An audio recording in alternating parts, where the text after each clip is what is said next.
1 minute remaining.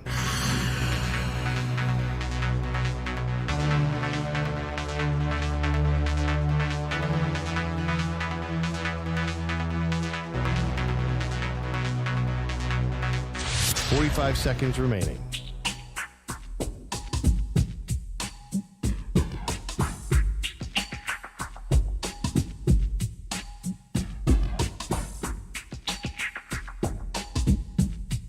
"30 seconds remaining.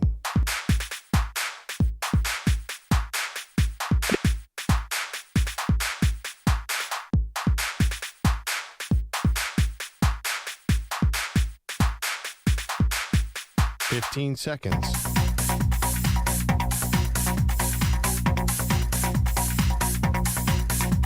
Break ends in 5 seconds.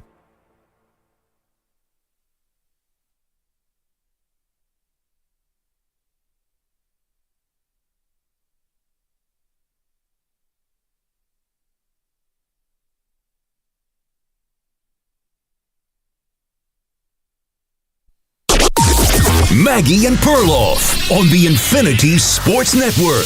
Kopech's ready, as is Torres. The 2-2 pitch. Bouncer up the middle. Edmonds spins, fires, in time! And that's a win for LA! They hang on to take game 3 4-2. They lead this World Series 3-0. Dodgers radio, Dodgers just killing it. Just a full, utter domination of the Yankees. Welcome to the show, Maggie Gray, Andrew Perloff. The score in the series, Pearl, is 3-0, and it just feels like the Yankees haven't even arrived or showed up in this World Series. They're bystanders. They're watching their World Series lives go down the tubes, and there's nothing they can do about it. The Dodgers are suffocating them right now. Oh, I don't know about that. You think they're killing them? Yes. Oh, geez. I'm not seeing the same series then because I don't see the Dodgers hitting the ball hard at all. I see them manufacturing runs, and the Yankees just are experts at leaving guys on base right now. The Dodgers are, first of all, you have a wounded Ohtani. I don't know why on earth he was out there last night. The Dodgers are doing all the little things right. They're little thinging the Yankees to death. They're definitely not like coming out as a powerful team and just hammering the Yankees.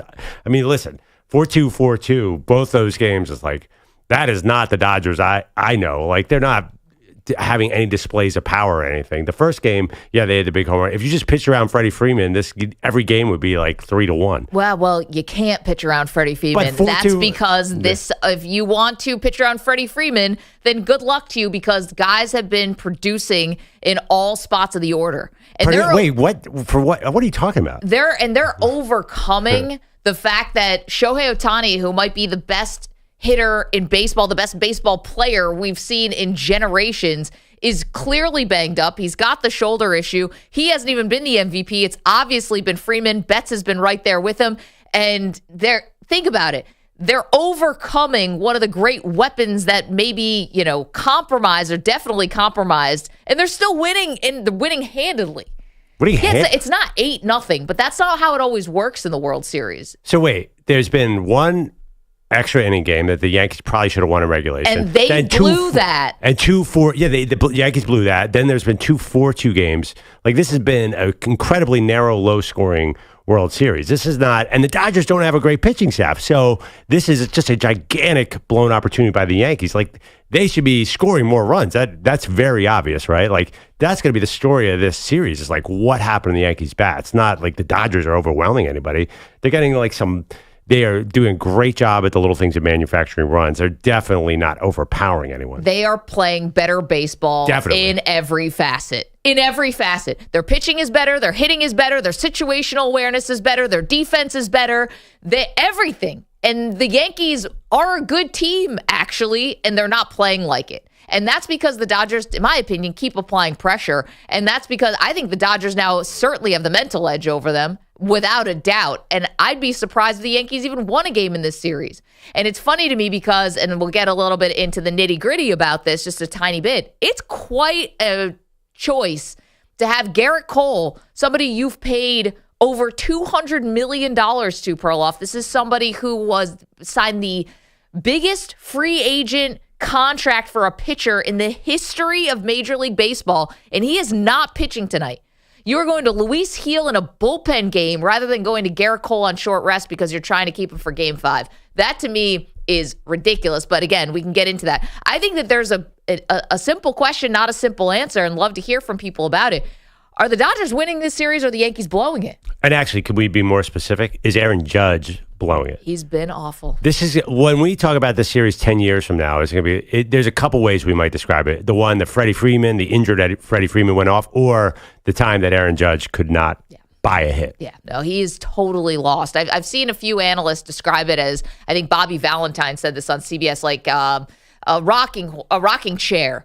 You're in front on the breaking pitches, you're behind on the fastballs. Like, he is so in between right now. This is a guy who's winning AL MVP. And I know you would have a huge problem with it because I know you hate it when someone wins a MVP for their regular season and baseball's are different. bad in the postseason. Oh, okay. Oh, baseball is totally different because baseball, the postseason is so unpredictable. So this is not your Lamar Jackson. No. Okay. Well, football, you think about it, the stats of every quarterback at the top are pretty much the same, so they just randomly pick an MVP. Baseball, Aaron Judge's season was so overwhelming statistically that, I mean, look at what were his numbers. I saw the numbers flash. This is one of the great seasons in baseball history. Yes. Not just recent history, all-time history. And the fact that he cannot buy anything, he's not a threat at all to hit a home run. I mean, can you imagine? So we've had 10-inning game, 4-2, 4-2. If Judge contributed anything, the Yankees would at least have won one, probably two. Freddie Freeman has 3 home runs and 7 RBI in this series. That's the same as the entire New York Yankees team. I mean, it's just, they're killing them. And yeah, the score's not 10-0. It's not 8-0. We'll see what happens tonight because we might get the long goodbye tonight, or it might be Thursday. I don't know. Wednesday, pardon me. No, what's today? Tuesday. Yes, Wednesday. Who knows when the long goodbye is coming, but does anyone think this is going back to LA? No shot. Not me. Well, there's 2 more games. It's 2-3-2. Yeah. It's not happening. And I think that there's a lot of different ways you can, like, quote unquote dominate. And yeah, sometimes it's when it's 100-0 and the score is just totally out of reach, or 14-3 or whatever. But there's other ways you can dominate, which is you can outplay your opponent at every single facet. And they've done enough to do that. And I just don't know what the tide's going to turn. You know, is it going to be Judge finally getting a hold of one? And is that going to feed into the lineup? But is that coming? I mean, I don't see it. I don't see it. Yeah, I mean, listen, the one thing I would say the Yankees gives them a little hope is the Dodgers bats really aren't doing much either. I mean, they're, except for Freddie Freeman's 3 home runs, like, who's done a single thing here? Well, Betts has been. Betts a sawed-off single, like, over the second baseman's head. Obviously, Ohtani being, I don't know why he's out there. Can you explain to me why he's out there? Well, apparently he's got a partially separated shoulder. Right. The reason he's out there is because it's the World Series. That's the reason. No, I know, but his swings look awful. Well, he drew some walks, especially in the first inning. He draws a walk, and then Freddie Freeman homers, so you're up 2-0. That's why he's in the game, because they're not going to pitch. They're going to pitch to him, obviously, extremely carefully. But now they should pitch to him right over the middle of the plate. That guy can't swing. He was wearing a sling before the game. I would not. I would throw a fastball right over the middle of the plate because he just looked. Every time he swung, you could see him grimace. So apparently, sorry for mentioning grimace in the Mets fan room. It's all right. We're getting over it slowly but surely. But maybe we'll have the Hamburglar next year or something. We can work our way through these McDonald's people. But the thing is, he's like wearing something on the shoulder at all times. Showed up in a sling and played. Yeah, 855-212-4227. Are the Dodgers winning the series or the Yankees blowing this series? Are the Dodgers dominating the series or the Yankees blowing the series? Because I just think they've got the Yankees just completely out of sorts. You've got, Aaron Boone, even the manager of the Yankees, who obviously will have to live down the intentionally walking Mookie Betts to get to Freeman in Game 1, which set up the Grand Slam. That maybe the team is just not mentally tough. And to be honest, nobody's ever really looked at this Yankee team and thought, wow, this is a really mentally tough team. I don't think that's not an adjective that you would use to describe this team. They're not gritty. Like, they're not, that's not who they are. They're front runners. I totally understand what you're saying, but I would argue, just look at it from a money standpoint. You are paying millions of dollars for 3 of the biggest sluggers in recent MLB history, and you are getting no home runs. Yeah, well, Stanton and Soto are holding their own. In the playoffs, in the World Series. Like, you are they would look good at coming into this up until this round. Like, okay, the Yankees, but they are just not getting production from the guys that they expected from. Well, so, and is that pressure? Is that not being mentally tough? Because there's no Aaron Boone decision to make when Aaron Judge is one for whatever. Like, he's right there in the middle of the lineup, and he's coming up in key spots and just not delivering again and again and again. Can you win in the margins? You've done nothing to your starting lineup.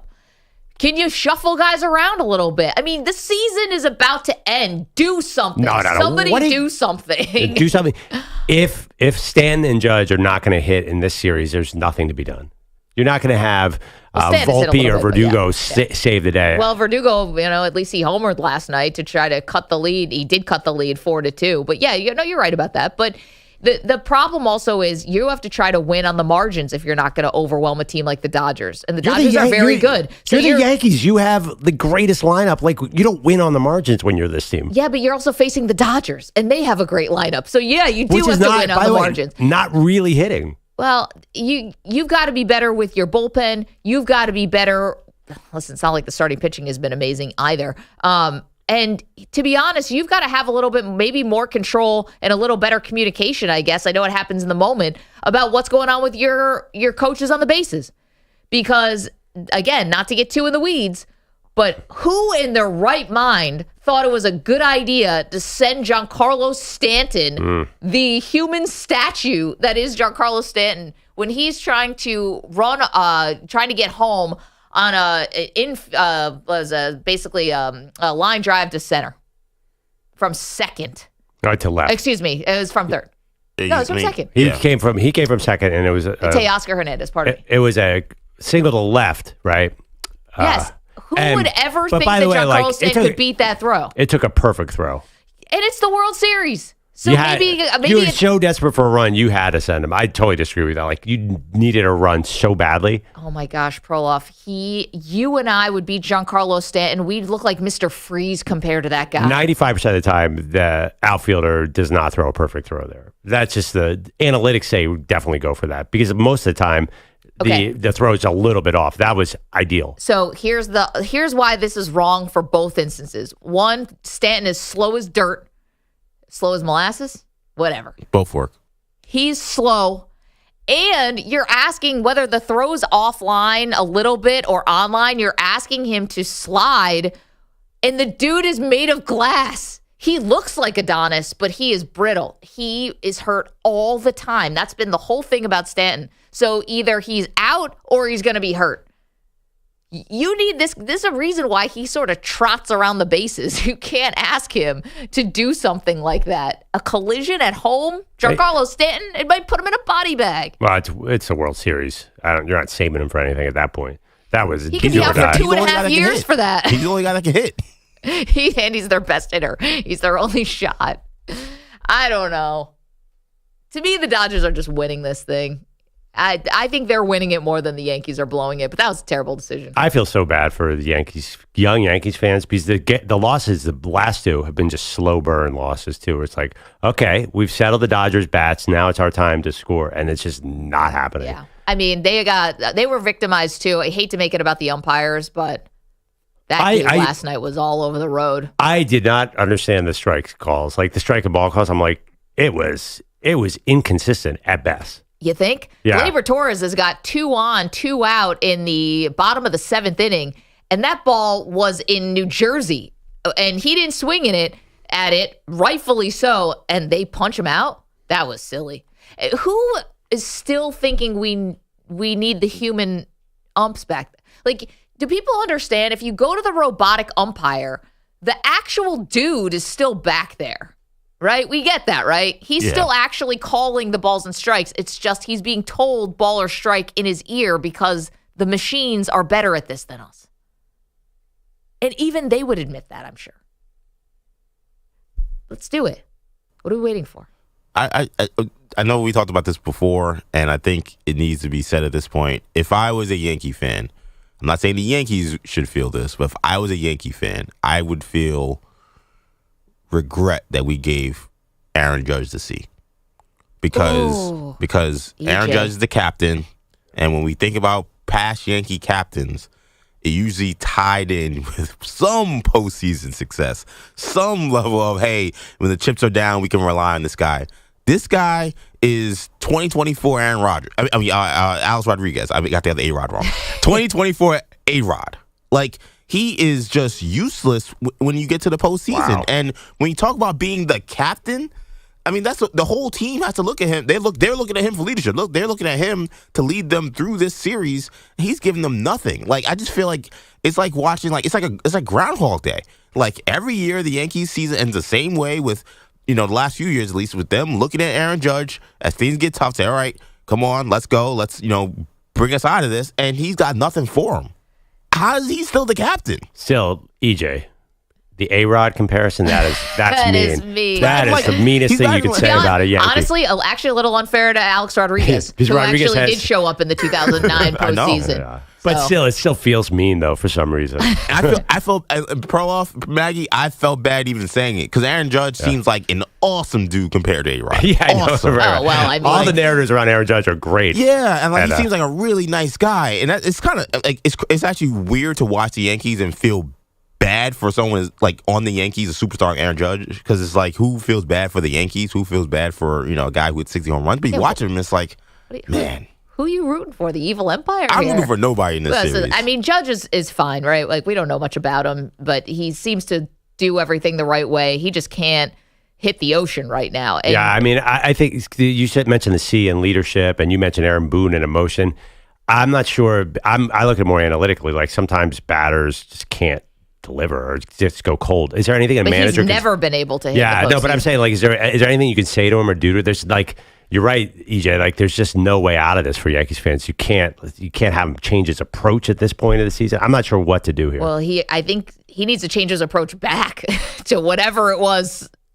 I mean, he's totally out of sorts. Dodgers fans are all about this because of Clayton Kershaw, who was the pitching version of this, who did figure out a little bit toward the end. But that was super frustrating for us Dodger fans to have Kershaw. Get out of here with that. 12 games for Aaron Judge in this postseason. He's got 6 hits to go with 20 strikeouts. That's batting 140. I didn't realize. You're slugging 302. That's not going to get it done. Your on-base percentage. It's just your OPS is 580. I mean, it's bad every way you have it. So there you go. 2 home runs also for a guy who's got protection in the lineup and is an all-time home run hitter. Man, did anybody see a sweep coming? This feels wild. Yeah, our very own Andrew Kaplan may have been onto something when and granted, Cap's a Red Sox fan. So he's delighting in this. But he may have been onto something when he said they played the Royals and the Guardians. And maybe we didn't get the full picture of just what it would be like when the Yankees actually played a very good team. Right. And the Dodgers beat a very, very good Padres team. And I would argue a really good Mets team, a gritty too. Mets team. I mean, the Yankees aren't gritty. But the Yankees still a sweep, Maggie. No, if anybody told me, this is going to be a sweep. And the Dodgers, to me, haven't even played that well. Like, we haven't even really seen their A game. 855-212-4227. So, EJ, can we throw the poll up at Maggie and Pearl on X, which is, are the Dodgers winning this series or the Yankees blowing it? Dodgers are up 3-0. All right, we also had a football game last night. Look at the Steelers. Got things to unpack from that game, to say the least. Final score didn't. There's more to the story. Really? It feels like, I don't know, Mike Tomlin, they won by 8. That's a blowout in Mike Tomlin world. That's like that's 52-7. Yeah, that is, wow. We killed that team. 855-212-4227. Again, are the Dodgers winning the series or the Yankees blowing it? You can weigh in, and we'll talk a little Steeler football next. All right, sports fans, 1 in 8 men will be diagnosed with prostate cancer, and bladder leaks can be a side effect. That's why Depend is teaming up with the Prostate Cancer Foundation to encourage screening. Because health is a long game, and it's yours to win. Here's the cool part. Through November, Depend is contributing up to $300,000 to prostate cancer research by donating 40 cents for every purchase of Shields, Guards, and Real Fit products. Void in Mississippi. Learn more at depend.com. You're in a 4.5-minute break.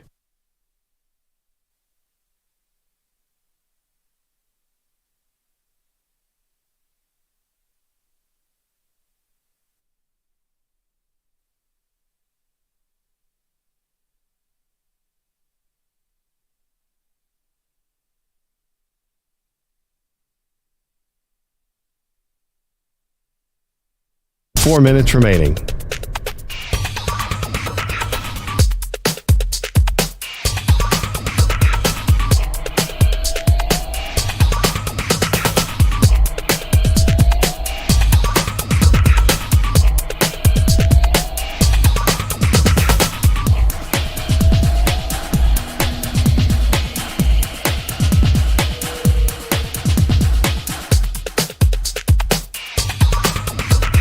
Three minutes, 30 seconds remaining.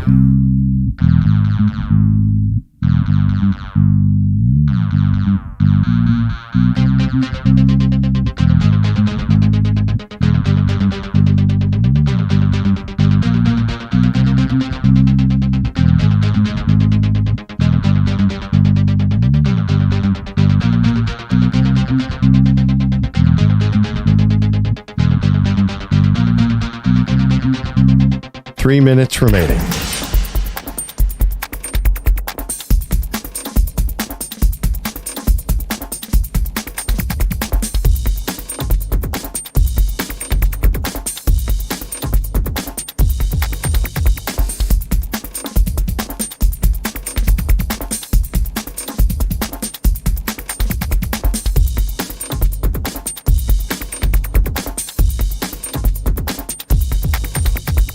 Two minutes, 30 seconds remaining.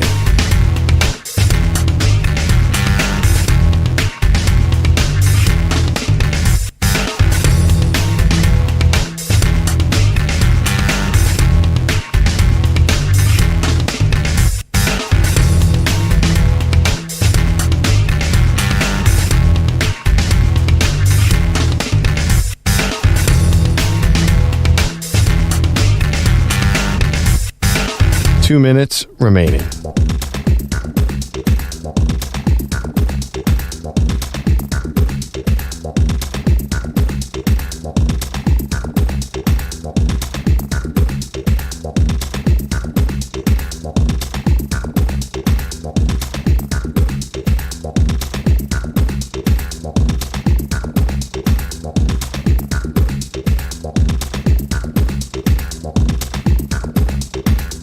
One minute, 30 seconds remaining.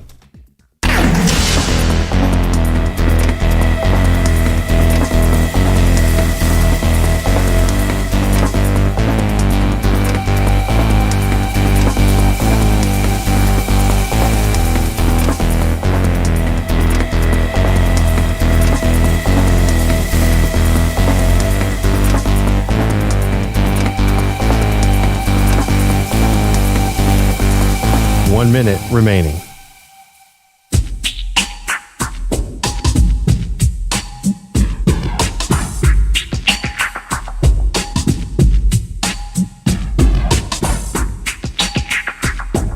Forty-five seconds remaining.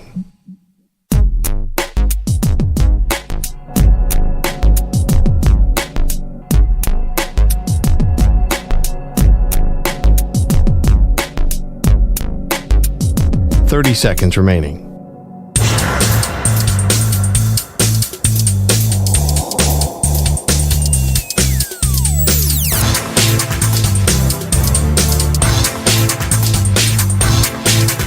Fifteen seconds.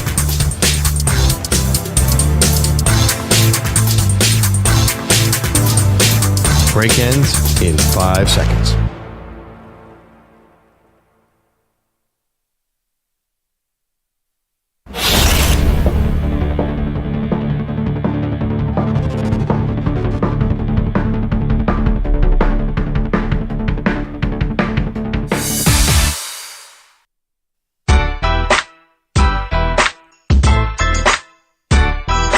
Welcome back, Maggie and Perloff.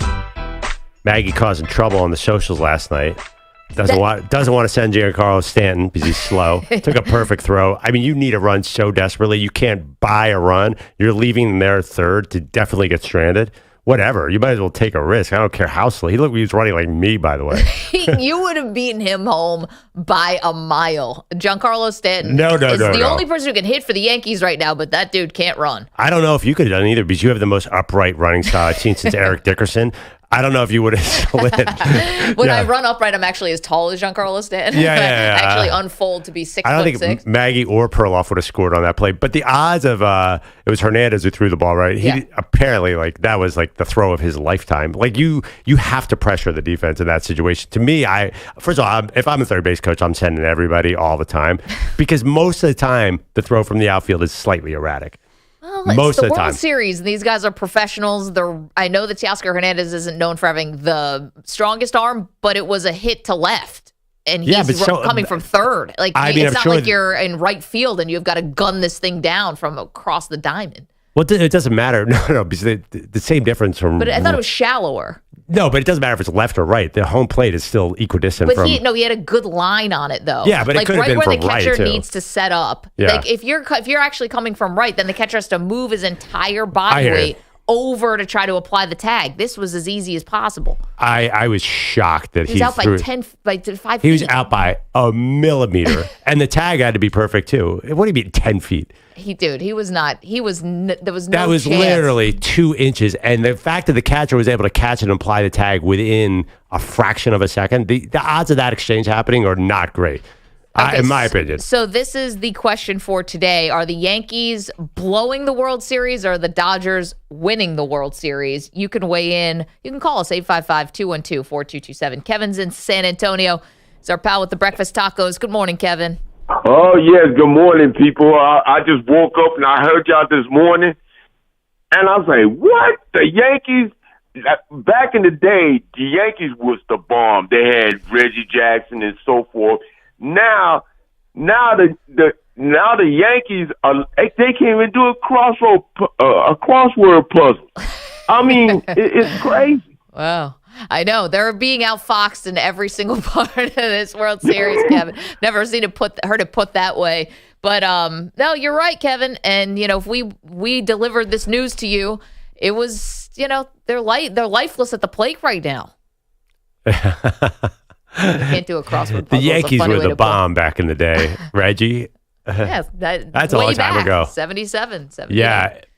Now even Jeter and Posada are way back now too. If you want to say them, EJ, a long time ago. EJ, you and I watched that 30 for 30 on the Yankees Dodgers series from the 70s, and this is the exact opposite. That was so dramatic and so fulfilling. Nothing about this series has been fulfilling. If it goes 4-0. I can't imagine what the TV executives are thinking. Well, yeah, they're like, we got the matchup we wanted, and it's over. And it's over. Yeah, this is shaping up to be a disaster. Well, obviously, I mean, maybe it's kind of, maybe Captain Obvious here, but not for the Dodger fans. They're loving it. No, wow. Dodgers have earned this. They've been the best team. I think that they've been sharpened by those earlier series where they got some game pressure, where the Yankees have essentially had no game pressure or no real pressure in those earlier series. But baseball, I think this was supposed to be a coronation of we're back, baby. Here we are, prime time. We're one of the major NFL sports. who? Yeah. And we'll see what they do with the ratings tomorrow. But the fact that this series is real, I think it's going to be a sweep. I think the series is over. I feel bad for the sport because this is not what we wanted. Seeing Aaron Judge flailing away for 3 games, that's not what. Well, I mean, happen. There's a real concern for the sport. Your shining star's shoulders hanging off his arm. Is Shohei going to need surgery? And how long when are you back from labrum surgery? Yeah, partially dislocated shoulder, and it's the left one though, right? It's not his left shoulder. It's not his pitching shoulder. Yeah, but first of all, who cares about pitching? He might not be able to. He might be out all next year. I mean, I don't know. Labrum shoulder. I'm just thinking of the football players. That's a very severe injury for a hitter. Yeah, I mean, I've had that injury. When they said he was going to play, I was a little stunned. I've dislocated my shoulder, torn my labrum, dislocated it 3 times actually. So when they said he was going to play, I was a little surprised by that because anybody who knows anything about dislocations are once they happen once, it's more likely to happen. Right. And you really can't fix it unless you get surgery. Okay, but here's the thing, guys. I think being a little alarmist. Number one, we don't. If it was really that bad, he's their $700 million player. There's no shot they're going to put him out there if they think he's going to be doing real damage. Second of all, it's the World Series. He could be out till the middle of next year. Who cares? You bought him because you can win regular season game. Because the Dodgers, how many division titles have you won in a row? It's November 1st. Like, middle of next year seems...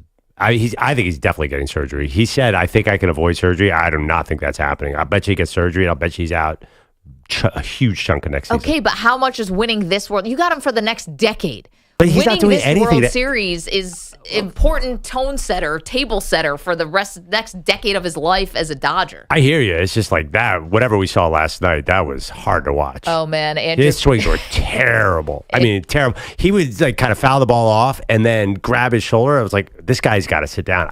And then the Yankees still walked him. They ran into the dugout afterwards to get immediate medical treatment. Like, that's bad. Andrew Kaplan's in the chat, youtube.com/Infinity Sportsnet, twitch.tv/Infinity Sports Network, said they'll be fine. They'll sign Juan Soto. Yeah, they're definitely getting Soto. Thank you for that sobering reality. I told you guys a month ago when the Mets and the Yankees were fighting over Soto, I said, that's if the Dodgers don't want him. But they get everybody. It seems that they do get everybody. They don't feel like the evil empire, though, for some reason. I'm not totally sure why. I think these are nice guys. Jeff Passan yesterday said that he says it is not going to happen. No. Soto? Yes. Yeah, we'll see. Pat Boyle is here. Pat, good morning. How are you? Good morning. Big Yankee fan that you are. How you doing? I'm not a big Yankee fan. You aren't? You're a Cub fan, right? That is correct. Oh, you're a Cubs fan? Yeah, I know. I'm a weirdo. No, that's okay. You can have your teams. But Pat, Cubs are one of the most historic franchises in Major League Baseball. It's not odd. Yeah, the things you should identify me with, Knicks and Notre Dame.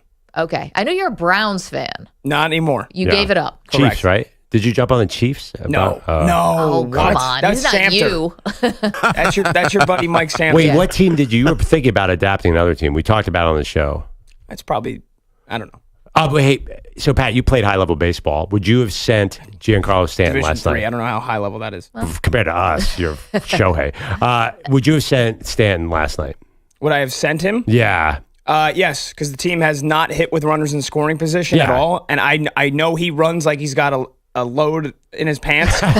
You just said it when we were all Cement thinking. shoes. Yeah. We could have said that too. But still, it needed basically a perfect throw from Teoscar Hernandez to get him, and it was a perfect throw. The Yankees can't hit. They can't hit with runners in scoring position. So it's the World Series. If you think there is a time for Stanton to even run a little bit faster than he has, that would have been the moment. And he's just slow as molasses. And even then, it needed a perfect throw, and it was on the money. And a perfect tag too. Yeah, so I don't blame it. If the Yankees had been hitting, that's one thing. But I know Chisholm, who's batting after him, was hitting a little bit lately. But even then, you needed runs. I mean, the alternative is he just stands there at third base and the inning's over because there's no way they're getting a hit in that situation. And we all know it. There was no way he was going to score in that situation. And also, if he had gotten hurt, then your offense is really over because he's your best guy right now by a power of 10. Well, you say no way he was going to score. Do you understand how close that play was? Do you I've been watching Giancarlo Stanton for the last 5 years. 90% chance he scores there. He doesn't run. Doesn't matter. I mean, like he was still right there. He's been kept out whole half of seasons because he can't run and he can't stand. He still made it right to the plate, and they had I would say, slightly lucky throw and tag, and it's still by inches. I mean, how close was he to the plate? It was like, where was he? He was right there. There was some dust there. Bang, bang play. Maybe 3 inches from the plate. So there's no way you could say no way. And also, too, it didn't matter. I mean, we're breaking down that play. The Yankees weren't going to manage to get 5 runs in that game anyway. No, they're sunk. They're sunk. And that's why we're asking you today, are the Yankees blowing this series or are the Dodgers winning it? Pat, what else happened in sports yesterday? Yeah, so first football season's here, and Prize Picks is the best place to get real money sports action. Download Prize Picks and use code MNP and get $50 credit instantly when you play $5. Must be present in certain states. Where it is lawful to wager, visit prizepicks.com for restrictions and details. Well, elsewhere in this game, Freddie Freeman is reaching new levels of immortality once again. A 1-2 offering from Schmidt. Freddie swings and belts the ball right field, hooking toward the corner. Hello, short porch, and hello, Freddie Freeman. For a third straight game in this World Series. 5 straight World Series games overall. Freddie Freeman goes deep. Yep, Stephen Nelson, Dodgers Radio, the call. Freeman took Clark Schmidt's pitch, 355 into the short porch in right field. Put the Dodgers up first again for the third straight game. They never looked back. They beat the Yankees 4-2. It's a 3-0 lead in the World Series. They're 1 win away from title number 8, and they're second in the last 5 years. Here's Freddie after the game. There was points throughout the course of the season where I felt good, but it felt like it was a constant battle all season long with my swing. And it kind of happens like that. This game's hard. This is round ball and round bat and moving a lot of different ways and coming fast. So. Walker Buehler became the latest Dodgers starter to shut down the Yanks. 5 shutout, 2 hits, 2 walks, 5 Ks. Yankees' lone swing of offense came from Alex Verdugo, a 2-run shot in the 9th. But you guys were saying it. The Stars struggled again. Soto and Judge combining to go 0 for 6 with 2 walks. I know you gave out his stats for the entire postseason, Maggie, but Judge in the World Series, 1 for 12, 7 Ks. You know, Judge has been terrible, but I also think it's so indicative of where we are with baseball today. They're like, Walker Buehler, what a shutdown performance. 5 innings. You needed 6 other pitchers to get you to the finish line on this one. This is not Sandy Koufax. I was surprised Walker Buehler even got those 5 innings in. I felt like he was getting a little loose too. They started hitting him really hard before they took him out. Him and Flaherty, who seemed like they were toast. Yeah, I know. Those guys have not been good. No. He threw 76 pitches. Like, this is not Hercules here. And he did great. And I'm saying the Dodgers are winning the series, not the Yankees are blowing it, so I'm giving them praise. But, like, let's not pretend like this is one of the great pitching performances of all time. I just say shut them down. No, it's not you. It's like I understand. But the Yankees should get to that guy. They don't make them like they used to. But they don't. And the fact that Garrett Cole's not pitching tonight, I think, is ridiculous. Yeah, Game 4, the piece of metal, as Rob Manfred called it. It's on the line tonight. Luis Heel will try and keep the season alive. Bullpen game for the Dodgers. Monday Night Football, it was the Beanie Baby in the secondary with the ice pick. Jones gets the snap, back to pass, looking left, and now looks back to the right, and it is thrown, and it is picked off by Beanie Bishop. Juggling interception by Beanie Bishop should finish this game for the Pittsburgh Steelers. And it did. Rob King, Steelers Radio, the undrafted free agent Beanie Bishop, tormenting New York quarterbacks again. He picked off Aaron Rodgers twice last week. He gets Daniel Jones on a horrible overthrow to seal the win for the Steelers. 26-18 the final over the Giants. Pittsburgh now 6-2. 2-0 with Russell Wilson. He went 20 of 28 for 278 yards and a touchdown. Head coach Mike Tomlin afterwards on Mr. Unlimited. He didn't need to warm up to it, a little less rust than the week before, but I'm not surprised by his capabilities. Yeah, Calvin Austin, probably the real hero in this one, though. It was a 9-9 game in the third quarter when he ran a punt back 73 yards for the first touchdown of the game. Then he reeled in a 29-yard touchdown catch from Russ in the fourth quarter. Some stats on this one. Najee Harris had a $114 on the ground. In the loss for the Giants, rookie running back Tyrone Tracy ripped off a 45-yard touchdown run. He had 145 yards on the ground, and Malik Neighbors had 71 receiving yards. Big Blue now 2-6. Oof. I saw maybe the second worst 2-point conversion I've ever seen. I would not say it was as bad as the Colts one, but this was pretty close. Well, the Jets, how about the Jets getting a delay game before going for a 2-point conversion? I thought that's what you were signaling, EJ. That one is. Nobody blocked. They tried to screen the Neighbors, and was it Highsmith? Yeah. Literally hit him before he caught the ball. Nobody knew the play had started. They were all standing around. And I don't even think the officials knew what to do or what to call. It was the most bizarre thing. It is. It's incredible, and I understand football's hard and offense is hard, and everybody being on the same page, knowing who to block, if linemen are pulling, who's going where, but.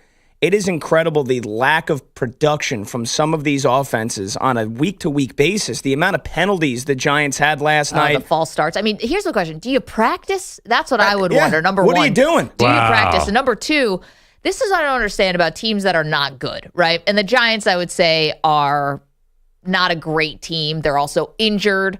All the things that can be going against you. So you're lining up for the 2-point conversion. Why are you doing this funky... formation? Just get 2 yards. How about that? And I understand the Steelers' defense is really good. I understand it's not that simple, but you're going to try this funky thing where guys are in bunches and groups all along the line of scrimmage, and they clearly don't know what to do.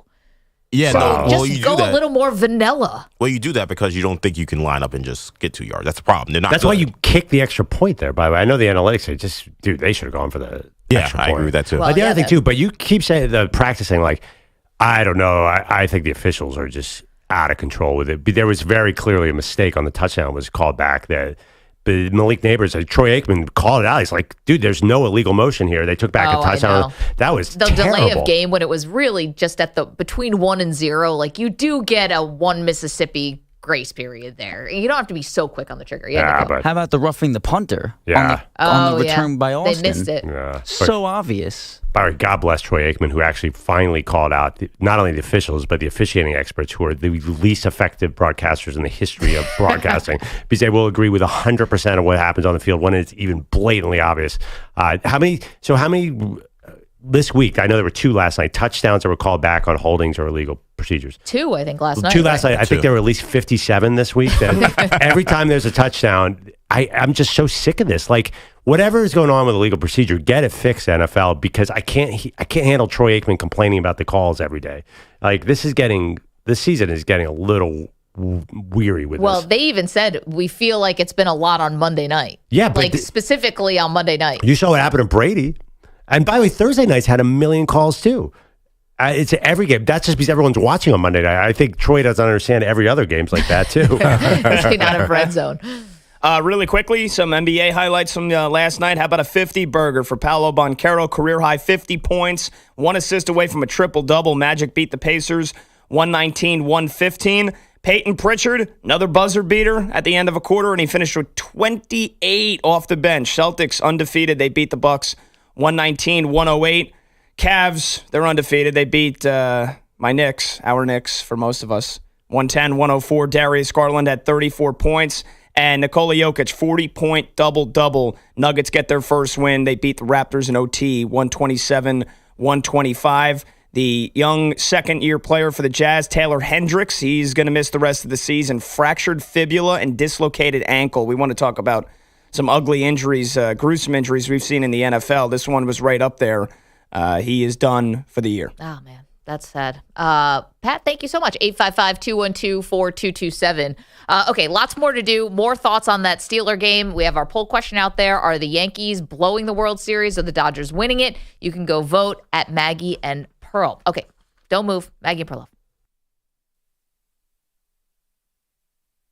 You're in a 5-minute break.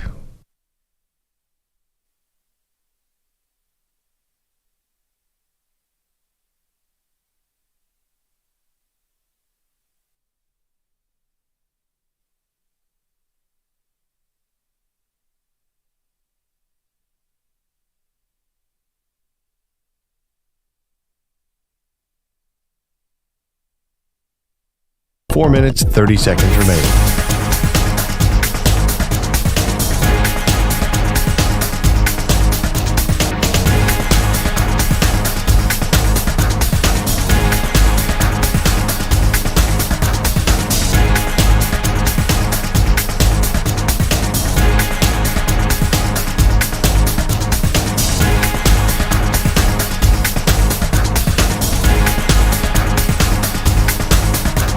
Four minutes remaining.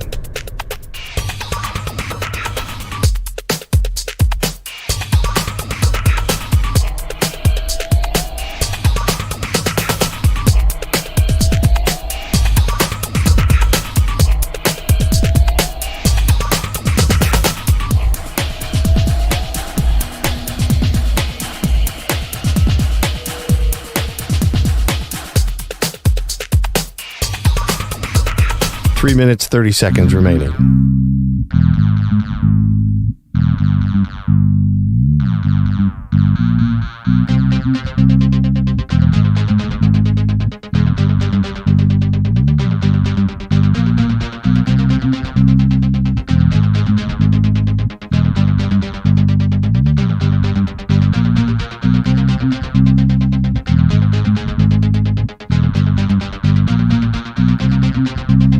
Three minutes remaining.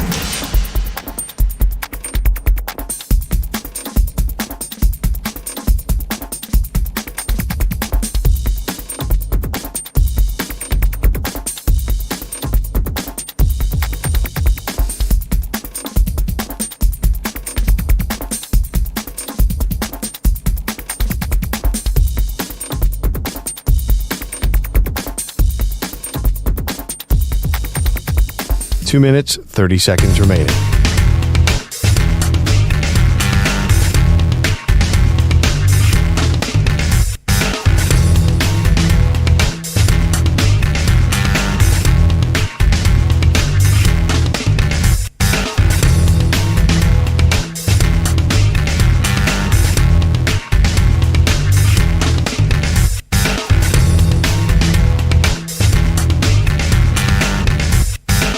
2 minutes remaining.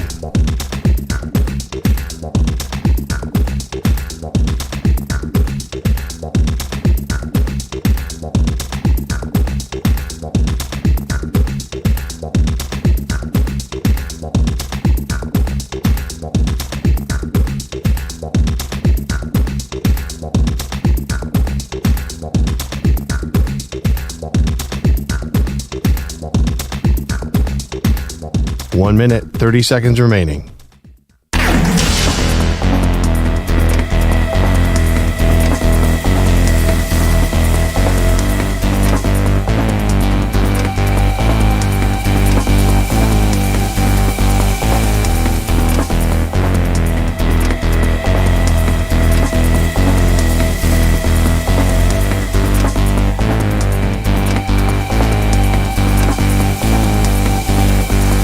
One minute remaining.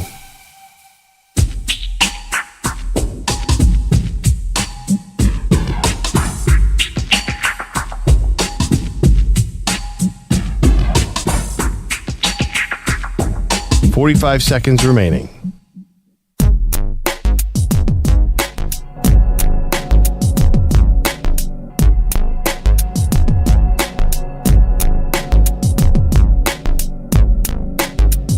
"30 seconds remaining.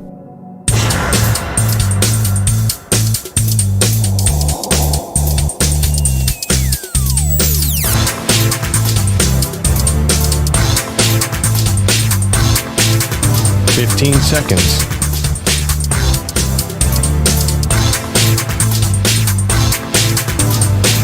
Break ends in 5 seconds.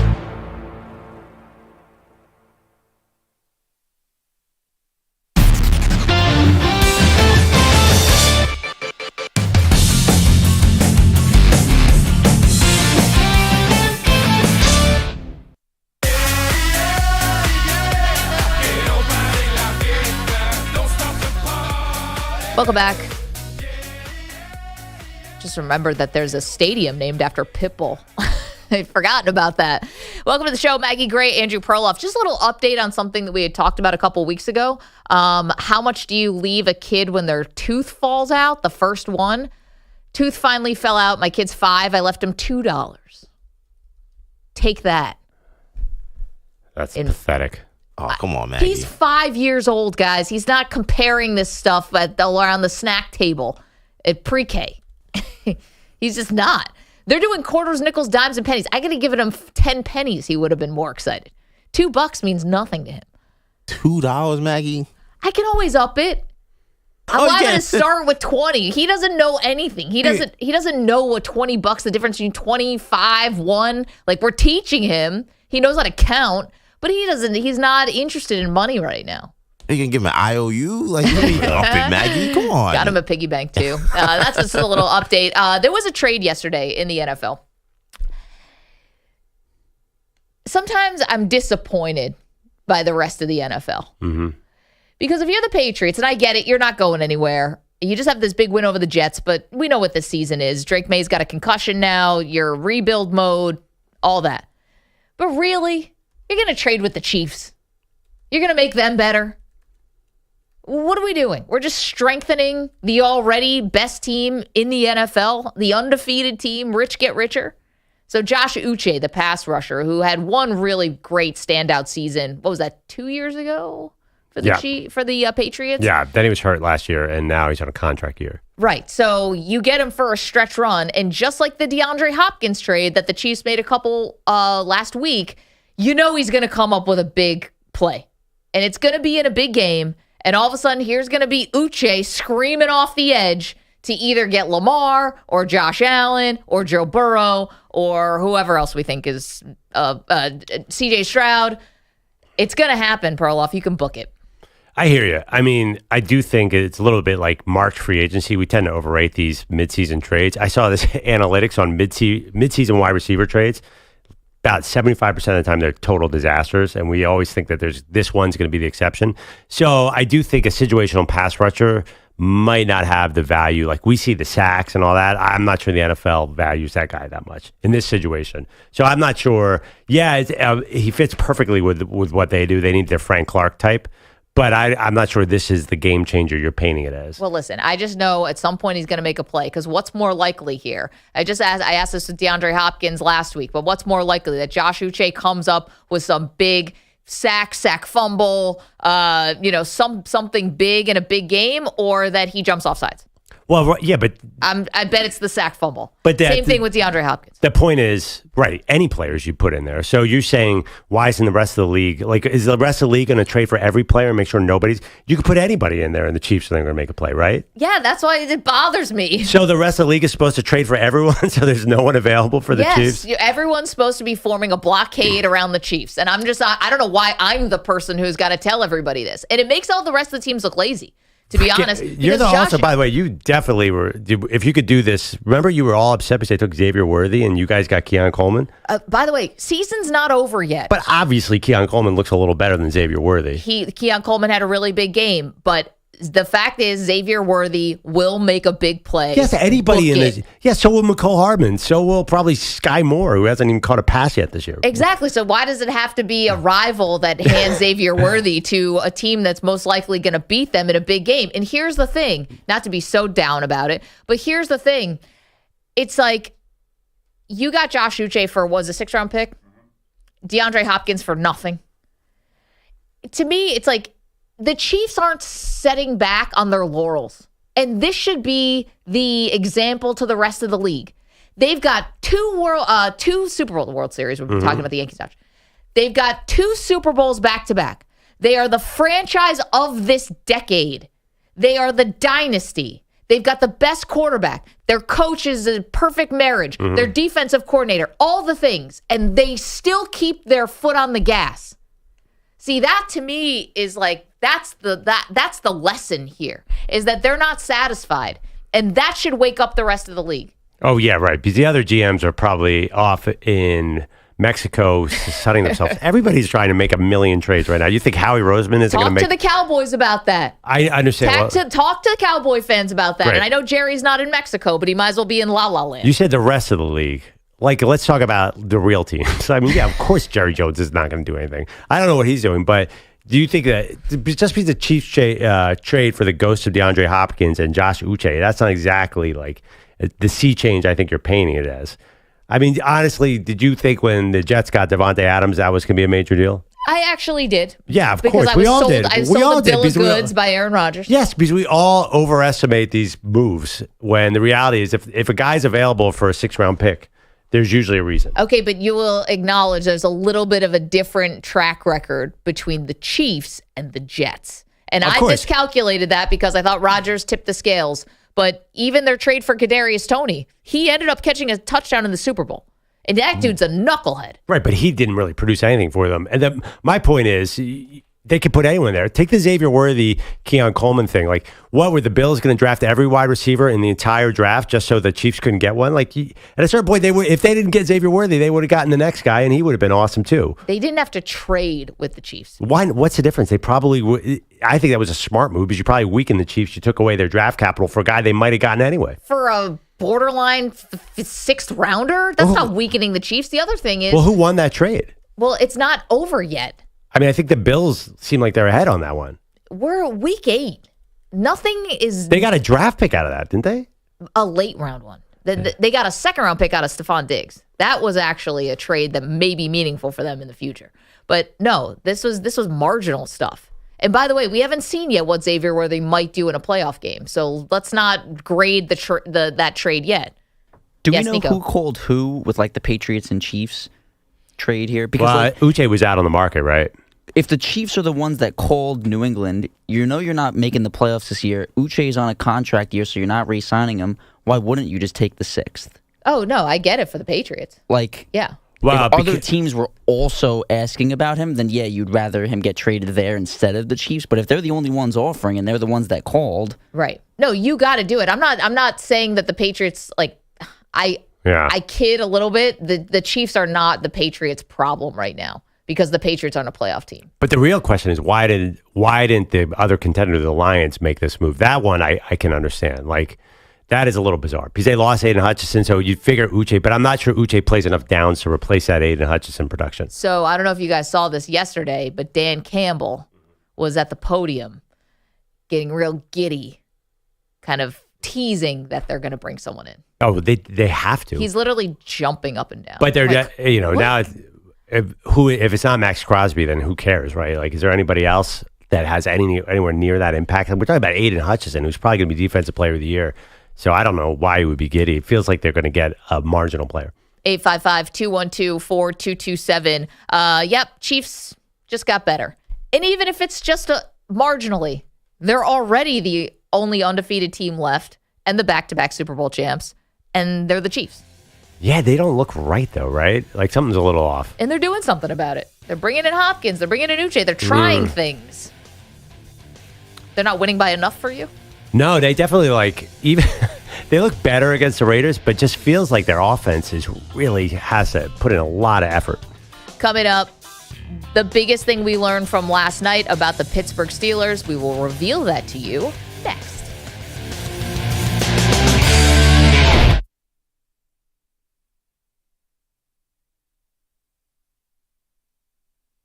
You're in a 5-minute break.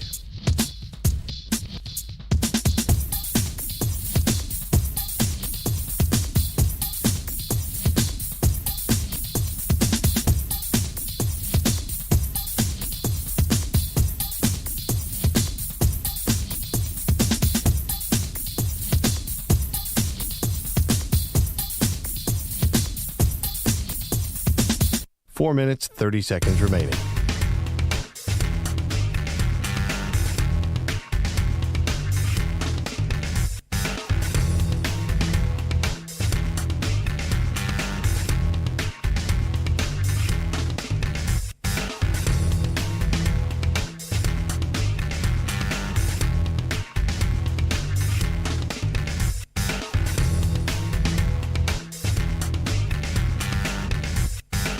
Four minutes remaining.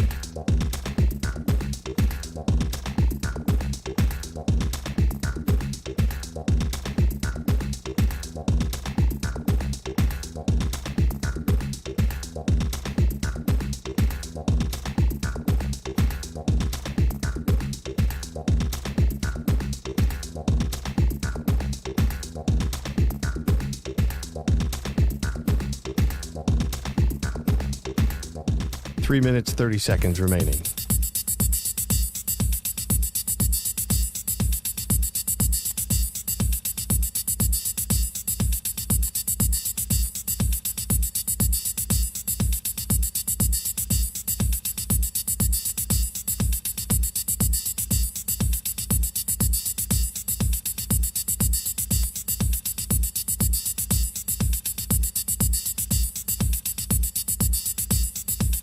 Three minutes remaining.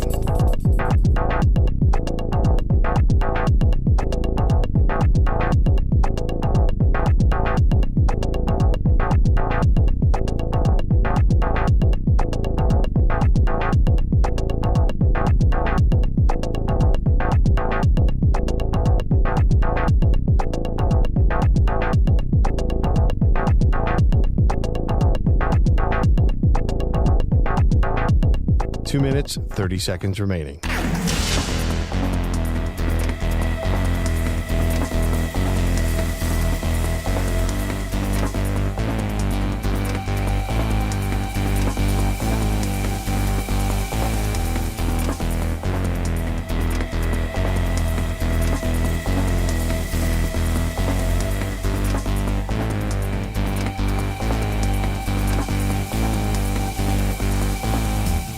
Two minutes remaining.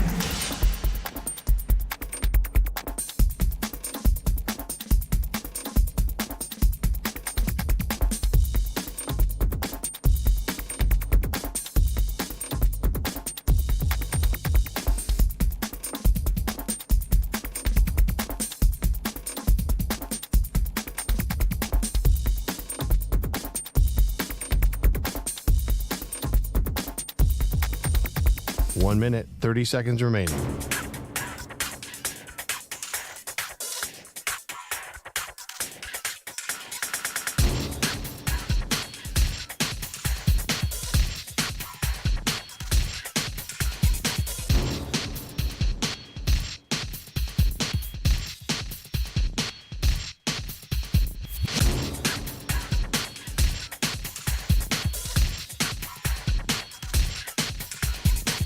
1 minute remaining.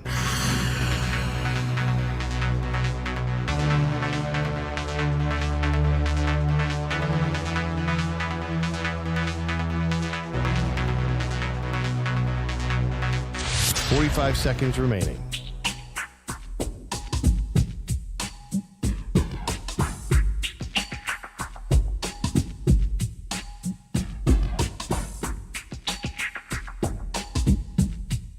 $30 seconds remaining.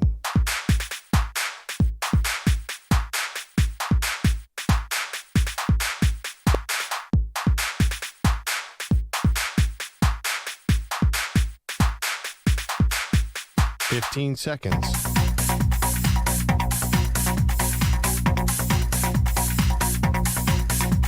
Break ends in 5 seconds.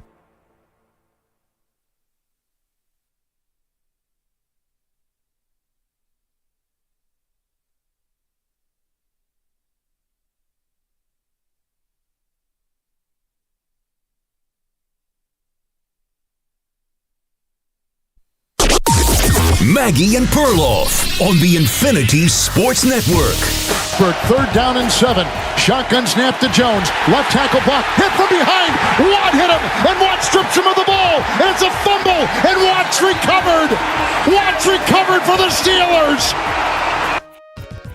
Thank you to Kevin Harlan on Westwood One. Yes, last night, that was actually the second of back-to-back big plays for T.J. Watt. So this is late in the fourth quarter. T.J. Watt catches Daniel Jones like by the shoestrings, Perloff, to stop what could have been a big gain on 2nd and 8. So this is 3rd and 7, and Watt comes up big with the sack fumble. And then actually, to be fair, the Steelers then got the ball and couldn't run the clock out. They had to punt, and they gave the ball back to the Giants with still plenty of time for them to, in theory, march down the field and get a touchdown and 2-point conversion. They did not have any timeouts. It would have been a Herculean effort, and Daniel Jones ended up throwing an interception. Yeah.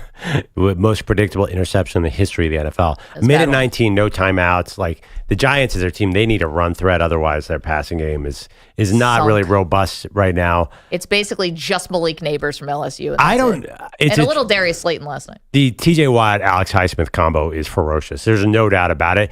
I am just having trouble evaluating last night's game because I can't tell what beating the Giants at home means. Just like I can't tell what beating the Jets last week.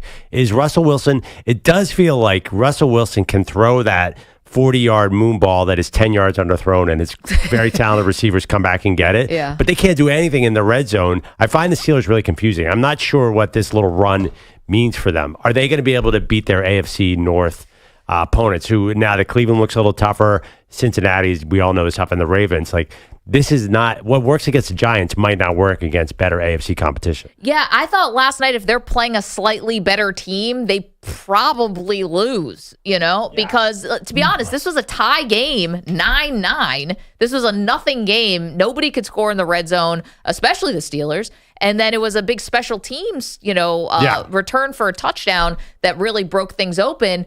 And, the thing is I was wondering about this. When you get down to the red zone, and I know Justin Fields has a hamstring issue, even though he was in uniform last night as, I guess, the emergency third quarterback. Is that a place where maybe you're starting to put Fields on the field? Are you inserting him when you're getting a little bit more toward the red zone? Because, I know he's not a big passing threat, but maybe with his legs, I don't know if that makes them a little too predictable, but something, because their red zone situation for the Steelers is it's pretty abysmal. Oh, yeah. No, but that's the thing with Russell. What they're doing right now is they're getting these long bombs because Wilson can do that. But can he do the consistent, sustained passing attack? That's a big question. I mean, listen, if the Steelers get, they have like 450 yards last night, then they're going to win a lot of games. I'm not sure I agree with you, like a good team. I think the Steelers took their foot off the gas last night against the Giants. No, when Russell Wilson fumbles the ball with 4:30 left in the game, it's just that the TJ Watt saved their bacon and caused the sack fumble on Daniel Jones on the next drive. If that's a better team, team maybe goes down and scores. If that's the Ravens. But the Steelers could have done a little more at the end. They sort of let the Giants hang around because they were not quite so scared of Daniel Jones. Well, there's not a lot to be scared of with Daniel Jones, unfortunately, for the Giants. Although Troy Aikman, it was funny, major participation trophy energy for the Giants for hanging in the game. It's like, but the Steelers don't blow anybody out. So I don't know how you could give the Giants credit for hanging the game when this is the Steelers' MO. I know exactly what you're talking about, and that was such an odd sequence. There was about 2 minutes and 40 seconds left, and he said a lot of credit to Brian Dable for an outstanding game plan.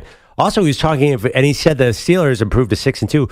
But dude, there's like 3 minutes left in this game, and the Giants are clearly going to get the ball back. I had no idea what Troy was doing right there. They both were doing it. It was like the game was over. Yeah. Like, first of all, you guys have made that mistake before when you did this. Well, Scott Van Pelt, who did it with your Philadelphia Eagles and the Falcons. That one was an all-timer that just has us laughing. But yeah, it was like nobody believes that the Giants can mount any kind of a comeback. It's like once you have a field goal lead on them, good night. Yeah. And it kind of felt that way a little bit. I do. But the Steelers are the bigger question here. Let me ask you this question. I think that Mike Tomlin's been validated by Russell Wilson's play the last 2 games. Again, it's the Jets and the Giants. Yeah, but still, the offense is so much better, I think. I mean, what were they doing? He doesn't make mistakes. You're right. That moon ball and the fact that George Pickens can make these plays on the sidelines and Van Jefferson can make these plays and he's still finding Freiermuth. You're right about that. I can't disagree, but it's not like Russ is playing perfect out there. Yeah, but I mean, Fields was look at Fields' passing totals throughout the season. 156, 117, 245, 312 against the Colts, all garbage time, 131, 145. Like, that is not going to cut it. You're not going to win at a high level. So Tomlin, I think his instinct was right. There's a limit on what you can do with Justin Fields right now. I'm not sure why Fields... He should do He should something be a little in better. The game, He still has trouble getting rid of the ball. Like, he's just like sort of got a mental block about throwing the football. You're right, but yes, you're right. Tomlin has been validated, but I still think Justin Fields has a place on this team. Again, yeah, I know what you're saying with the platoon quarterback, and I've heard that before. Zone stuff and just I don't know. I mean, does that ever work? Maybe you could argue Taysom Hill works sometimes. But generally, platooning quarterbacks in the NFL is not the most awesome idea. I'm not saying platoon. Platoon kind of implies that they would have equal splits. Well, or they'd be close to equal. I'm just saying, can there be a package for this guy or not? And again, if he's hurt, then he's hurt. But he was in uniform. Yeah, no, it's a good idea. I'm really just very curious about this. Is Russ going to be good enough to really win at a high level? Because now they're 6-2. I think we're talking again like the Steelers might have Super Bowl aspirations. No longer are we like going to keep Mike Tomlin's above 500 win streak alive. I think we're talking about like we're 6-2. Are we real contenders? I'd actually like to see them maybe even make a move at the trade deadline to just even strengthen themselves. I'm not sure exactly. Maybe another receiver, just something like they should go for it right now because they've had. We know a lot of Pittsburgh fans. Yeah, they're kind of tired of this go to the wild card game and lose formula. Well, yeah, you could understand why. This is a proud franchise, so that's just certainly not going to be good enough. But are the Pittsburgh Steelers an elite team? Yeah, are they contenders right now? I think they have to view themselves as that. A couple things are breaking right for them in the division. Cleveland, we'll see what happens with more Jameis. But to be honest, like Jameis was a shot in the arm for the Browns, but he threw some throws that should absolutely have been picked off. That could have changed the direction of the game. The Ravens' defense is not very good, but they still have Lamar, and the Bengals have just been a super disappointment. So if you want to look at the AFC North, things are kind of, breaking open for the Steelers. Now, the thing is, though, why I'm not all in on the Steelers yet is because who they have left to play. All of their AFC North games. Right. And add on top of it, the Commanders who they have next week, that's in D.C., your Philadelphia Eagles, and the Chiefs. So, no, I don't think that the Pittsburgh Steelers are a Super Bowl contender, and I don't think they're an elite team. T.J. Watt is elite. Alex Highsmith. George Pickens is a great receiver, too. Yeah, and Najee Harris looked great. Since Russ came in the lineup, man, he has been awesome. Couple 100-yard games back-to-back. But again, the Jets are underachieving, and the Giants aren't a real threat. So, tough. Yeah, I'm looking at the Super Bowl odds right now. They are not in the top 10. They're 11th, behind the Commanders. That's interesting. 855-212-4227. Do you think the Steelers are a Super Bowl contender? Yeah, EJ. I think one thing to note about the Steelers stretch is not only is that stretch at the end of the season tricky because of all these division games, but remember, they're one of the 4 teams that has this weird Saturday, December 21st game against Baltimore on the road, and then come back on short rest Wednesday against Kansas City. On Christmas. Yes, on Christmas. So they have essentially 2 back-to-back short weeks. One's kind of a super short week. And then you play Sunday. Right, and then you play Sunday the next week. Yeah. Sunday or Monday? It's January 5th. So you get like an effective bye. You get an effective bye, but you have the Sunday to Saturday, and then you have the Saturday to Wednesday. So you're talking about a team that is a physical team that prides itself on kind of beating up the other opponent. Will they be beat up down the stretch? Like, will they be able to kind of survive that stretch where you got to go at Baltimore? You know that's going to be a fist fight. And then you play against Kansas City, who's also a physical team. Like, I think we underestimate how tough that the Chiefs are. Like, well, you can just throw away that Kansas City game. I think that's the formula. Like, what you just described. First of all, Mike Tomlin knows how to play Lamar Jackson. So you could say Baltimore is dominant, but the Steelers have had their number. So that game is anybody's game. Then that Wednesday game against the Chiefs, I would just it does not look good. But it's a home game. Yeah, I know. Even that does not look good. You might lose that one, but that's okay. You could lose a Week 17 to the Chiefs and still be fine, right? Like, that's not going to define their season. I mean, the division could be on the line at this point. I guess if they beat the Ravens, maybe they'll be in better shape, but you get the impression that this is going to be right down to the wire in terms of the AFC's What North, if the Chiefs are still undefeated? Yeah, even if they win the division, they're probably going to have to play a wild card game. Definitely. So I'm not sure that that's really going to determine that much. Oof, I don't know if I want to play. I mean, if you're talking about having to play like the Bills in the first round compared to the Chargers, that's a huge thing. Like, that's a reality, right?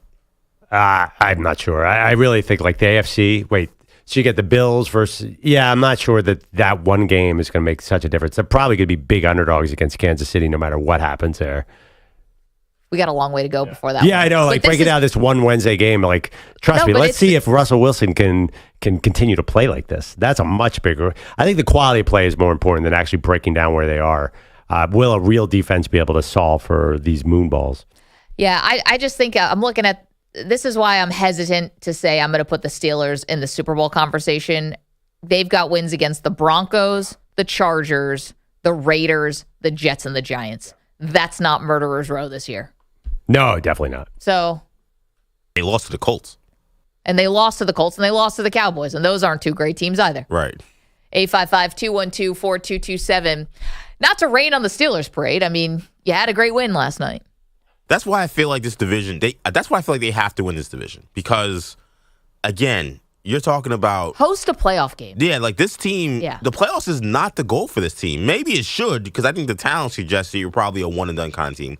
But if Perloff's right, the fan base doesn't want that anymore. So if you don't win a division, and you're talking about going on the road, again, maybe it's a lower-seeded team, but if it's going against Houston or going against Buffalo, like we saw what happened when against Buffalo last year, that wasn't competitive. I don't think they're beating the Texans on the road. Like, I think they got to get like the Broncos or the Chargers. They want to face one of those teams in the first round. They want to at least get out and get one playoff win. I think it's crucial they win this division. 855-212-4227. Also have a question out there for you on X, and we'll dive into it a little bit more at Maggie and Pearl. Are the Yankees blowing the World Series, or are the Dodgers winning the World Series? We'll dive more into that next. It's Maggie and Perloff. Perloff's been on a heater. Oh no! Stop talking about it. I had a bit of a bump last night.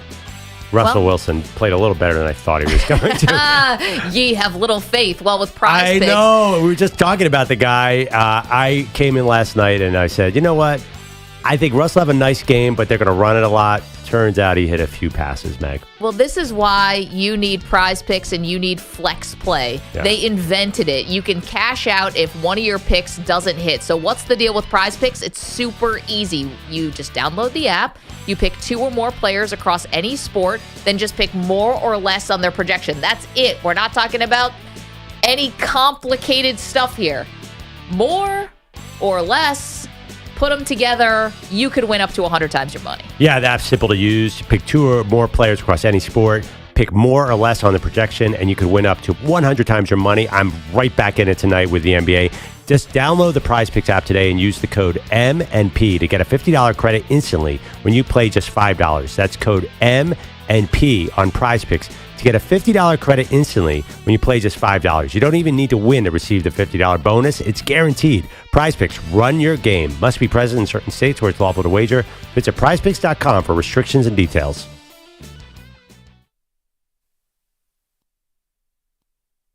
You're in a 4-minute break.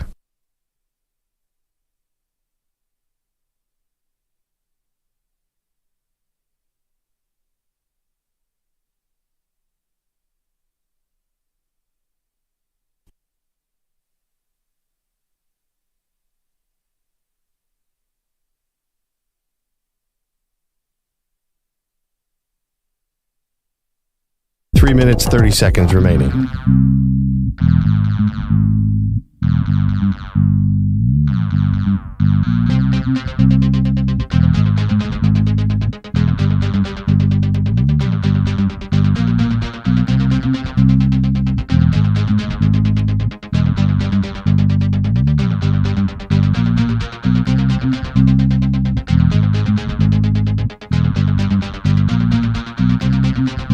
Three minutes remaining.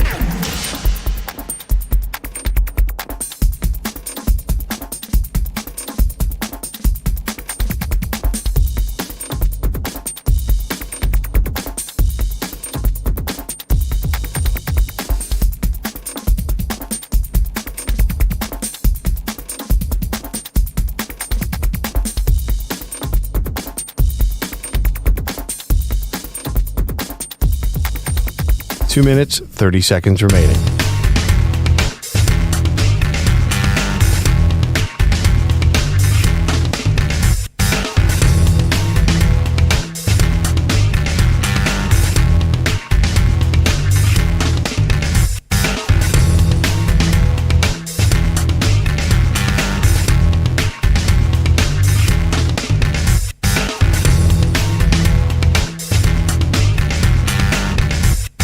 Two minutes remaining.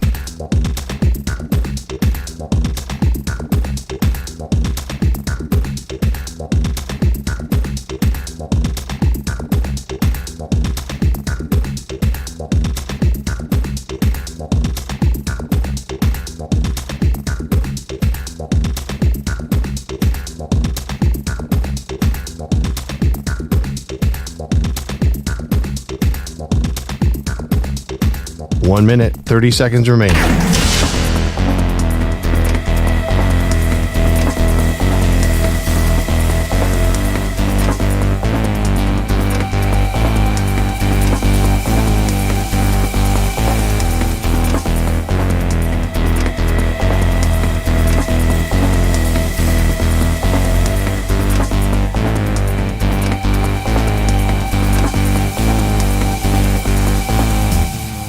One minute remaining.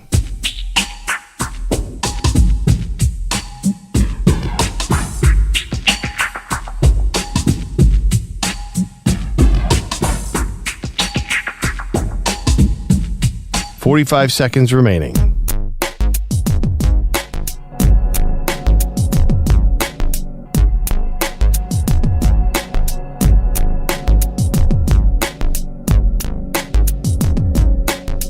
$30 seconds remaining.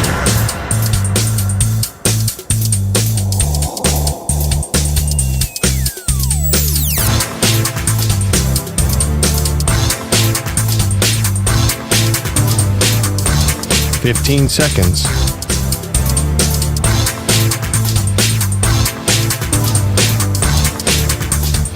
Break ends in 5 seconds.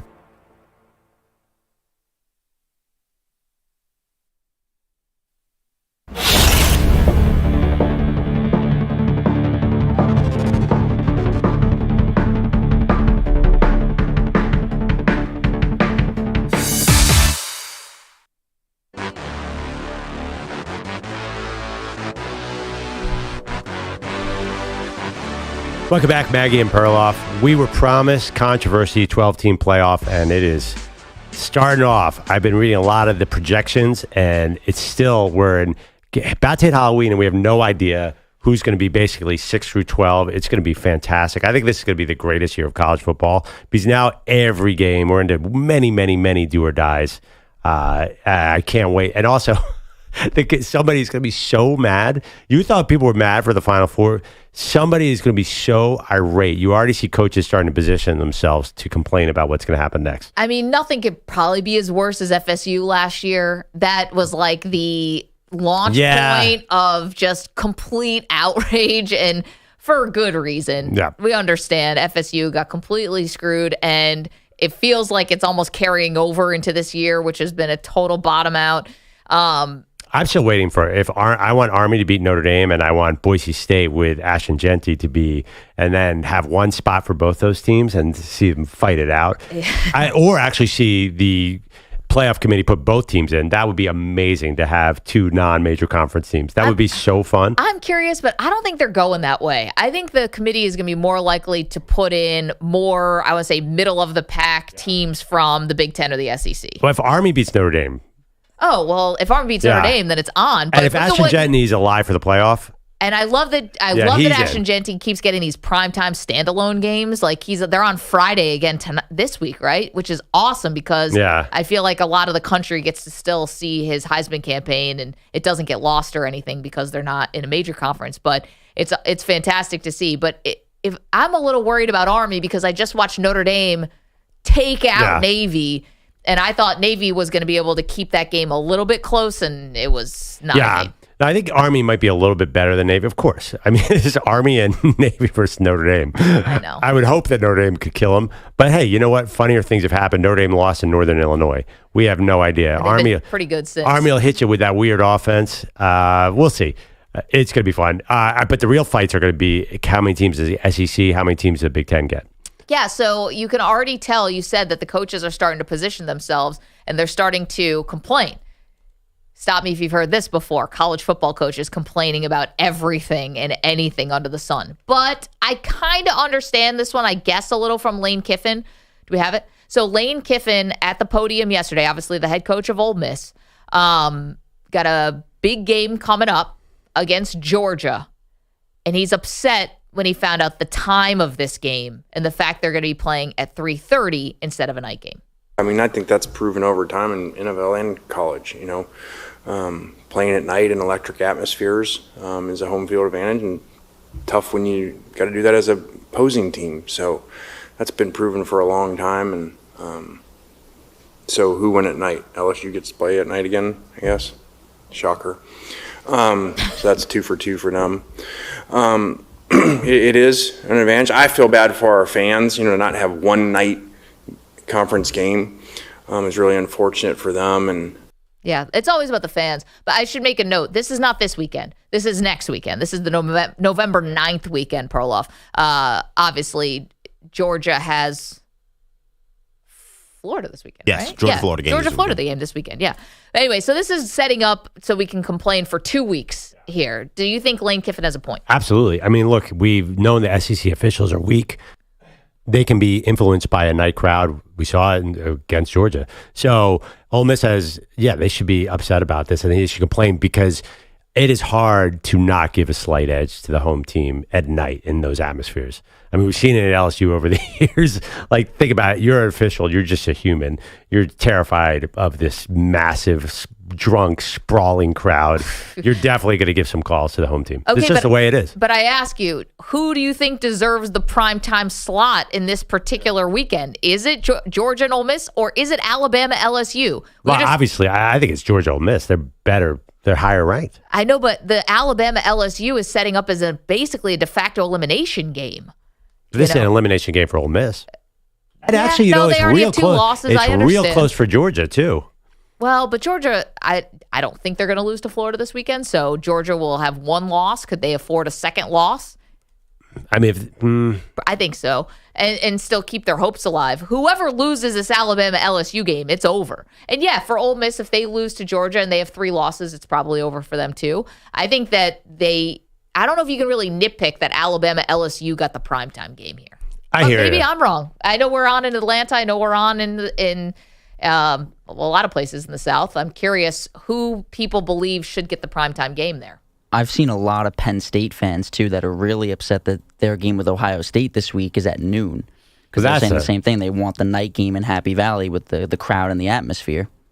Well, that's like this whole emphasis on the Fox noon game that Fox paid all this money for, right? Yeah, because there's actually not a much better game here for the primetime, right? Like, I think with Georgia and with Ole Miss versus Alabama LSU, there's a conversation there. Texas A&M and South Carolina. To me, that's not Penn State, Ohio State. No, I mean, and I guess maybe Lane is complaining to the TV executives, but I feel like that's where his beef should be. It's not with the conference, so I guess they're in bed. But the TV executives feel like LSU, Alabama, is just a more compelling game for America. Newsflash, Lane Kiffin, they're right. You know whose fault that is? Yours. Because every time your team goes up against Georgia or goes up against Alabama or goes up against any one of these primetime kind of opponents, you get shellacked. Mm-hmm. And I think that the executives are looking at that and they see LSU, who when they do get to night games and they do have a situation where maybe they're a little underrated, they get upsets. They win those games. So it's really about a TV product. I can't feel that bad for Lane Kiffin because Lane Kiffin, if you beat Kentucky, guess what? Your game's on prime time. Right. You know, if you beat LSU at night, guess what? Your game's on prime time. You were up in that game. So he's crying over things that he could have controlled, actually. But he can't because his team keeps flopping in these big moments. Now you want another one? I don't know. Yeah, but as a coach, like, you got to advocate for that, too. Right? I mean, that's the thing. Like, what's Lane Kiffin supposed to say? No, this is cool. Like, you gotta try and find any edge But you can. It sounds like excuse making, right? Like, to EJ's point, like if you're getting to the point where you have to call out the start time of the game and you really think that's going to give you a significant edge, you're already kind of making an excuse for why you'd be losing. I feel like it's more like I think it's like Phil Jackson working the officials in. I mean, like if he's going to say it all, media. Yeah, I feel like Kiffin's working this, and like you have to look for any edge you can. I mean, this is a big deal to Ole Miss. Like this was supposed to be the year. It's one of the most. I agree with EJ. It's one of the most disappointing seasons. Like everybody stayed. This was supposed to be Lane Kiffin's potential playoff team, 12-team playoff. It's been quite disappointing. Listen, how about Ole Miss? Why don't you focus on Arkansas? All right, I know you're a touchdown favorite in this game, but Arkansas is 5-3. I feel like you're dunking on Lane Kiffin because he's Lane Kiffin. If Nick Saban said this, you'd be like, that's brilliant. No, I always think this is loser mentality. If Saban said it, it would not be loser mentality. And there's no way you can say it because everything Saban did was calculated. No, but I don't think Saban would have to say something like this. Oh, Saban would say something like, Saban would manipulate anything he could through the media. He would say, I don't like these spread offenses, while he was secretly building a spread offense army. He would say, I don't like the transfer portal, while he was secretly getting all these transfer portals. Yeah, but you and I didn't fall for that. Like, that's the thing. Like, we would call that out. We never bowed to the knee and bend the knee to Saban. We've called him out on tons of stuff. Okay, so you think, I'm just curious, you really think, and you too, EJ, like, you guys don't view this differently because it's coming from Lane Kiffin? I think any coach that complains about this kind of ancillary stuff when you're getting all this money from TV, like, what are you complaining about? You get a home game. You should be ready to play this game on Mars if they said that's when you play it. Not be complaining about the start time is different for 4 hours. It's 3:30 versus 7:30. Oh, my gosh. That's going to count for what? 2 touchdowns? No way. Well, play the game. We saw the Georgia-Texas game. That definitely accounts for maybe 7 points. Yeah, but I also saw Texas A&M officials at Texas A&M get together and overturn a call against Mizzou that happened around 12:15 in the afternoon. So, you know, the officials can be intimidated any time of day. I don't think it matters at night. Were there bottles thrown? No, they just got together and overturned the call. I think that stuff can happen, and you can throw things on the field at any time of the day. It doesn't have to be at night. It's different at night. I mean, he's totally right. Like, there's got to be an advantage at night, especially in those places like Ole Miss and LSU. Personally, if I was a football player, I'd stick out at a game at LSU. I want nothing to do with that crowd looming over me. Tennessee too. That place looks crazy at night. I totally get it. No, I think Lane Kiffin has to do that. And even if he doesn't get this game this year, then maybe next year he gets a game at night. I think. Listen, you have to get every edge. I see this more as a Belichickian thing than a whining thing. I would throw it up as a poll question. Lane Kiffin complaining about the start time against Georgia. Is that gamesmanship or is that loser's lament or something like that? Pat Boyle is here with headlines for us on this fine morning. Pat, what are you shilling for today? You got a Coors hat and a Taco Bell shirt? Do you have Burger King pants on? Like, what's going on? I'm doing my best Williamsburg, Brooklyn impression. People around the country may not know exactly. They might not know what the shorthand for that is. That means dressing like a hipster. My hipster. Doing my best hipster impression. The Taco Bell sweatshirt was a gift last week from... Is this Halloween for you today? No. Oh, this is just how you want to dress. Yeah. So you're not doing an impression at all. You are a hipster. Hey. I totally get it. Like a vintage brand, like or whatever, yeah. I was wearing corduroys before anyone else was wearing corduroys, before it was cool. Yeah. No, I do love this Taco Bell sweatshirt. One of Sal Licata, down at New York radio station, his friends is like a vendor for Taco Bell. Okay. So he bought a bunch of Taco Bell food last week. And they gave him a sweatshirt? And gave me a sweatshirt. Does it smell like a taco? No, it smells like a sweatshirt. I wish it smelled like tacos. Actually, I don't know if it did. Right now, it's 7:30 a.m. Eastern. I don't know if I wish it smelled like tacos, but there's probably plenty of times where I would wish it smelled like tacos. Listen, Perloff's driving to San Antonio for breakfast tacos. Oh, you're paying off that bet finally? TBD.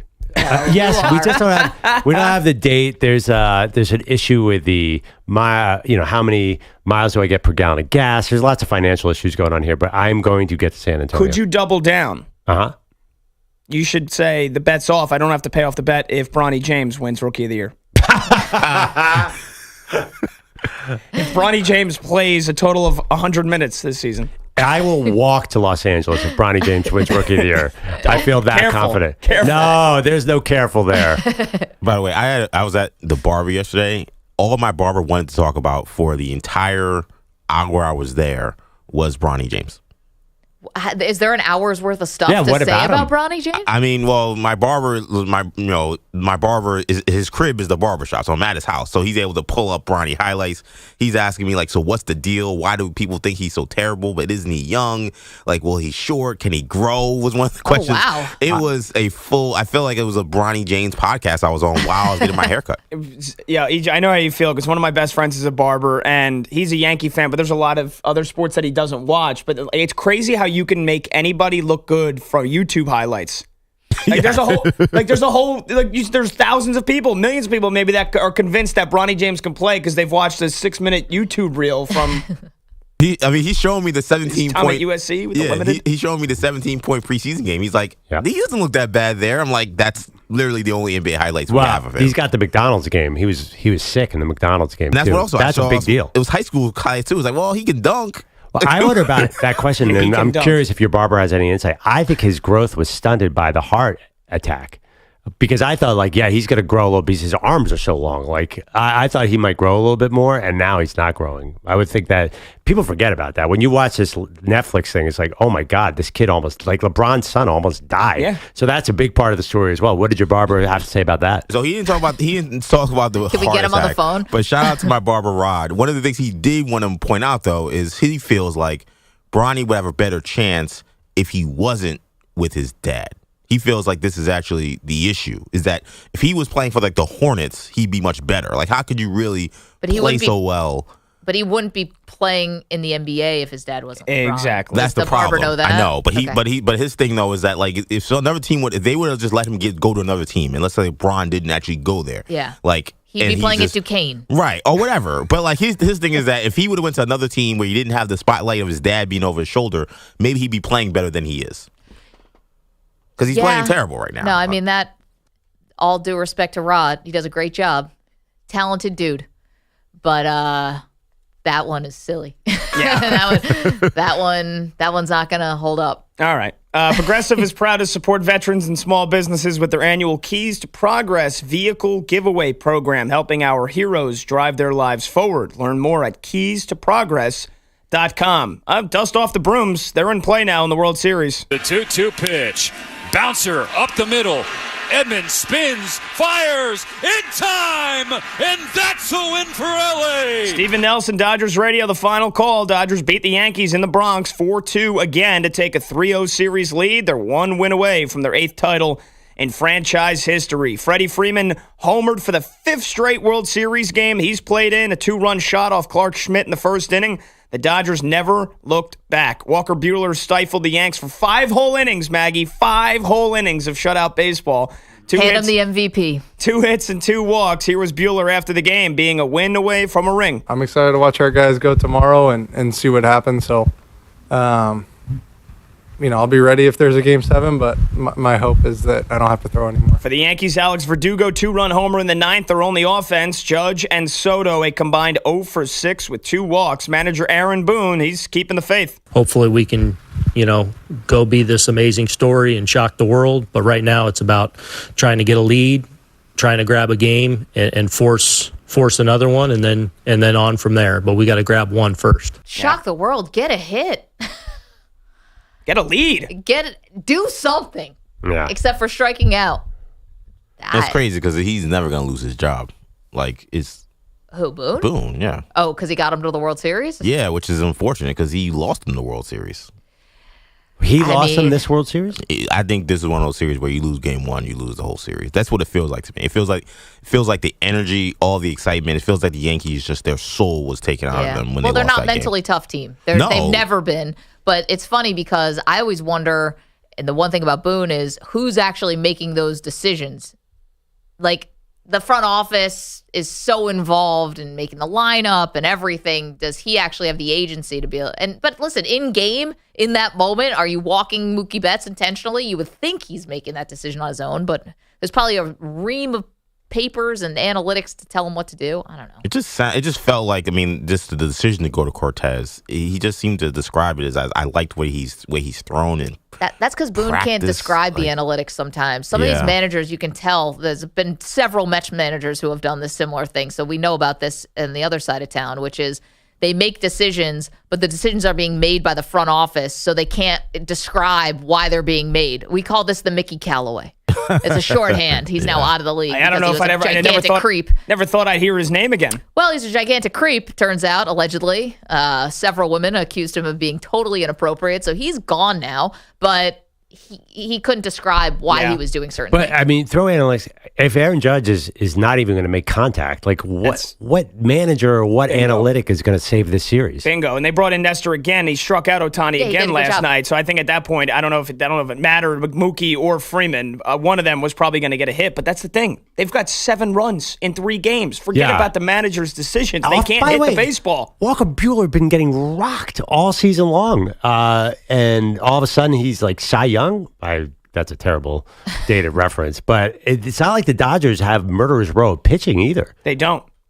And their bullpen was a big question mark, and so far the Yankees have not been able to touch them for the most part. Game 4 tonight, Luis Heel goes for the Yanks with the season on the line. Bullpen game for the Dodgers. Monday Night Football, Steelers defense did what it does best, forcing turnovers on the Giants' final 2 drives to hang on and win 26-18. Pittsburgh now 6-2 on the season.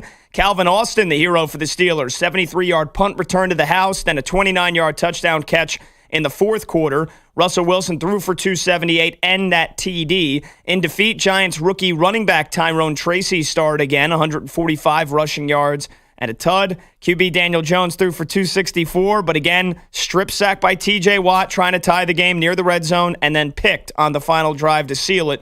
Giants QB after the game on the frustrating loss. We hurt ourselves a lot tonight, and that's the most frustrating part about it. So we've got to be more detailed, starting with me, and, some of the good stuff that happened, was negated by, those mistakes. Steelers go into their bye week. Giants now 2-6. They play Jaden Daniels and the Commanders on Sunday. We did basketball last hour, so let's stick with some football here, some key NFL injury news as we're now into Week 9. And let's start with the upcoming Thursday night game, Texans at the Jets on Halloween. Spooky line in this one. Jets are 2-point favorites. Maybe here's part of the reason why. We know Texans receiver Nico Collins is on injured reserve, and now they will be without Stephon Diggs, not expected to play with the non-contact knee injury he suffered in the third quarter in the win over the Colts. Head coach DeMeco Ryans said yesterday they're still evaluating the significance of his injury. That's the reason why they're a 2-point underdog? Well, I would assume. Short week, and they're missing their top 2 receivers. But they have their running back. Yeah. They've got... I'm surprised by that. I am also a little surprised by that, but the Texans have been flirting with a loss to anybody. They're like, please give us a loss. Their offense is going to look No, it's not broken. great. CJ Stroud hasn't been that good, and I think they're all see Bobby Slowick as a moron. Well, their offensive line is not good. Yeah, so suddenly it's Tank Dell and Mixon and Damian Pierce. Well, the thing with Slowick is he's so conservative on the first 2 downs. He's always been like that, but when you don't have Nico Collins to save you on 3rd down, it looks terrible. But you can run on the Jets. That's what I don't understand. True. But if the Jets need a touchdown lead to beat the Jets. Like that, I don't know. Yeah. No, it does feel weird. Also, are the Jets going to change their kicker? Well, apparently they're working guys out, and they're going to take them. This sounds like a high school team. Like, we're going to take them to the field, and they're going to kick kicks and see what happens. Where, Hoboken High? I mean, might as well at this point, right? So apparently they have not made a decision yet on this, which is insane. The fact that they should have been doing this weeks ago. Yeah, by the way. Perloff was 100% right. They should have cut Zuerlein a long time ago. The fact that he wasn't cut at 4:50 p.m. on Sunday shows you just how clueless this team is. Anybody but him at this point. Forget about trying guys out. He needs to be gone, and then you figure out who the next kicker is. You don't say, well, let's get a guy and see if he's better than Zuerlein. It doesn't get worse right now. Remember when the Chiefs needed a kicker, and it was, wasn't the safety who kicked a couple extra points for them? That was the Texans. Oh, the Chiefs, I guess it is. Oh, Justin Reed. Reed. Yeah, he kicked some extra points. The Texans had a guy kick like a 45-yarder last year. Just hold a tryout within the team.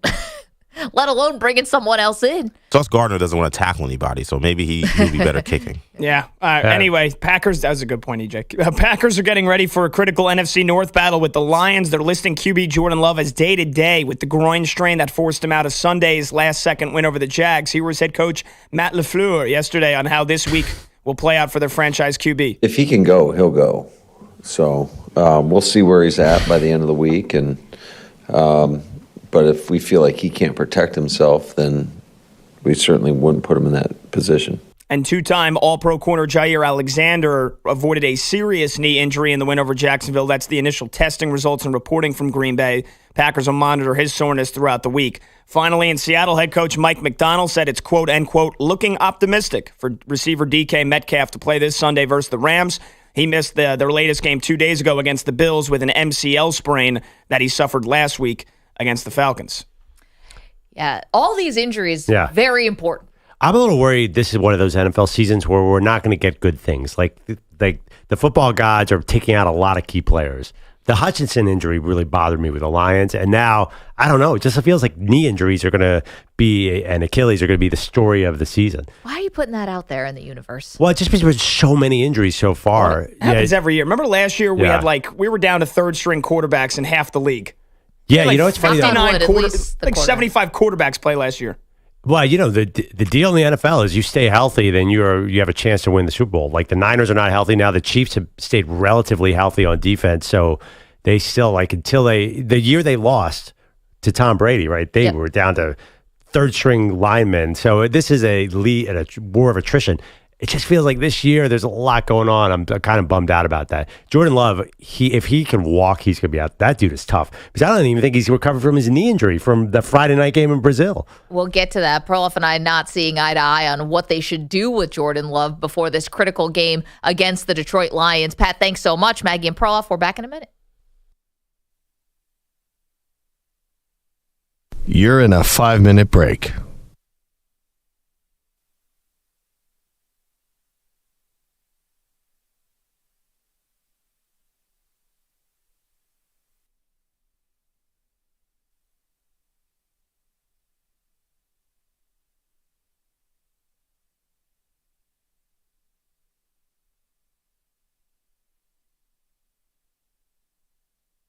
Four minutes, 30 seconds remaining.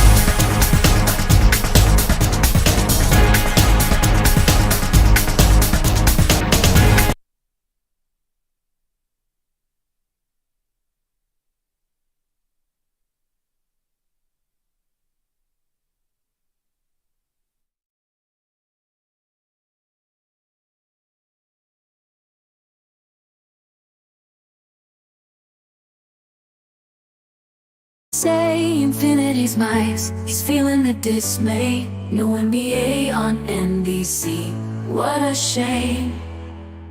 Just JJ Redick's wine ain't the same. Peter Bellotti is getting upset. Maggie, Perloff, can you hear his plea? Bring back the NBA on NBC. Set his spirit free, he misses more. Co-stars and the crew, those were the days. Pete cries out, boo, boo. Bring it back, or can't you see? Bring back the NBA on NBC. Let it be. Pete's mad, he's feeling sad. Bring it back, oh, make it right.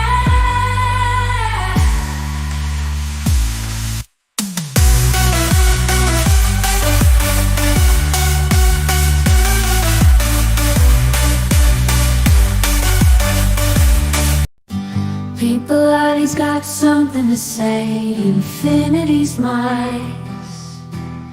He's feeling the dismay. No NBA on NBC. What a shame, just JJ Redick's wine ain't the same. Peter Bellatti's getting upset. Maggie, Perloff, can you hear us play? Manny and Uche, they're diehard Knicks fans, living in the Big Apple. They're part of the grand plan, but they just witnessed the crushing defeat. 76ers taking the victory, man. That's hard to beat. Sitting in the studio talking about the game, Maggie and Perloff, it ain't. Peter Bellotti, he made a prediction. Said the Heat gonna win. Celtics got no conviction, but now he's hiding, running away. Won't own up to his words, can't face the dismay. He thought Miami would rise like the sun in the sky, but now he's got excuses, got no alibi. He thought the Heat had it, it was a sure bet. Bogle sweeps. He's got the road trip blues.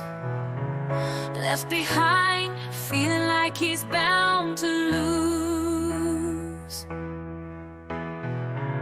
Perloff's off to San Antonio.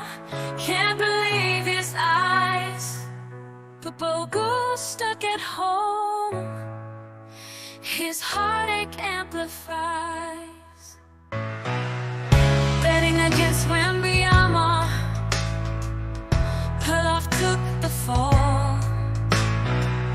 But it's Bogus left behind, feeling 10 feet tall. A loser in his own right, can't catch a break. Road trip dreams shattered, for goodness sake.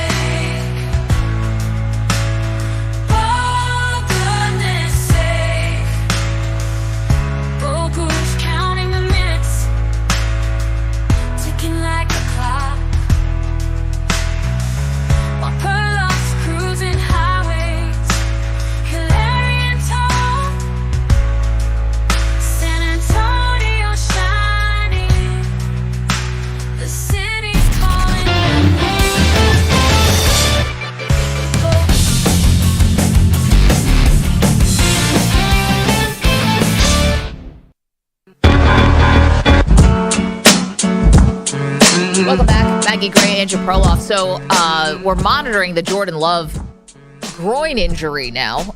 It was a knee injury to start off the season, missed a couple games. Malik Willis played very well for the Green Bay Packers, much better than he had ever played in Tennessee.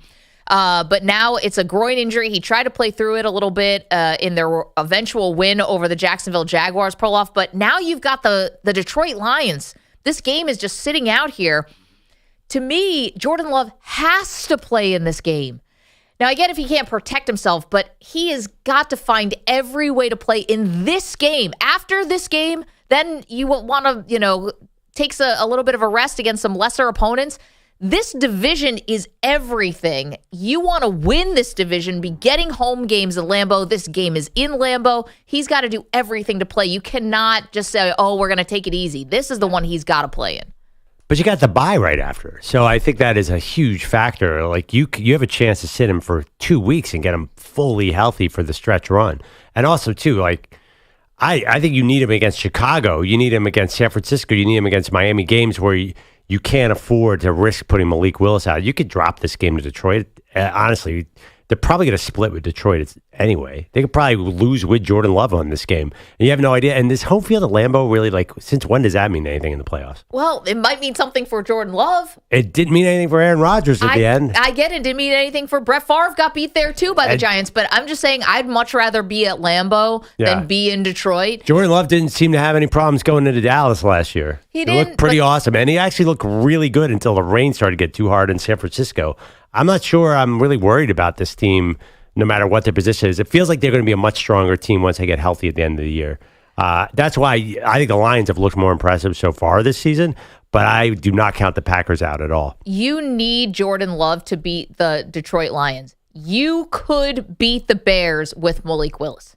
That is possible. But you might, but that's a big risk. Like, you definitely want Jordan Love for that game. Because Malik Willis. Are you trying to win the division here? Or are you trying to just be an also-ran? Because the Bears are not the top of the division. The Lions are. And I guess the Vikings, but we kind of think they might fall off a little. But you do not want to risk dropping a game you should win by having Malik Willis out there. Honestly, if the Packers lose to the Lions, and we can actually chart this, I'm sure their Super Bowl odds are going to say exactly where they are. Because it's really not, I don't think it's that impactful a game.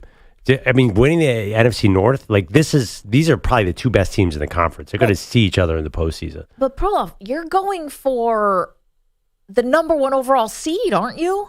I mean, you're going for a first round bye. Yeah. That is so huge for football teams to try to get healthy at that point of the year. If you're the Packers, you should absolutely have that in your sights. It's a week 9 game and you have a quarterback with a groin injury. Number 1, number 2, and number 3 priority is make sure Jordan Love is himself. But to your point, you got the bye week coming up. So maybe you do push it because you know you've got that break. Yeah, or maybe you say, oh, man, we have a great opportunity to really get him strong. Again, if the outcome of this game, are you going to say, oh, well, that was really huge? I mean, it feels like it's part of a much bigger, a trilogy, if you will, of Lions-Packers games to me. I feel like they're going to see each other again later in the year, obviously, and then maybe in the postseason. This is why I want the one at Lambeau. 855-212-4227. Ramon's our pal in Indianapolis. Ramon, what do you think about Jordan Love? Good morning, Maggie and Perloff, and I agree 100% with you, Perloff. He's got to play.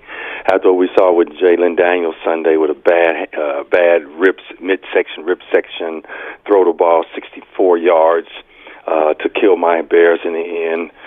Jordan Love's got to give it all he's got. Plus, think about what we had happen here Sunday that's got a firestorm all over the place with the particular quarterback Anthony Richardson out for a play. Ramon, how's that going over in Indy? The fact that Anthony Richardson took himself out of the game because he said he was tired. Oh, JMV, it was hot on 1070 yesterday evening. The radio, it's been burning up all over. Steichen came out now and said they're evaluating everything. I got through on JMV yesterday and just asked, what do we expect here? Flacco's, he'll win 9 or 10 games. We're not going to win a playoff game with him. We're not going to the Super Bowl. What do we expect? And honestly, you know what I think they should do? They probably need to go ahead and draft another quarterback. Wow. Already? If that's the point you think that we're at, I mean, if you're figuring you're going to go with Joe Flacco, we're not winning a playoff. We're not going to the Super Bowl with Joe Flacco. It's not happening. Ramon, you're definitely not. You're not making the playoffs with Anthony Richardson. No, we're not going to make the playoffs with him. So I think if they're in their heart of hearts, they're probably going to be in the mix for drafting somebody coming up. Wow, Ramon. No, they're definitely not. They're going to be like the 15th pick. These stranger things have happened, Perloff. But they're not going to have a top pick. You got to trade. We'll make a trade. You got to do something. You can't sit him for 2 years. He's not going to. He is what he is by this point. He just, for some other reason, he can't make layups. So that's something. I mean, look at Jalen Daniels. Caleb Williams. He played a bad game Sunday. Are you going to bench him? Of course not. Bears not going to bench him. They almost brought him back. If they hand the ball off to an actual running back or fullback as opposed to an offensive lineman, they might have won that game. That was a horrible. Eberflus has to go. It hurts us all. I'm originally from Chicago. It hurts us so much to see him. And then to get up there and say, well, those 13 yards didn't matter. That is coaching blasphemy. That was before the Hail Mary. He's done. He's done. But here, look for another quarterback to come next year. Mark my words. Wow, Ramon, we're marking him. We're marking him, pal. Anthony Richardson has completed 44% of his passes. It's the worst mark since World War I or something. It's bad. The analytics on Anthony Richardson are terrible. But, dude, once in a while, first of all, every game they're in somehow. The Colts are in. Every time they're on Sunday Ticket, I'm like, oh, my God. How are the Colts within a touchdown? Every single game. And then he unleashes a beautiful 50-yard pass to Alec Pierce. And you're like, oh, okay. You know, he's a little weird. He just looks like he looks like he should be really good. He just doesn't complete passes. Yeah, I think that there was a understanding that despite the fact that he was drafted 4th overall, that he was so raw and that he was going to need development. But a new element has now come over Anthony Richardson. To be honest, it's his own fault. Whether he was lying to cover up for something or he really was tired because he's not in playing shape, you can't take yourself out of a game. And by the way, the coaching staff needs to have his back a little bit there too. What do you do when a quarterback is tired? You call a run play or to call a timeout. I'm saying just hand the ball off. Hand the ball off. Well, I think the bigger problem. Jonathan Taylor. A bigger problem is he's running around way too much. Like he's got and also too, they were obviously furious he didn't go out of bounds on that play at the end. Well, he has no situational awareness, but everyone has to wear that. Don't the coaches have to coach him up a little bit better too? Hey, pal, you got to go out of bounds there. You wasted 20 seconds of valuable time. We got a lot more on Anthony Richardson and a lot more on the World Series next.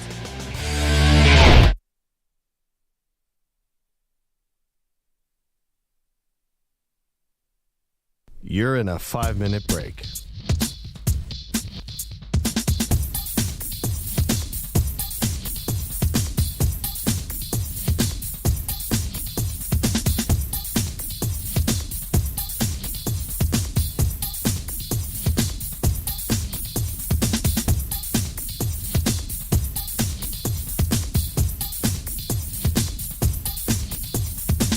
Four minutes, 30 seconds remaining.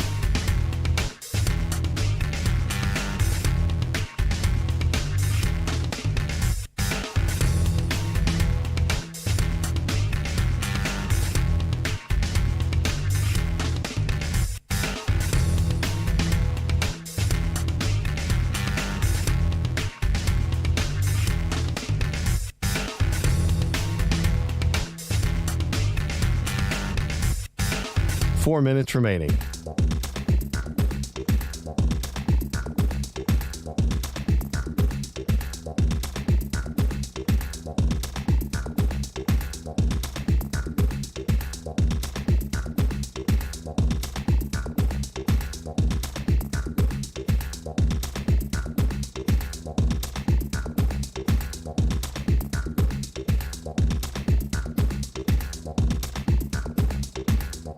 Three minutes, 30 seconds remaining.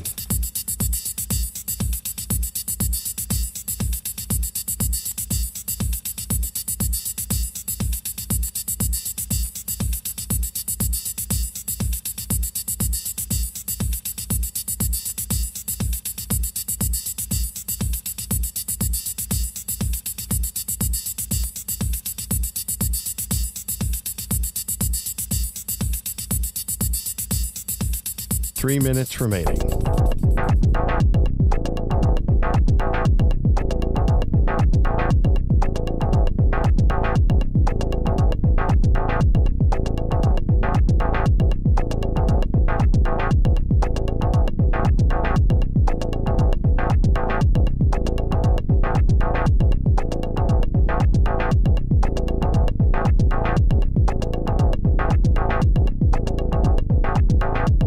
Two minutes, 30 seconds remaining.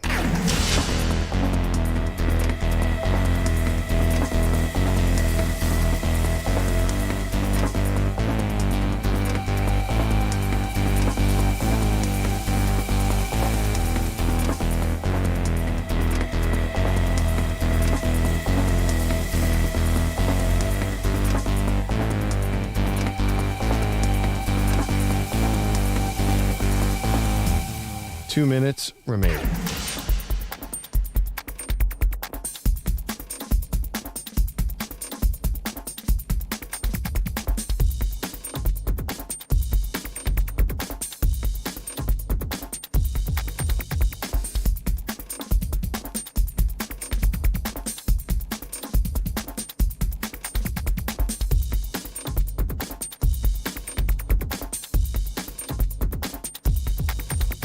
One minute, 30 seconds remaining.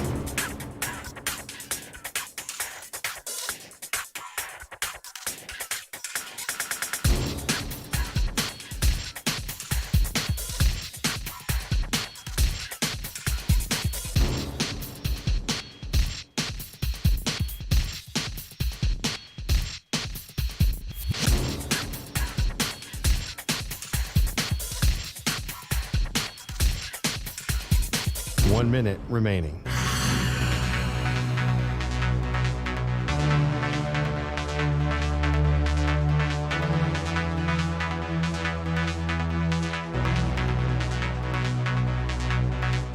$45 seconds remaining.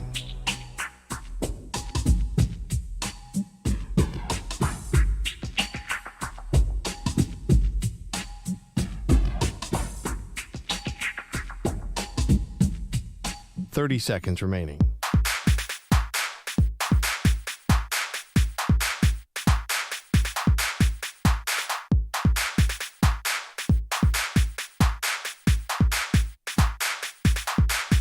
$15 seconds.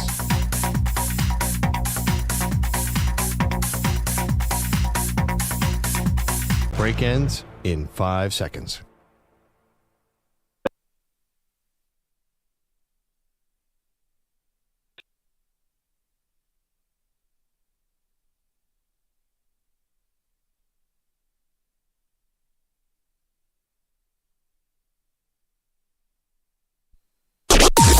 Maggie and Perloff on the Infinity Sports Network. A 1-2 offering from Schmidt. Freddie swings and belts the ball right field, hooking toward the corner. Hello, short porch, and hello, Freddie Freeman. For a third straight game in this World Series, 5 straight World Series games overall, Freddie Freeman goes deep. Thank you, Dodgers Radio. It's Freddie Freeman's World Series, and we're all just spectators, especially the Yankees. Welcome to the show, Maggie Gray, Andrew Perloff. Freddie Freeman, 7 RBI in this World Series. Pearl, that's the same as the entire New York Yankees lineup, that vaunted lineup. Well, they just can't buy a hit right now. Oh, it's got to be so painful because the Dodgers scored early last night, too, and the Yankees just had so many chances. And just Aaron Judge and the heart of that lineup is kind of coming up short. Kinda. They are coming up woefully short. Now, Giancarlo Stanton doing his part. You could say Juan Soto's doing some stuff, but it's been, to me, the Dodgers winning every facet of this game. And yeah, the final scores haven't been super dominant, but I think they took a mental edge with the Freddie Freeman Grand Slam, and that's coaching and manager decisions that you can be second guessing. And they just they've done everything right, and it feels like the Yankees can't do anything right. I don't know. It feels like they're holding on for dear life every game, too. And I'm really surprised. I'm surprised the Yankees isn't getting in the Dodgers bullpen. It's just the whole thing is very weird here. Both of games 2 and 3 were incredibly disappointing. I find, and I'm not sure if you agree with this, losing a baseball game for a team you root for is the worst sport to lose in. Oh, it's the most because there's no clock, without a doubt. And you do not know when the pain's going to end. It's just like a slow, torturous process, and especially the way the Yankees are playing. Well, I also think, and this is maybe a bigger philosophical thing, I think the most drama you can have in sports, like I get a 4th down, I understand free throws maybe with no time left on the clock in a basketball game, like there's other really dramatic things, but 2 outs bottom of the ninth, like there's just nothing that beats the drama of it, and on the flip side, there's nothing that beats the pain because it's so slow. Right. You know, there's nothing you can do. You can't speed it up. You can't press, and it's just sitting there helpless as a fan. I agree. It's the worst. It's the worst. Especially, too, because for this Yankees team felt like, oh, my God, finally we're back. After it's been a long time. Yeah, since 09. And it just felt like the expectations were very high that at the very least this would be a 6 or 7 game series. I don't think I heard one expert or one fan were in New York say, oh, this is going to be a sweep. It feels like a nightmare. On the flip side of this, for the Dodgers, though, this one is so necessary, not because you're trying to win every game. I get that. You're trying to win every year. But that 2020 World Series is not thought of, at least I'll speak for myself. I do not believe that is a true World Series. I don't. 60 games is not a baseball season. We've seen plenty of teams get off to good starts with 60 games. You were not in your home stadium, no travel. Everything about that 2020 World Series is just, to me, Perloff, a giant asterisk. So for the Dodgers, for Dave Roberts, for everybody, this is huge. You needed one to truly validate what this era of Dodger baseball is. Oh, absolutely. And the funny thing, I think we disagree a little bit. This is not the Dodgers team either. Like their pitching staff is a hodgepodge unit, and obviously you have Ohtani, which is different. But they Yamamoto definitely was worth the money. I mean, they added him, and he's healthy. Is he? You sure he's worth the money? I mean, they won game 2. Yeah.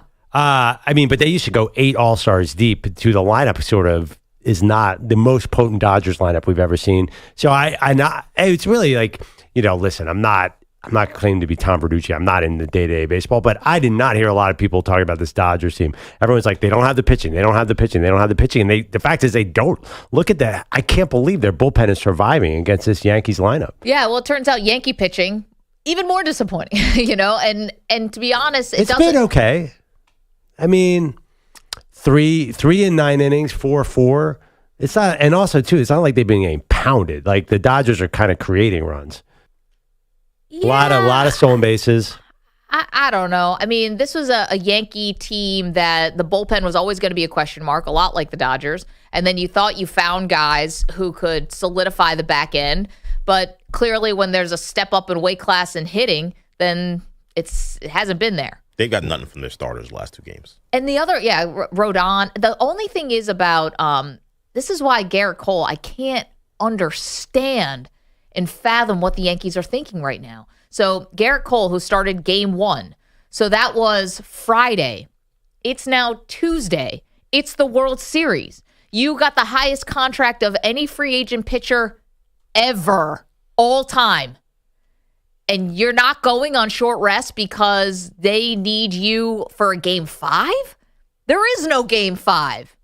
And Luis Gil is a rookie. And this is a huge spot to be putting him into. It almost feels like you're throwing him to the wolves a little bit. And so you're going to potentially get swept out of the World Series with your highest paid pitcher on the bench? Who thinks this is a good idea? This is like our friend Dave Damashek, who always asks if the Super Bowl is a must-win game. Like, it's a must-win, guys. Take care of Game 5. You disagree, EJ? No, not that I disagree. Maybe it's just how resigned I am to the Yankees losing this series. But part of me is like, does it matter if you lose in 5 or 4? Like, yes, in theory, this is the game you have to win, so you want Cole on the mound. It just feels like to me, like kind of like Pat Boyle said in the last segment, why I do think Boone lost in the series in Game 1. If you can't hit, you can't hit. That's you can't win a game 0-0. And Cole's probably not going to go 9 innings, especially on 3 games rest. So part of me is like, 3 days rest. I'm sorry. So part of me's like, yeah, I mean, it would make sense, but they can't hit. It doesn't really matter even if Cole gives you a gem. They should need a straitjacket to keep him from going out to the mound. Sure they do. He's kind of crazy. I'm sure he wants the ball. Yeah, but he's also crazy about his routines and stuff like that, and everything's got to be perfect. So I don't know, but I'd like to believe that he is doing everything he can to try to talk his way into that game. Yes, Nico? I agree with you that you have to take it one game at a time, but at some point you do have to win 4 games, and the Dodgers today are going with a bullpen game. Right. So I think their thought process is win the game when the Dodgers have a bullpen game, then you have Cole for game 5. Like, oh, I get it. Don't push all the chips to game 4 because then there's nothing left behind that. I know, but the problem is the Yankees have been winning these bullpen games. So it's not a given that you're going to be able, and this team can't hit the ocean. I don't know. I think that the urgency, there's no bigger urgency. Yeah. To me. Maybe I'm oversimplifying. It's 3-0. I mean, what are we talking about here? Like, who cares, right? It's the off season. So again, who cares? Why not pitch them? By the way, did the Dodgers just destroy the Mets pitching? I'm surprised you blame the Yankees pitching. Like, this Dodgers have been definitely, like, they're a little bit off too, except for Freeman. I can't believe. Can we get back to Ohtani for a second? Yeah, sure. You guys thought Ohtani should have been out there last night?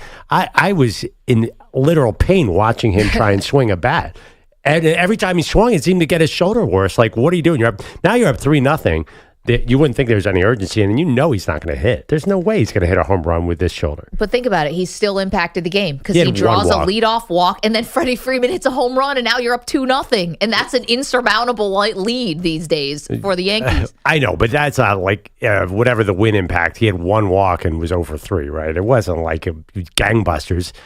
I'm not quite sure why he's out there. I was shocked watching the social media before. He shows up in a sling. Who walks up to a baseball game in a sling and then plays? What is happening here? So he's hurt. Well, he is, but again, he's still impacting the game, even if you don't think so. This is every at bat matters. He looked really, really bad on several at bats last night, I thought. So there's a story up on ESPN. Apparently, Ohtani sent like a text to the group chat or like the team text message that said something about, was it Bellinger who also had a bad shoulder the year that they won in 2020? So he's like, this is a sign of good luck. I'll see you guys in New York. I guess he was taking a different plane. I don't know, but he's fired up. I felt bad. I was going to say, did he text him bet the over? That was from Ipe. You now have a call from Los Angeles County Correctional. It's Ipe, bet the over. Wait, I have a question. Do you think? I mean, can Ipe? I guess he can't bet on baseball behind. I mean, I almost wonder: is he somehow? Is he putting action on this? Yeah. Well, he's in California. Presumably, he can't leave the state right now, I would imagine. Or is he even in custody? I don't know what his situation is. They sent him to jail yet? I don't remember. I don't think he's in jail yet. We need to double check it, but that's the whole thing. No idea. You can't do FanDuel and DraftKings and any of that stuff in California. So he'd have to call the bookie back. And that guy's phone's going straight to voicemail. Because I think he might be in jail or very close to it. Anyway. I think... Again, also the Dodgers kind of need some offense. Like Ohtani, if not, it's a designated hitter. Throw somebody else in there and let Ohtani rest. Yeah, but this is almost like when you say you don't need to be faster than a bear. You just have to be faster than the person you're running with to escape the bear. Mm-hmm. Do you need this much offense? You just need enough to beat the Yankees, and the Yankees are giving you bubkiss. So you don't have to be this all-time world beater laying everything out. You just have to be better than the Yankees, and right now that has looked pretty easy for LA. I just think they think it's really cool to have Ohtani out there for the world, especially if it's a game clincher. They're going to want Ohtani on the field. He looks severely injured to me. And the fact that every at bat he sprints into the locker room, obviously, to get some kind of treatment. Anyway, last night the Dodgers, they really should not be up 3-0 in this series. They're not playing up 3-0 baseball at all. They had 5 hits last night. I know, but they're doing everything just better than the Yankees. They're not having, well, listen, I know they had a guy who got thrown out at home plate too last night, but it just feels like they're just a little bit crisper. Just a little. Yeah, they're a way better fielding team.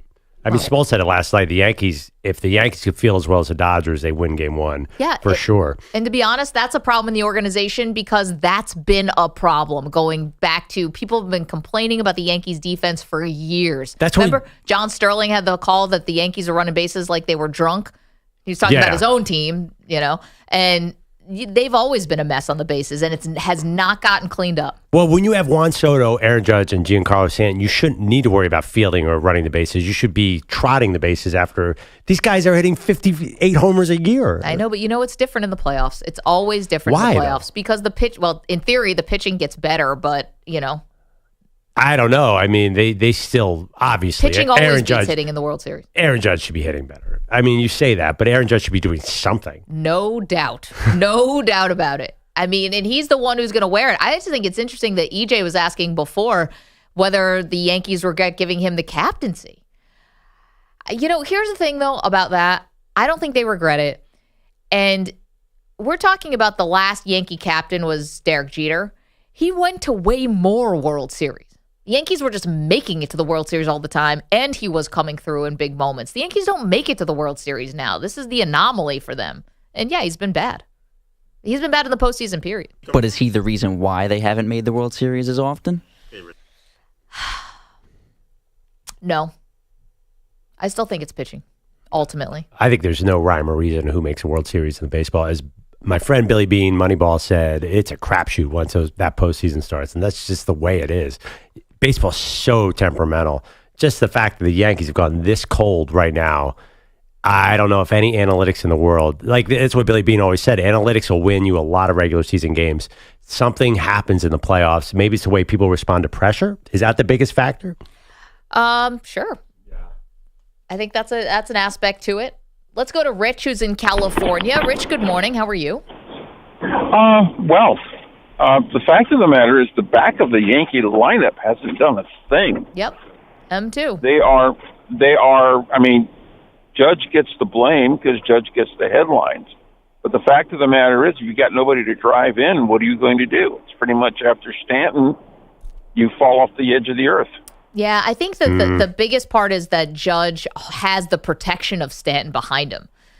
So you've got to pitch to Judge, and he's swinging through it's not like they're pitching around him. I mean, they can because now he's swinging at everything under the sun, but he has protection. But you're right, Volpe has not been good. Rizzo has not been good. I mean, what are you expecting really from Trevino? But correct me if I'm wrong, Judge has got a lot of runners because the top of the lineup's been getting on base. So Judge has been up there with guys on base a lot. He's been awful in every instance of it. Yeah, no, it's been terrible. But so but you just said that Judge isn't getting up there with players on base. Yeah, but the point being that it can't be all Judge. The fact of the matter is you need that back of the lineup to come around so that they have stuff, or at least more runners to bring in. I mean, table I'm a Giants setters. fan. I've watched futility. Well, you've watched some success too, Rich. Thank you so much. Chisholm's come up with in some big spots and not really delivered. I feel like the Dodgers are eager to get to him. I agree. After Stanton, if you're rooting against the Yankees, just get through Stanton and then you're okay. Our pal Big Friendly on the line in LA. Good morning, Big Friendly. Hey, what's up, Maggie? How you doing? I'm great. How are you? I'm doing all right. EJ the EP, my man on the news, and Daddy Cool. Now, Daddy Cool, I got nothing but respect and admiration for you. But the way you're carving my Dodgers apart like it's Thanksgiving dinner, I would agree with you. They're not playing A1 ball, but they're playing ball good enough to beat the Yankees that haven't showed up yet. Definitely.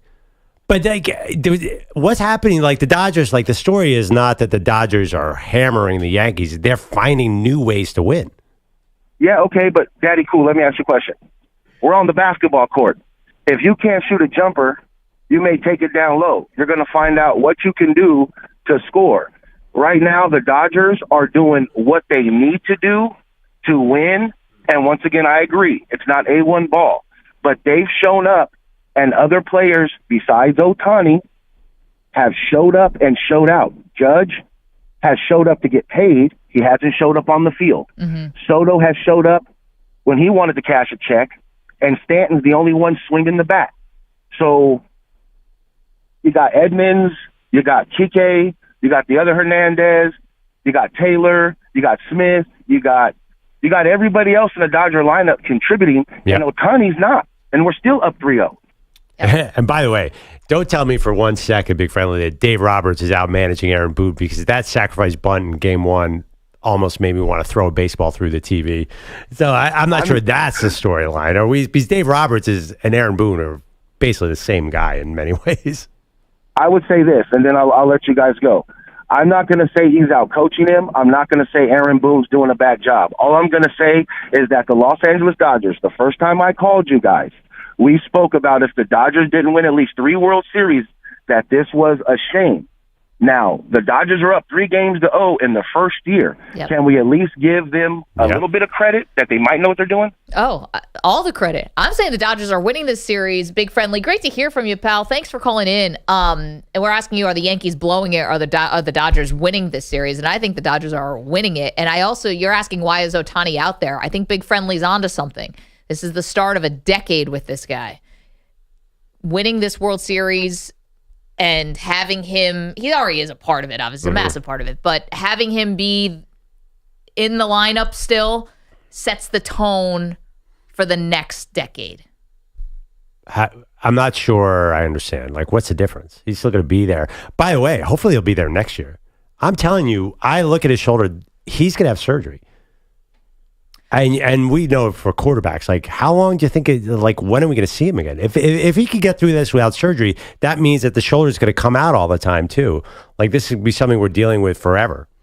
Okay, but what's more important to me, I guess, is even if he has to have surgery, you don't know it's going to wipe out a year.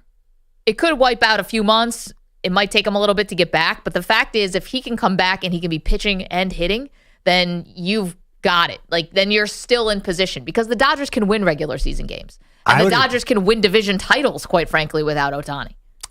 Yeah, maybe I'm just going on quarterbacks, but a torn labrum at least 9 months. 855-212-4227. See you guys on the phones. You want to weigh in on the World Series. Again, we're asking you, are the Dodgers winning it or are the Yankees blowing it? You're in a 5-minute break.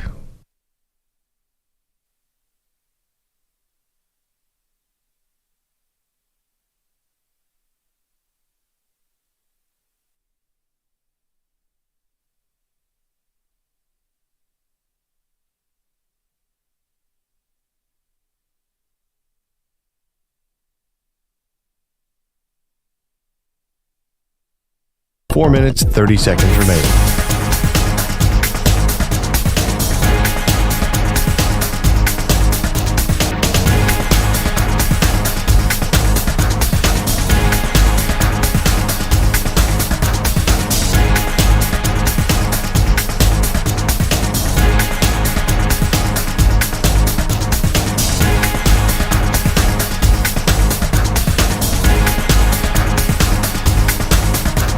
Four minutes remaining.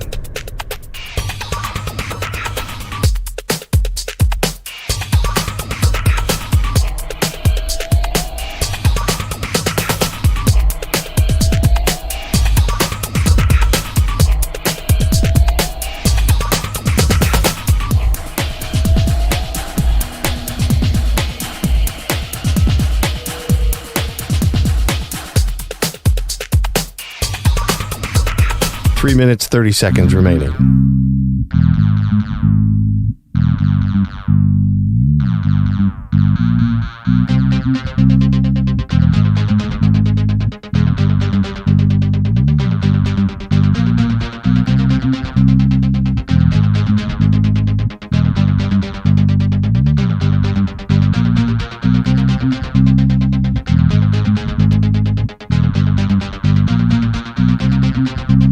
Three minutes remaining.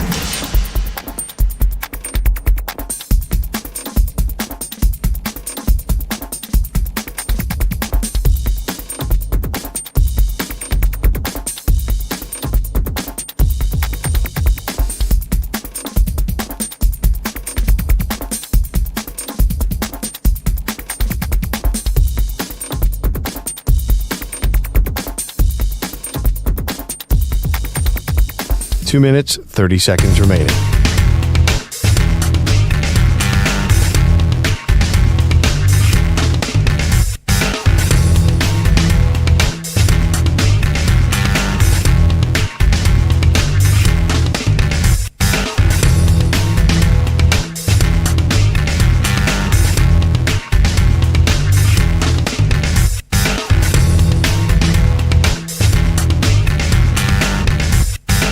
Two minutes remaining.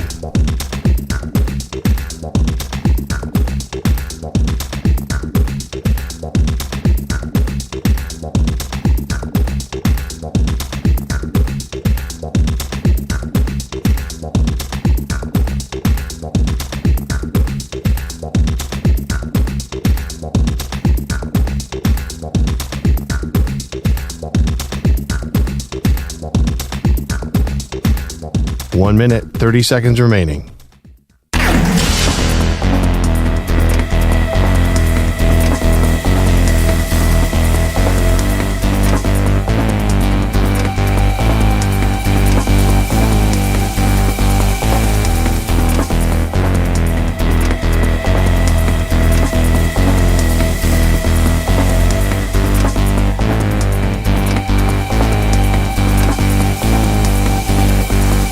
One minute remaining.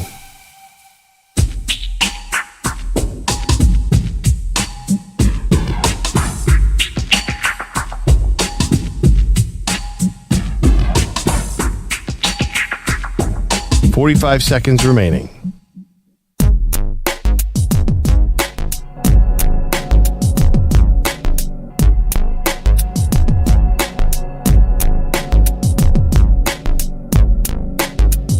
.30 seconds remaining.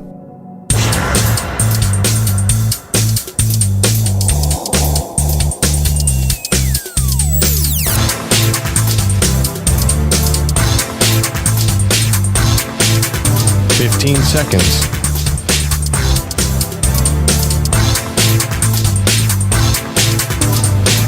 Break ends in 5 seconds.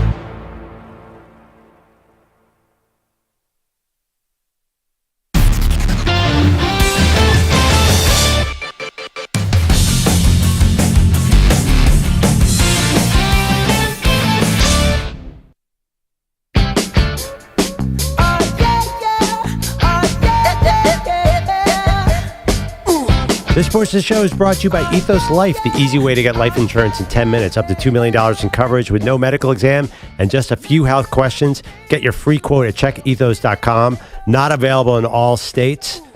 We are breaking down the Yankees-Dodgers game last night. Disappointing 3 games for the Yankees. The Dodgers, it's so funny because they were just pounding the ball against your Mets, Maggie. They're just doing enough to get by right now. This, to me, is like the worst possible way for the Yankees to go out, if they go out. I know. I can't even imagine a more nightmare scenario than Aaron Judge just going into a batting coma at the worst time of year. Yeah, I mean, you're saying when they go out. I mean, they're up 3-0. I don't think a team in the World Series, I saw the stat, a team that goes up 3-0 in the World Series, not just the playoffs, but the World Series, doesn't even get to a game 6. Yeah. So this is not the Red Sox-Yankees 2004 ALCS. And by the way, the Yankees, this version of the Yankees, have never shown you that they have that kind of grit and toughness. This is not how they're made. They're more of a front-running team. Well, no team in baseball history apparently has shown that kind of grit and toughness. But there are some teams that, are known for comebacks There's one team who's done this. Yeah, the Red Sox. But that wasn't even the World Series. But anyway, we're asking you guys, has the Dodgers, are they winning this World Series or are the Yankees blowing it? Sean is our pal in Oregon. What's up, Sean? Hey, you guys. The Dodgers are winning this. Yeah. This has been we're just flying with Freddie Freebird here. And he's the MVP. And I'll tell you what, this has been something, but those Bronx Bombers, they're looking more like Bronx Bums. I'll tell you what, there's going to be a shakeup going in that organization as soon as the Dodgers are done beating them up. Oh, Sean, if only. Yankee fans have been asking for shakeups for years. The team doesn't do it. Boone will be back. Everyone's going to be back. Although I don't know about what Stanton's situation is. He's still got a year left, right? Got a couple years. So I don't know if he had an opt-out. Anyway. Then I'm hearing maybe Juan Soto come to the Dodgers. We're looking forward to that. Rich get richer, Sean. Enjoy it. Hey, we're loving this. This is going to be a bad dream for those boys when they wake up this morning. Yeah, I mean, Sean, I think all that's left to answer is this going to be a sweep or are the Yankees going to make it interesting at all? Looked up a little bit on bullpen games, so that's what the Dodgers are throwing tonight. They are winning postseason bullpen games at a clip of 67%, while everyone else in baseball is winning at a clip of 35%. They're used to this. And we're going back now a couple of years, and obviously the Dodgers make it to the postseason all the time, so maybe those numbers are inflated, but... Can we jump ahead for 1 second? Yeah, sure. If Ohtani is really hurt and he's going to miss part next year, does that change the calculus on what the Dodgers will spend for Soto, too? Oh, I would think deals are so long, though. I know. I just think the Dodgers are they're like the Yankees. They have to win every year. There's pressure to win every year. So I was just watching a highlight on TV. I mean, Ohtani is majorly injured. He's standing at first base, doing a little self-made split. So anyway, I agree with Sean. I can't wait to see Soto out in LA. He's going to look really gorgeous with my Dodgers. I mean, although unless Philly, can you imagine how many homers Soto could hit in that Philadelphia ballpark too? Why would he want that aggravation? He's got the fan base turn on him in 5 seconds, and Philadelphia will be booing him by April 20th. Bryce Harper is God in Philly. He'll be hitting 350 on the year, and he'll go for an 0 for 19 slump, and then so he'll want to retire. Whatever. We cheer Trey Turner and turn around the man's life. Yeah, because our friend Jack Fritz basically had to make an appeal to everyone in the city of Philadelphia to change the behavior that they've had for the last 100 years. Is that there's a documentary right now on this. Have you guys seen this? No. It's called The Turnaround, and it's about, it wasn't Jack, it was some fan started this movement to cheer Trey Turner. There's a gigantic documentary on Netflix. It's bizarre. And even, I'm a Phillies fan, I can't even watch it. Because I think it was Jack. There's the producer for the afternoon show. Okay, but the Netflix documentary is not about Jack as far as I know. I thought he had a big hand in it. He's got a I'm microphone, sure he did. obviously. Let's go to Adrian, is our friend in Maryland. Adrian, what do you think about the World Series? Hey, guys, thanks for taking my call. I think the Dodgers are winning it, and as I told EJ, this is what happens when you have basically, I'm going to say 2.5 batters, 2.5 out of 9 players in the lineup. If one of them goes cold, just like what happened to L.A. and the Dodgers last year with Arizona, Mookie Betts and Freddie Freeman went cold, and they lost. They got swept by Arizona. So this is exactly what's going to happen because the advanced scouts in the Major League Baseball in the playoffs will find a hole in your swing, and that's what's happened to Judge. That's my take on it.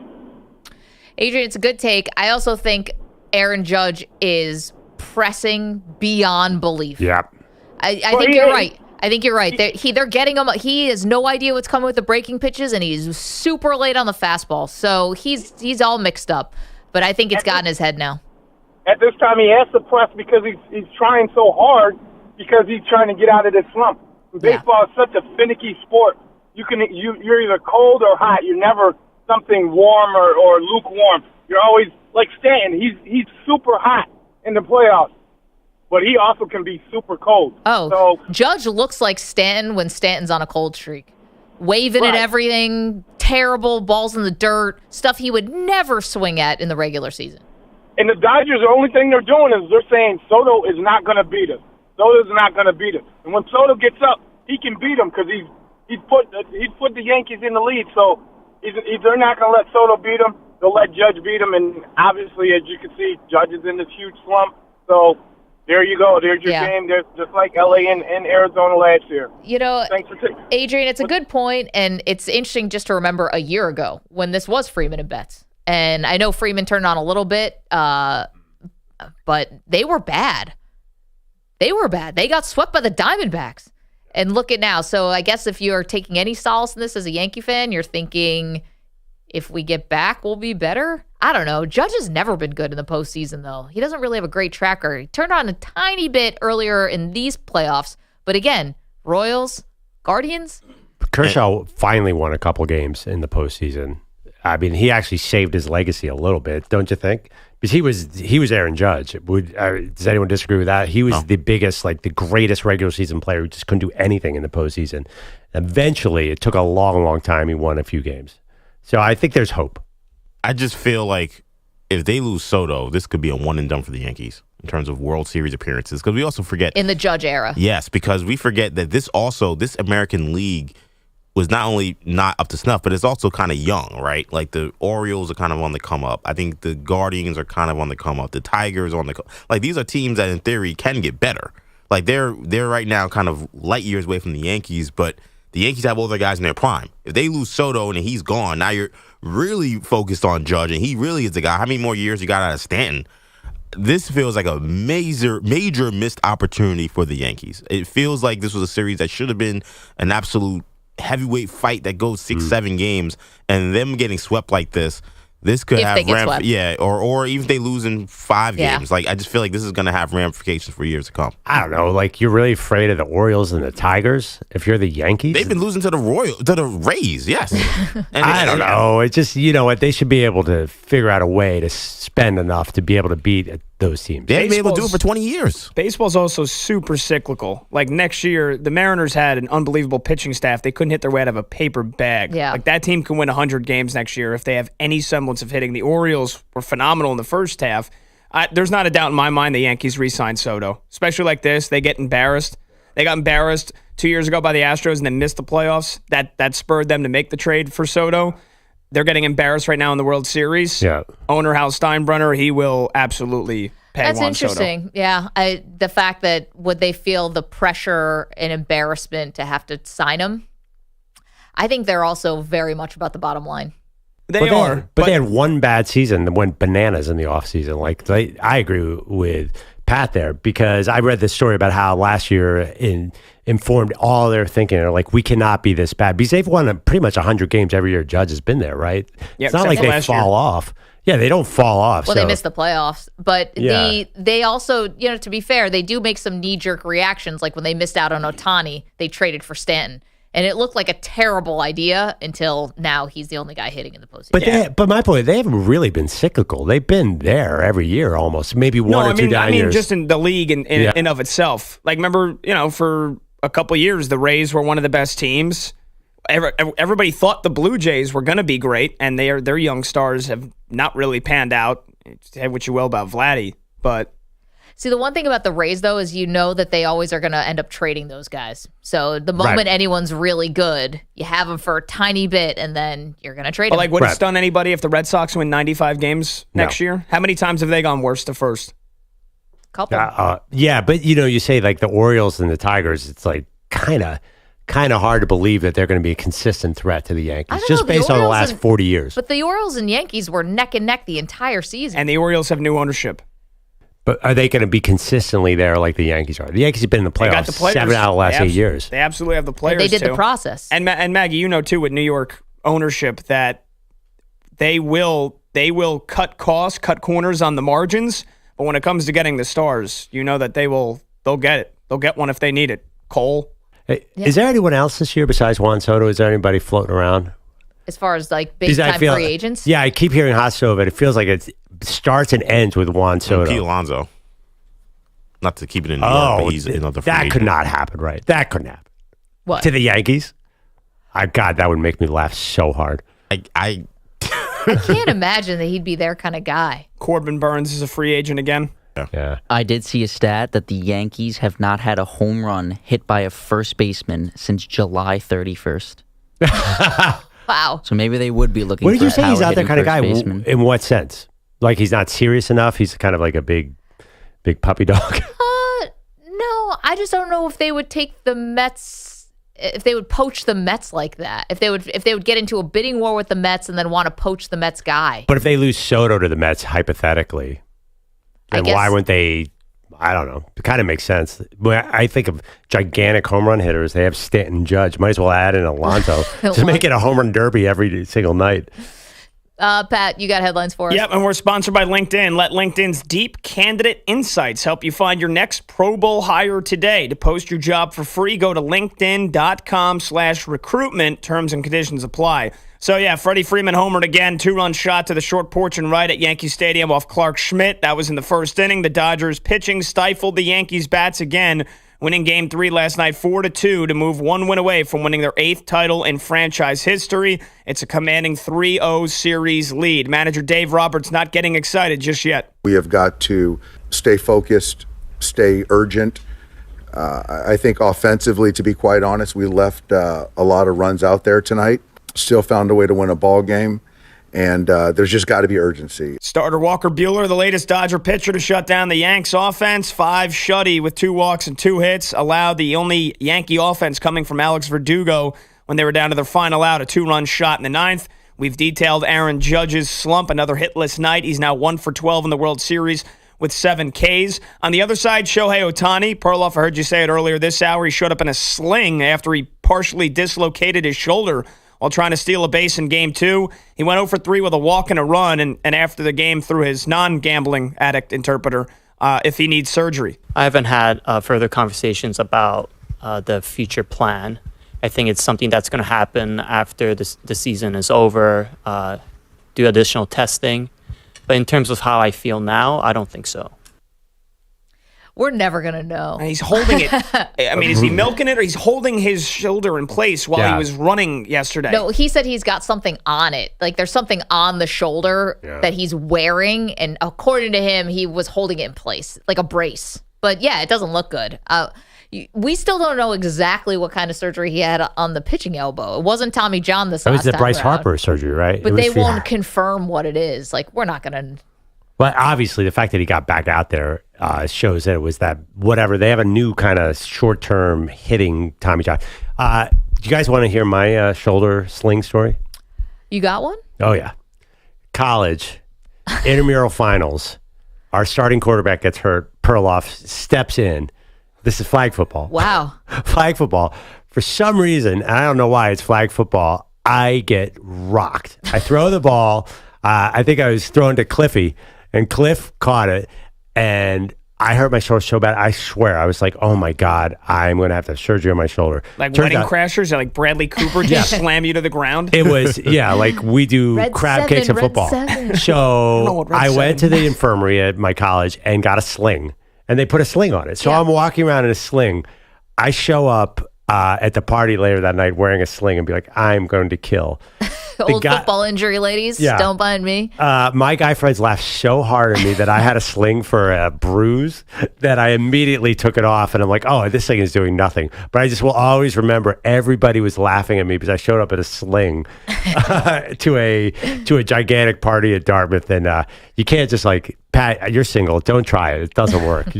Yeah, but you guys win the game?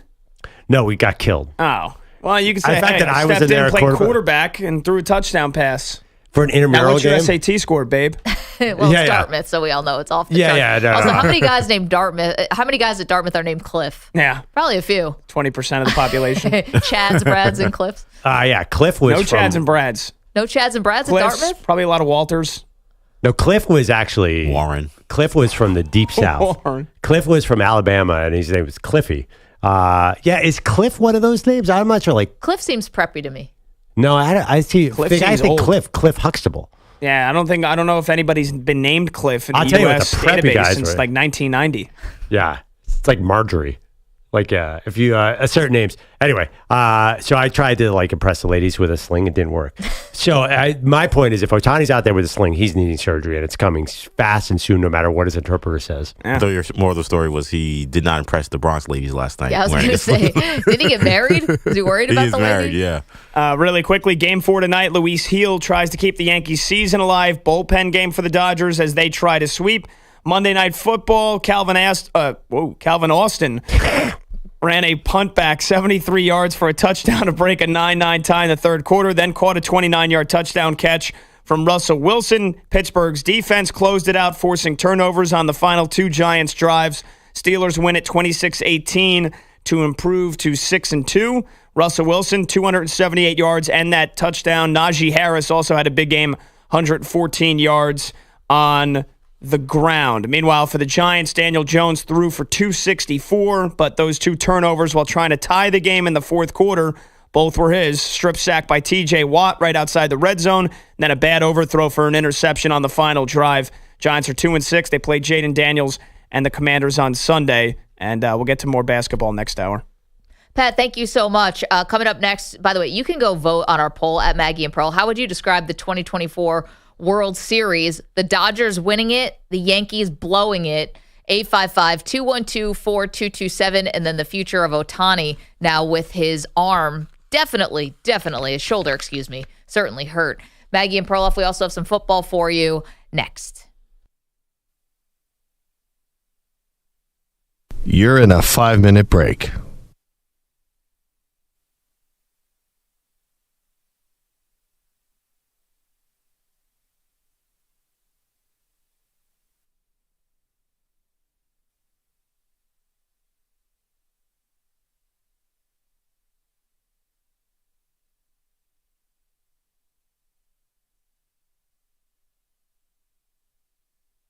Four minutes, 30 seconds remaining.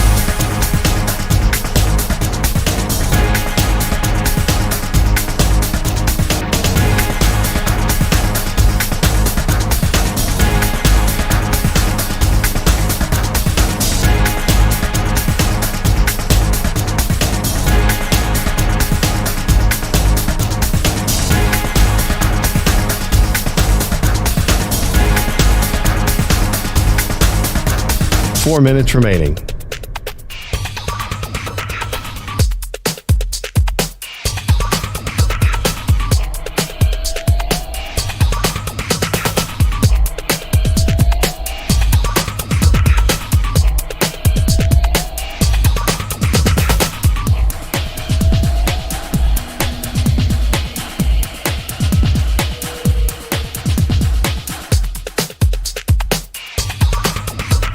Three minutes, 30 seconds remaining.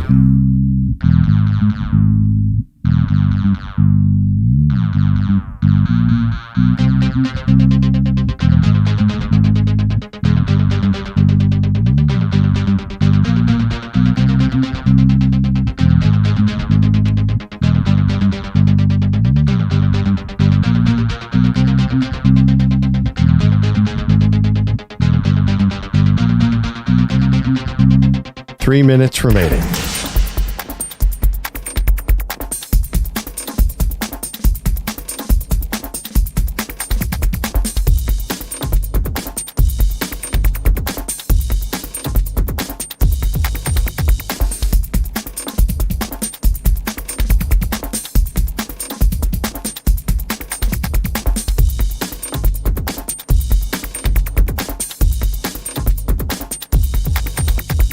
Two minutes, 30 seconds remaining.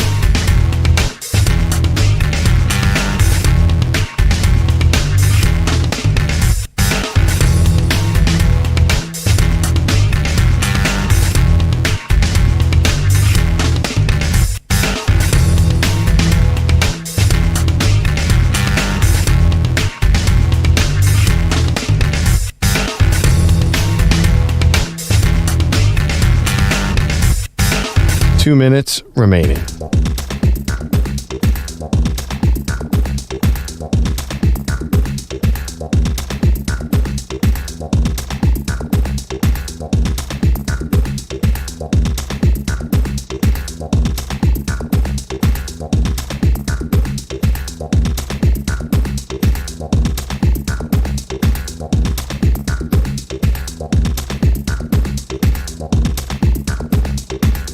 One minute, 30 seconds remaining.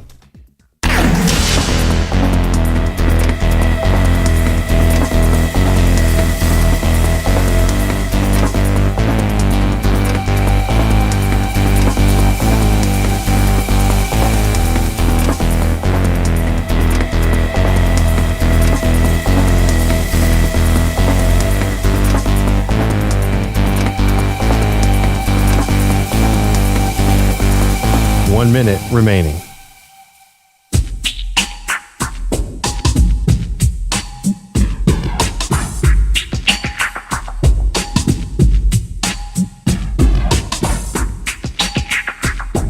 Forty-five seconds remaining.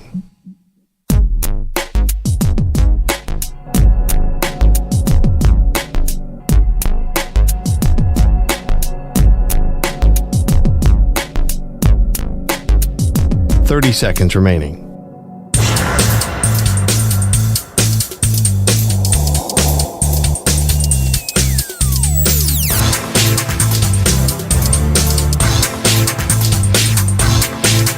Fifteen seconds.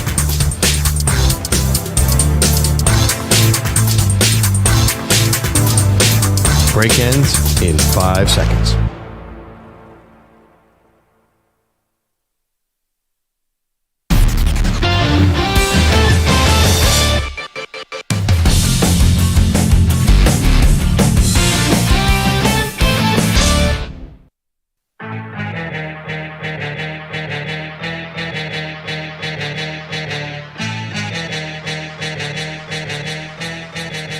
Welcome back. Maggie Gray, Andrew Perloff been talking about this World Series. I'll give you, it's been captivating, even with the Dodgers up 3-0. We've all been into it. We're breaking down every Giancarlo Stanton slide into home. There are very few of those. Rare. And we all found out last night why. He's been the only Yankee who's been doing anything at the plate, really, but I thought to send him on a, single to left field was just a bad decision. Again, the Yankees are losing for a lot of reasons. Would that have been the turning point? But Perloff, to your point, it's not like it's been blowouts either way. All of these decisions feel so monumental, and that was one of them. What possible difference does it make? There's absolutely no chance he was not going to be left on third, based on the way these games have gone. Yeah, the Yankees can't hit. They can't hit. Yeah. And this is why the Dodgers are beating them. They've had some chances in the late innings. Well, I just think Torres last night with 2 on, 2 out, bottom of the 7th inning. And I feel bad for the guy because the home plate umpire last night was not good. And that ball was basically at his chin. And they called it a strike. I think the Yankees are going to look back at this series and talk about missed opportunities because they're getting into the Dodgers bullpen, and the Dodgers really aren't hitting well either. So the Yankees have every chance to do this. I also think the Yankees are saying if this was 10 games, we win at least 5. It doesn't feel like there's no reason this should be a sweep at all. The Yankees should have won game 1. And then games 2 and 3 have been so incredibly frustrating because the Dodgers give them every possible chance to win these games. The problem is there's a gigantic hole in the middle of your lineup. It's Aaron Judge. William is in California. Judge has been completely ineffective. William, how are you? I'm doing well this morning. How are you two? We're awesome. What do you got on Ohtani? Well, first I just want to weigh in. Are the Yankees blowing it? No, they're not. The Dodgers have basically taken it away from them in every facet of the game. They haven't blown anything. They've left some runners, sure. Dodgers have left runners in every game. It's true. Okay? But let me just say that I can't believe that people have amnesia and they don't see the parallels here. Taking your wounded warrior, limping to the plate. You know, I'm sure they asked him, can you play? And he says, if I get a pitch, I can hit. And they probably said the same thing to Gibson years ago. And he one-armed, a pitch into the right field bleachers off the best reliever in baseball. Okay. Wait, but William, we already had our Gibson moment. That was the Freddie Freeman Grand Slam. I'm sorry. We had that moment, okay? But I'm talking sending the wounded warrior up there, okay? That was Freeman. He's also hurt. Yeah, but we already did this. The Gibson, we've saluted Gibson here. You think Ohtani's got a Gibson moment coming too? Well, I'm saying there's a parallel here. We got a second wounded warrior here, okay? And they did it for let me say this. They did it for no other reason than he's been the man all year, like Gibson was in '88, okay? He is a morale booster. And, of course, the bottom line is somebody looked him in the eye and said, if you get a pitch, and he probably shook his head and said, I can hit it out of here. Listen, I saw this guy hit a 440-foot shot out of Oracle Park to the deepest part of the park this year. This guy is fully capable of one-arming one, similar to Gibson, okay? I know, William, I get it, but I feel like you're being a tiny bit greedy here as a Dodger fan. You already got your big moment with the wounded warrior was Freeman. Freeman's totally killed the wounded warrior thing because he's looked A, healthy, B, dominant. Like, he's destroyed that But narrative. that was game 1, all the parallels. Joe Davis gave it to you on the home run call. Meet Freddie. We've got that one, William. You can't get another one. No, but wait. Best hitter on the team. Hold on one sec. Why Do you not guys? have moments Sorry, William. plural? One sec. Why not have moments plural? Okay. But we'll see. Why not? Your second moment is going to be actually getting the trophy, William. So you have a second moment coming. There's no way the Kirk Gibson thing is done. There's no way that Freddie Freeman home run is discussed with Kirk Gibson anymore. He's totally right. Shohei would be Kirk Gibson. Like, Freeman is awesome now. He's going to be the series MVP. No, Gibson he is, basically had one pitch in him. No, but that was the moment. No, Freeman it's was not hurt. anymore. He's just getting healthier, I guess, as the series has gone on, but that is the moment. No, it wasn't the moment that I totally think about it. It really wasn't a Kirk Gibson moment at the time, and now it's even less of one. Like, I don't think history will ever even make that connection. But if you can't have the Kirk Gibson moment, has to be in game 1. What? No, it doesn't at all. But that's the parallels, isn't it? The game 1 doesn't matter, right? It could have been any game. But that's part of the Gibson moment. But Gibson was so hurt. Freddie Freeman was not hurt like that. That's the difference. Okay. Gibson could it's really... close enough, guys. That's part of the call, too. He says, Gibby meet Freddie, game 1 of the World Series. Yes. But you have to understand, like, Gibson could not have grounded it. If there was a single to right, they would have been able to throw him out at first. He was limping. No, I get it, but you can't ask for another moment. EJ didn't want Willis Reed to come limping out at the second half, too. You get a one moment. You get the moment. This is right. I think what William's trying to say though is that, like, Ohtani being out there inspires the team, lifts the team. Sure. Even if he doesn't hit a home run, that, like, him being out there is like Kirk Gibson because he's a guy that really shouldn't be out there at all. Whereas like Freeman can kind of get out there and play. But William is saying he also thinks Ohtani's gonna hit a home run. Yeah, he did say that too. So and also too, like Gibson, because Gibson couldn't, did it one-handed, so he did it with the front hand. Yeah, that would be. I don't know if he can do the. Yeah, Yankee Stadium's pretty short porch. That'd be cool. That would be a real. I didn't like the Freddie Freeman Gibson thing at first too. It was so different. You have to understand the history of what Gibson did. That dude was injured. Freddie Freeman has been like, maybe I'll play today, maybe I won't. I don't know. Earlier, I think you're just in the moment, but earlier this postseason, he was very injured. The Mets series, he missed hurt. a game. Right. Yeah, but he clearly is not injured now. He's not as injured. No. What's the story of this playoff going to be? Freddie Freeman's going to win the MVP. Yeah, he is. Like, it's not because he Gibsoned it out. It's just because he dominated. How many World Series games in a row has he hit a home run now? What is this record? 5. Wow. But by the way, I used to hate Freddie Freeman. Now I like him. All NL East teams. Yeah, I know. Phillies, Mets, we all, none of us like hate Chipper and hate Freddie. Well, none of them are bigger than the Game 1 Grand Slam. Yet. I mean, maybe he's got a bigger one in him, but I don't know. Also, even if Ohtani does hit a home run, you're up 3-0. That's not Kirk Gibson. No, you're right. And also, too, you were going against Eck. That was all time. Eck is not coming out of the pulpit for the Yankees. That A's team was so ridiculous. 855-212-4227. You're welcome to weigh in on the World Series. Are the Yankees blowing it? Are the Dodgers winning it? We also have got some big takeaways from last night's Steelers win over the Giants. Maggie and Perloff.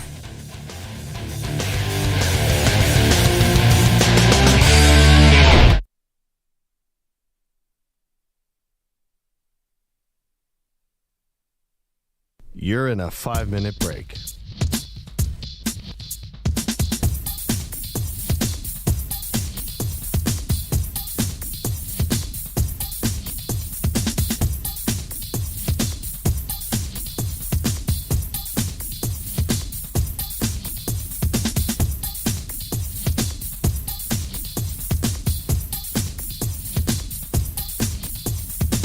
Four minutes, 30 seconds remaining.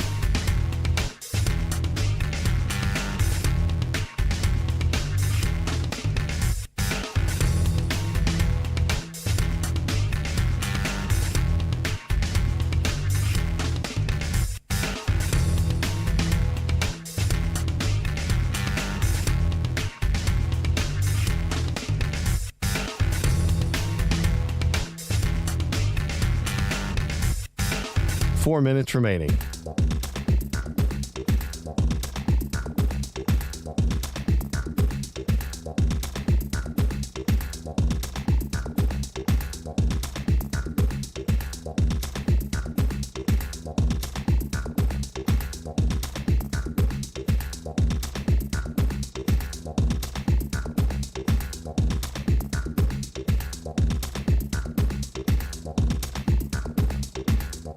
Three minutes, 30 seconds remaining.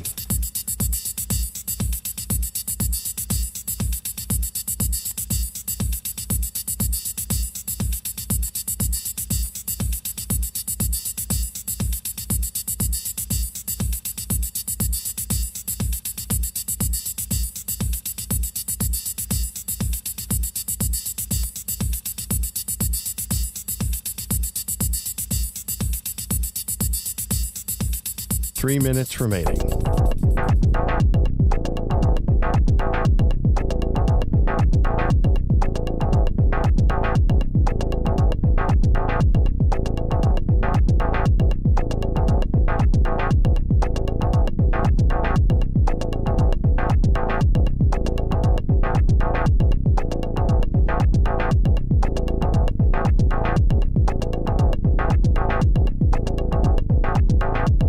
Two minutes, 30 seconds remaining.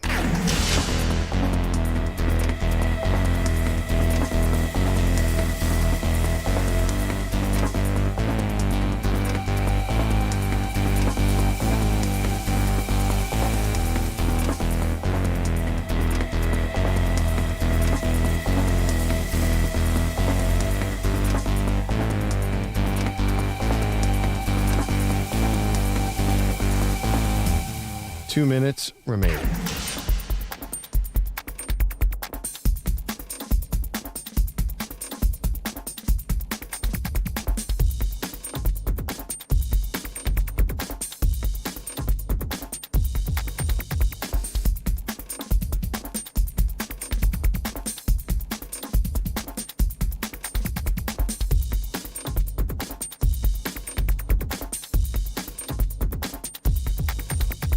1 minute, 30 seconds remaining.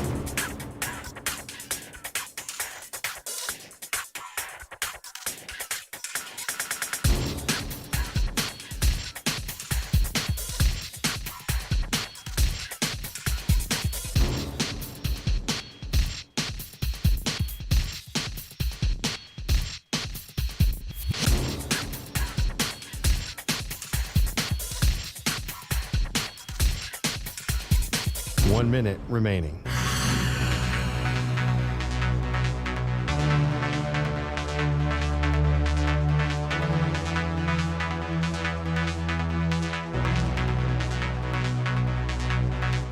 Forty-five seconds remaining.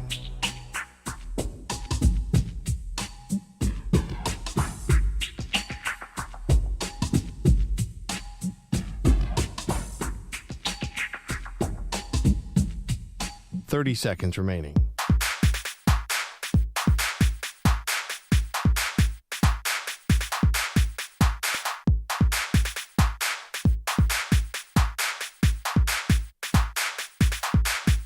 Fifteen seconds.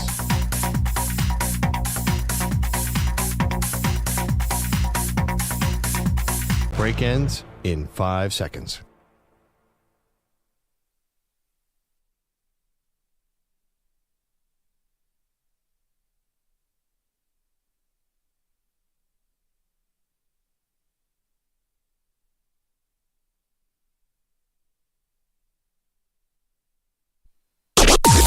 Maggie and Perloff on the Infinity Sports Network. A 1-2 offering from Schmidt. Freddie swings and belts the ball right field, hooking toward the corner. Hello, short porch, and hello, Freddie Freeman. For a third straight game in this World Series, 5 straight World Series games overall, Freddie Freeman goes deep. Thank you to Dodgers Radio, a new level for Freddie Freeman. He's become the story of this World Series. Welcome to the show, Maggie Gray, Andrew Perloff, along with Shohei Ohtani's injury and along with Aaron Judge's futility. And I think that's basically been the 3 storylines so far. Dodgers are up 3-0, and it's either going to be a sweep or it's going to be something close. Yeah, I'd be curious to talk to baseball insiders. Just how do you get somebody out of a slump? The only slump busters I know are from the movie Bull Durham and Jason Giambi. Do you have to do something? Thong? I don't know if that's going to work. I honestly think the 2004 Red Sox taking a shot before they went out on the field, like how can you get this guy to relax and just be himself? Because he's pressing so much. If I'm the manager and if I'm his teammates, I'm trying every possible thing because whatever they're doing now is not working. Well, I mean, I don't know at this point. The more people tell you, you already have all this swirling around in your head, right? Yeah. You're the league MVP in the American League, presumptively, for Aaron Judge. And all of a sudden now you look like a shell of yourself. So I don't know if he needs more Perloff or just less, fewer voices in his ear, fewer. I don't know. You'd have to know the player to know what actually works here, but they've got no time. They've run out of time. You can't it killed any shot at the Yankees winning. Well, you can't just leave him alone. Like, you have to intervene here. I know what you're saying, like more voices might not help, but it's worth a risk. Well, I feel like if you leave him alone, he's just going to go 0 for 4 tonight and the season's going to be over. But so who is this? Who's intervening? Like Aaron Boone? I don't know. I'm not in the locker room. Maybe a teammate, maybe a friend, like somebody. If you had a friend who is going 1 for whatever in the World Series, would you call them and say like, hey, buddy? No, not even close. Why? First of all, by the way, Anthony Rizzo did call a meeting before yesterday's game. Yeah. It didn't work. So, and Anthony Rizzo, I think, is Judge's closest friend on the team. Okay, so Rizzo's the guy. Yeah, you got to try something, though. You can't just... Would you call somebody who's 0 for 15? Or 1 for 15, whatever he is? I mean, no, I probably wouldn't, but I do think like you have to intervene because you can't just let it go. Somebody has to say something to Judge. There's got to be some trick here. It's got to be something to do. You can't just let the season end and be like, man, yeah, once again, Aaron Judge isn't good in the postseason. There's got to be a coach who can give him some pointer, try something different. He's got to try something, Maggie, right? I mean, he's not He's not himself at all. He's about to be the 2-time MVP. What are they going to tell him? He's been playing baseball his whole life. This is a major league. Are they going to sacrifice a chicken? You're going to, Joe Boo? There's nothing. There's no magic pill here. Women's underwear is a given. You're definitely wearing women's underwear out there. That's the Giambi. Yes. Yeah, and that was also Bull Durham. And Bull Durham. But is there, I've heard of other slump busters, but that's not appropriate for morning radio. Is Aaron Judge married? Do we know? Yes. Okay, so that kind of slump buster is out. That's the one I was referring to. What about alcohol? I don't know if he drinks. You mean start or stop? Even better. Just dude needs a shot of Hennessy like Marshawn Lynch. Give him a Xanax. Give him something. He's got to relax. Against the rules. I don't know. None of this stuff is actually going to work, dude. He's just it's beta. over. You know what a beta blocker is? You guys ever heard of beta blockers? Is that like a Xanax? It's a very intense thing. It basically cuts off the blood coming to your heart or something, and you are completely relaxed. It's for high-level performers. If, say, you have a big speech in front of the UN, you'll take a beta blocker, and all the fear you have in your body will go away. It's pretty popular right now. That sounds safe. That can't be healthy. No, it reduces the activity to the heart. Yeah, it's actually used for cardiac patients, but it's now become it's a super emergency Xanax on steroids. Like it'll just get all your fear out of your body. Oh, this is what it does. Okay, so it's a type of drug that blocks the action of substances such as adrenaline and relaxes the blood vessels, dilates them, so widens them, allows blood to flow more easily and lowers blood pressure and the heart rate to calm you down. Yeah, so you have no fear when you're on a beta blocker. He needs a beta blocker. I'm sure other athletes have taken him in this situation. Are they banned substances? Is that a performance enhancer? I think you might need a prescription. But I don't think. Actually, I don't know. They're in the news a lot these days. The Times had a big article on them the other day because people are starting to use them a lot. They're very, very effective, but they might be dangerous. There's no long-term studies. Well, might be. I don't. Is that a risk? I guess They you'd be might willing not to try be. anything. I don't know. They're actually. What if he took one yesterday and we still got 0 for 4? I don't know. Thought about that? I don't think he took a beta blocker. I think he still looks really nervous. He just you can see it. Well, he's swinging. He looks God very knows what. serious. It's he the always Yankees. looks serious. They always look serious. I don't know. He just looks tight. I'll give you that. He looks lost. Tight, not tight.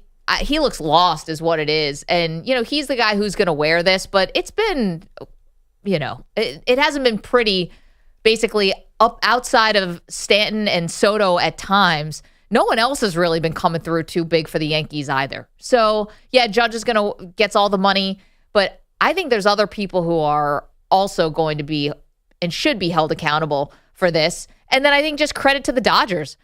You're right, Perloff, this is not the best Dodger team. Now, we could talk about the lineup and having Ohtani and Mookie Betts and Freddie Freeman. I mean, it's pretty dang good. But there's been a lot of really good Dodger lineups, and this is clearly not the best Dodger pitching staff that we've seen. Wow, it's a pitching staff. We did not expect it to hold up like this. No, they have basically an all-star team based on the bench. So the fact that they're getting it done, and to be honest, the Dodgers really needed this. 2020 is not thought of as an actual title. I don't even think people in LA think of it as an actual title. It just wasn't. And it's not because you didn't get a parade and stuff like that. It's because it was 60 games. That's not a baseball season. And every diehard and casual baseball fan knows that. So this is big. You know what I think is also affecting Judge, and it's a little outside the box, but I feel like he has not been the same player in the postseason since that trash can situation. Astros? He got robbed of a And this MVP? guy talks about it as much as anybody else besides Brian Cashman. He will never escape an opportunity to talk about, well, them guys were cheaters. The Astros, and I think in his head, he goes in these games and he knows there are no excuses now. It's he's not banging trash cans. There isn't a buzzer happening. None of this stuff is happening. And in his head, I think he feels like he's already a World Series champion. He was robbed. And I think there's a mental block when he plays in these big series. When he gets to the ALCS, when he gets to the World Series here, he's not the same guy. In that ALCS, he had 3 home runs. I mean, he had 250, but he had 7 RBIs. He was good. Yeah. And then it fell off. Yeah, then besides some of these other shit, when they're playing against kind of scrub teams, when he plays against good teams or the Astros again, he's terrible. And but that was 7 years ago. I know, but he's been terrible. He's a 196 postseason hitter, bro. He's been bad for 7 years. And the fact that he keeps bringing that up, it just makes me wonder if that is somehow still a mental block in his head. EJ, you said there was an interesting convo going on in the chat. YouTube.com/Infinity Sportsnet, Twitch.tv/Infinity Sports Network, and on X at Maggie Gray. What's going on with the Dodgers? So I asked a question in the chat, and I think some people are curious as well a little bit. We talked about Kirk Gibson in the home run because Perloff's essentially saying that you can't call the Freeman home run the Gibson home run because Freeman's not as hurt as Kirk Gibson.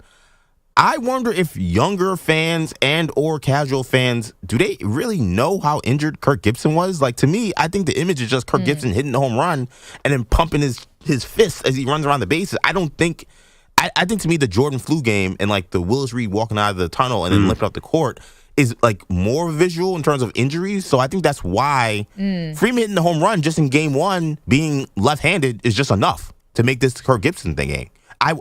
Do you think fans even remember that or know that? I think so. I mean, I would like to think so because in the highlight, even if you didn't know how hurt he was, he's literally limping around the bases. It's part of the highlight. It's just like Willis Reed. Willis Reed's limping out of the tunnel. Here comes Willis, the Marv Albert call. And the same thing, the Jordan flu game, it's just him collapsing into Pippen's arms kind of in the end of the game is sort of the lasting image. So it's right there. I think you see it, right? I feel like Gibson and Willis Reed are tied because they're both kind of a long time ago now. I see what you're saying. Him walking up to the bat was painful. That's the moment to me where he looks injured. And when he was walking up to the plate. Yeah, he's limping around the bases, but it's always a trot. Like, when we ask why is Freddie Freeman being compared when he doesn't seem like he's as hurt, I wonder if that's part of the reason. It's because, like, the part of Gibson being hurt is not quite as relevant to a lot of folks who are just say, I know Gibson hit a home run in game one just like Freeman. It's the same. Well, and Willis Reed's, it might be a little bigger because it was game 7. But I don't remember actually Willis. I just remember the jump shot. I don't really remember him limping. I know he was limping very badly. It was actually the Walt Frazier game, but they call it the Willis Reed game. Yeah, but the highlight was the jump shot, and you don't see him limp on that 2 jump shots that he hit. So we had a caller, just to bring it back to the present day, who's talking about Ohtani now. And Ohtani obviously has a semi-dislocated shoulder. He's wearing something on it at all times. He doesn't look comfortable at the plate at all. So I think it was William, right, in California called and said, well, Ohtani could have his Gibson moment. If he gets a hold of one, it's like, wait a minute, you already had a Gibson moment. I know you might not think, Perloff, that they're linked, but they are. We even got the live call from Joe Davis that says, Gibby, meet Freddie, game 1 of the World Series. That part of this is over. If Ohtani hits a home run somehow on this bad shoulder, it's just Ohtani's moment. It doesn't get compared to Gibson. That moment's gone. No, see, I disagree because Freeman has killed his Gibby moment by being too good the rest of the series. So now because he's going to win the MVP of the series, most likely. So that becomes a narrative. Whereas, to me, and I think we disagree on the extent of Ohtani, I'm like, this guy's not even hitting the ball out of the infield, let alone a home run. His swings that's some of the worst MLB swings I've ever seen in my life. That was just terrible to watch last night. And he was in so much pain after every cut. I don't understand why he's out there. I really feel like we're not talking about this enough. I'm watching the Gibson at bat, by the way. And he is swinging and just grimacing. He should not. I can't believe that was a terrible idea to put him out there against Dennis. Dennis Eckersley is the best reliever in the last 50 years. How do you expect Gibby to get up there and hit a home run? No, I think if Ohtani hits a home run, then I will eat my words. That guy he can't even pop up.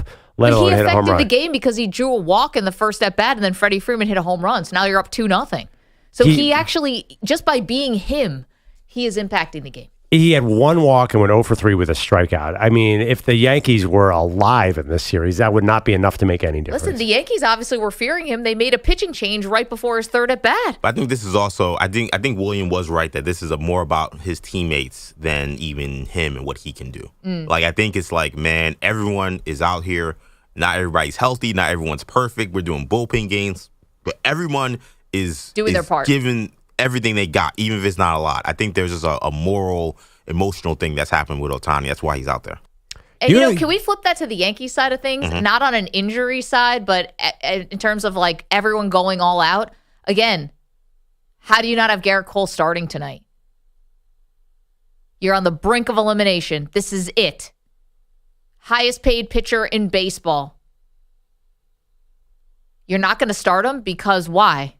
Because he can't pitch on short rest? Because you're worried about having him for game 5? There is no game 5 if you don't win tonight.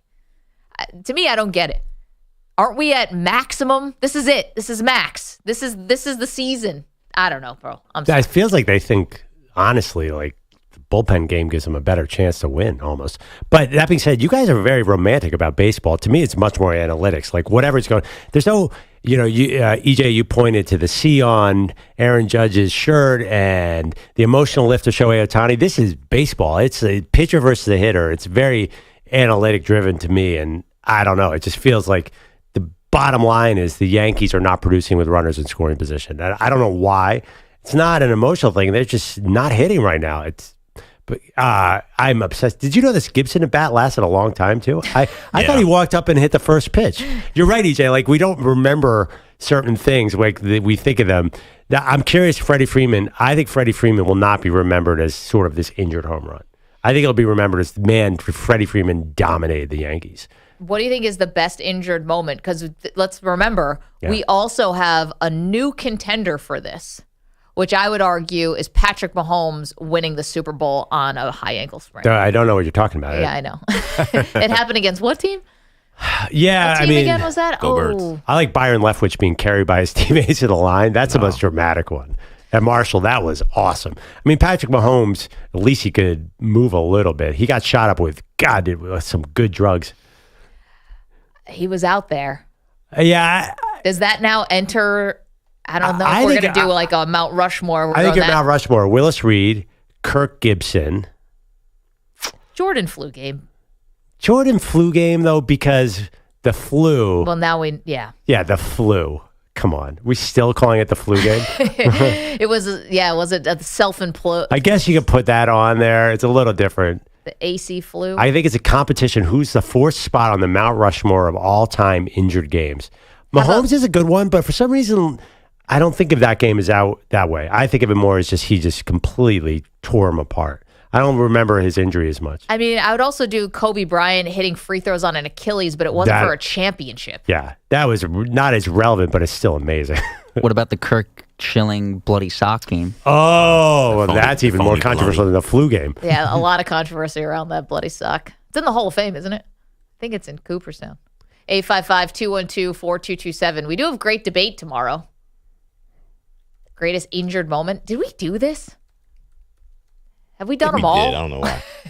855-212-4227. Lots more to do today, including the answer to this question. Are the Yankees blowing the World Series or are the Dodgers winning the World Series? We also had a Steeler win from last night. We'll get to that next. All right, sports fans, listen up. 1 in 8 men will be diagnosed with prostate cancer, and bladder leaks can be a side effect. That's why Depend is teaming up with the Prostate Cancer Foundation to encourage screening. Because health is a long game, and it's yours to win. Here's the cool part. Through November, Depend is contributing up to $300,000 to prostate cancer research by donating 40 cents for every purchase of shields, guards, and Real Fit products. Void in Mississippi. Learn more at depend.com. You're in a 4.5-minute break.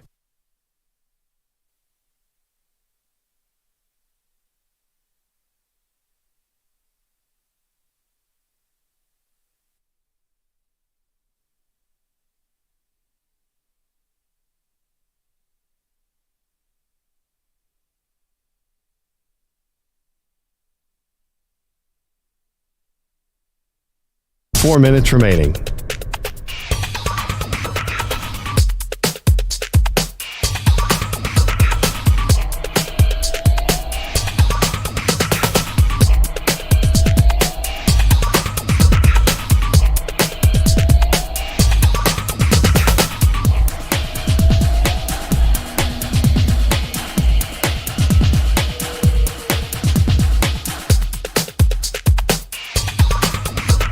Three minutes, 30 seconds remaining.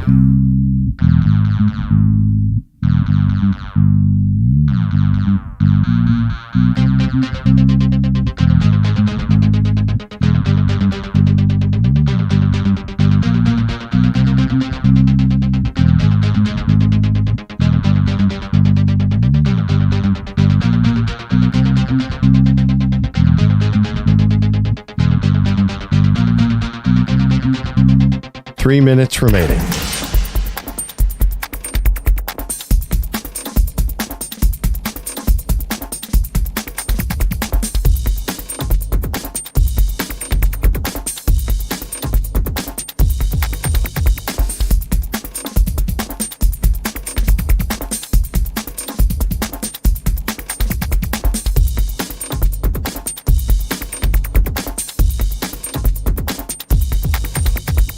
2 minutes, 30 seconds remaining.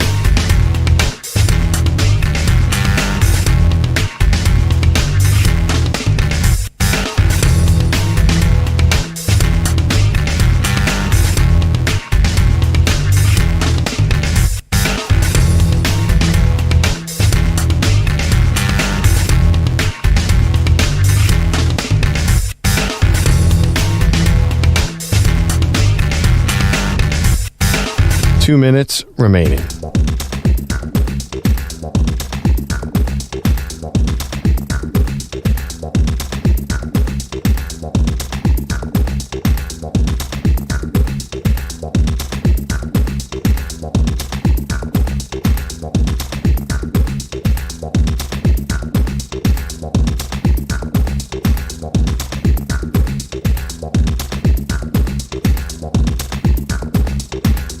One minute, 30 seconds remaining.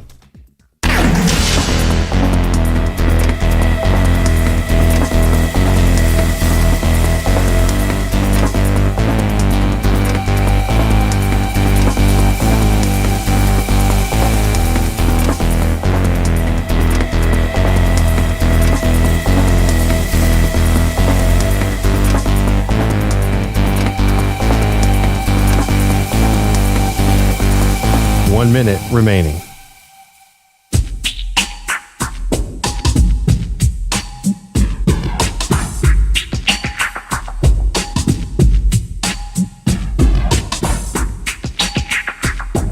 $45 seconds remaining.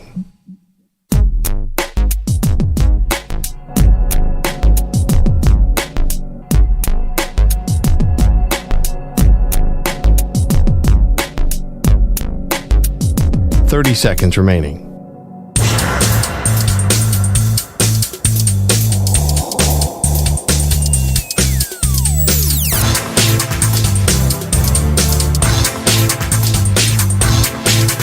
$15 seconds.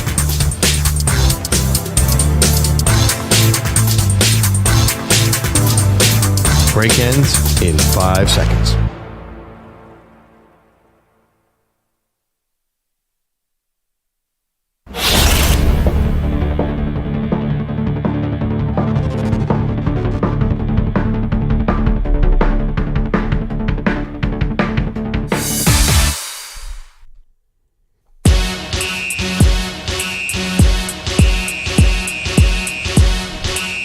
We're back, Maggie and Perloff show. So we started an assignment last segment, the Mount Rushmore of players doing dramatic things while injured. Off of the Kirk Gibson home run. So we have the Gibby home run. We have Willis Reed coming out against the Lakers to lead the Knicks to the title. And what year was that? 73? 70. Yeah, the Michael Jordan flu game. So I pulled up a list. Wait, we should mention why we're talking about the Kirk Gibson home run. Well, people, I think, Freddie Freeman hit the Grand Slam in Game 1, but then we had a caller who said Shohei Ohtani being hurt right now with his shoulder. If he hit a home run, that would be the Kirk Gibson moment. But you can't have two Kirk Gibson moments in the same series. It doesn't work like that. So the highest, I looked up a list on CBS of the most impressive injury games. Michael Jordan's flu game is number 6. Did this list come out before The Last Dance, where we learned more about the flu game? That's we learned it was. He thinks it was a poison pizza. Right, that's true. Okay, it doesn't make it any less phenomenal. It just is not the flu. It's God knows what. Blech. Gibby is number 4 on this list, so that means there are 3 better ones, and the other side of the glass has not seen this list. Maggie and I read it to Maggie, and we were both like, "Oh yeah, I forgot about that one. Any idea most impressive injured performances in a big moment? So Jack Youngblood, broken leg. That's number 2. Actually, yeah, that's number 2. Can we give him a hint? We actually mentioned one of them. Well, one of them. Oh, you did Leftwich? No, Leftwich is 10 on this list. Okay. One of them is a woman.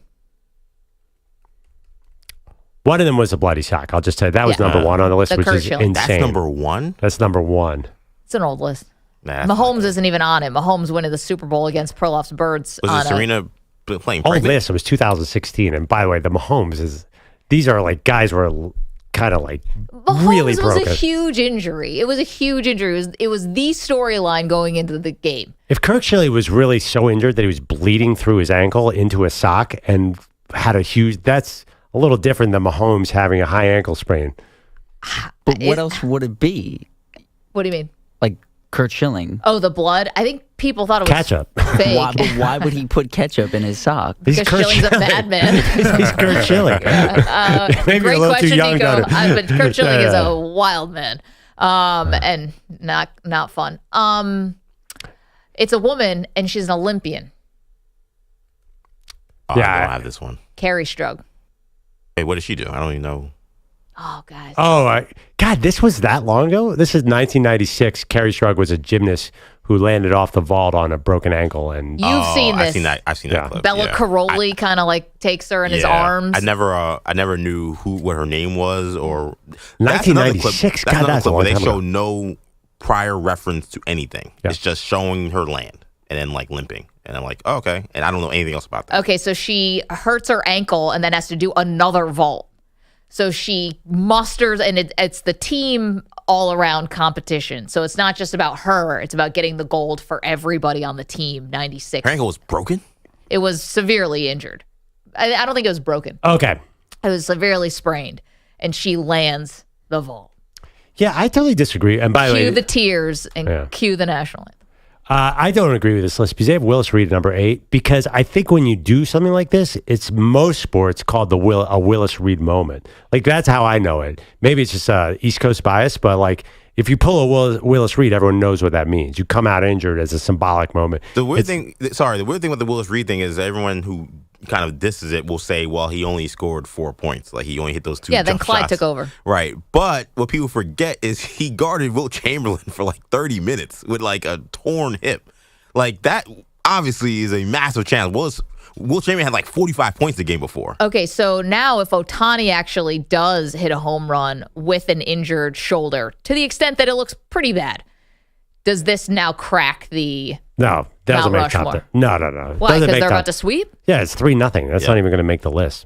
Yeah, I agree. I think it's like, well, you're already up, so. Yeah.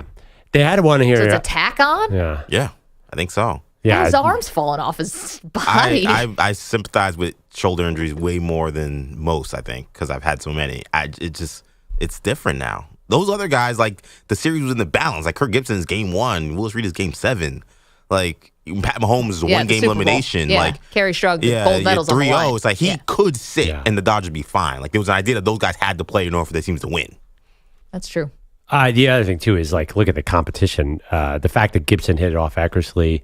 And we forgot Tiger Woods beating Rocco Mediate in the U.S. Open. Great one. That's just golf. I mean, come on. I know this is come Perloff's on. going to make Come enemies on, of all the you golf could beat people. I was at the course the other day. I saw an 84-year-old shooting par. I think he can play on half a leg. Byron Leftwich, Clearly number 10. he can, by the way, because he hasn't made a cut in how many years? Dude won the Masters in 2019. Emmitt Smith with a dislocated shoulder. That game is big in NFL lore. But Byron Leftwich being carried to the line of scrimmage is the most dramatic one. If you ever seen video of that, like the guy couldn't even get to the line of scrimmage and went and hiked the ball. I don't know why they didn't just go to the backup. I mean, nowadays, if Anthony Richardson gets a little winded, he calls for the backup. Byron Leftwich had one leg and led them to a huge win over Akron. You know, that's a funny thing. We're doing the greatest moments while people are injured off of the baseball. Do we do the opposite? The Anthony Richardson moments? The times when people took themselves out, didn't rise to the occasion? Oh, like Scottie Pippen not going in the game because he's mad because Kukoc got the shot. That's a good one. I want to do that. Now that's an Anthony Richardson moment. Do we do the Bizarro? That the flip side of this, the most cowardly moments? Yeah, I think that's the winner. For tomorrow's great debate? Well, Scotty's hard to beat. Scotty is hard to beat. We'll find something. That is crazy. He still defends that, too. Perloff, you think Micah Parsons is holding out right now, secretly? I mean, the guy's holding out with injuries. Yeah, I mean, that's holding out because they don't have their contracts. I'm not going to say that officially that Micah Parsons is holding out, but come on, dude. You better show up. Because the reason is because you are so sure that the Cowboys, you're way more sure than me that the Cowboys are toast at 3-4. Yeah. I would love to see Micah Parsons come back on a tear, them improve to 9-8, sneak into the wild card, so you have to drive to Dallas.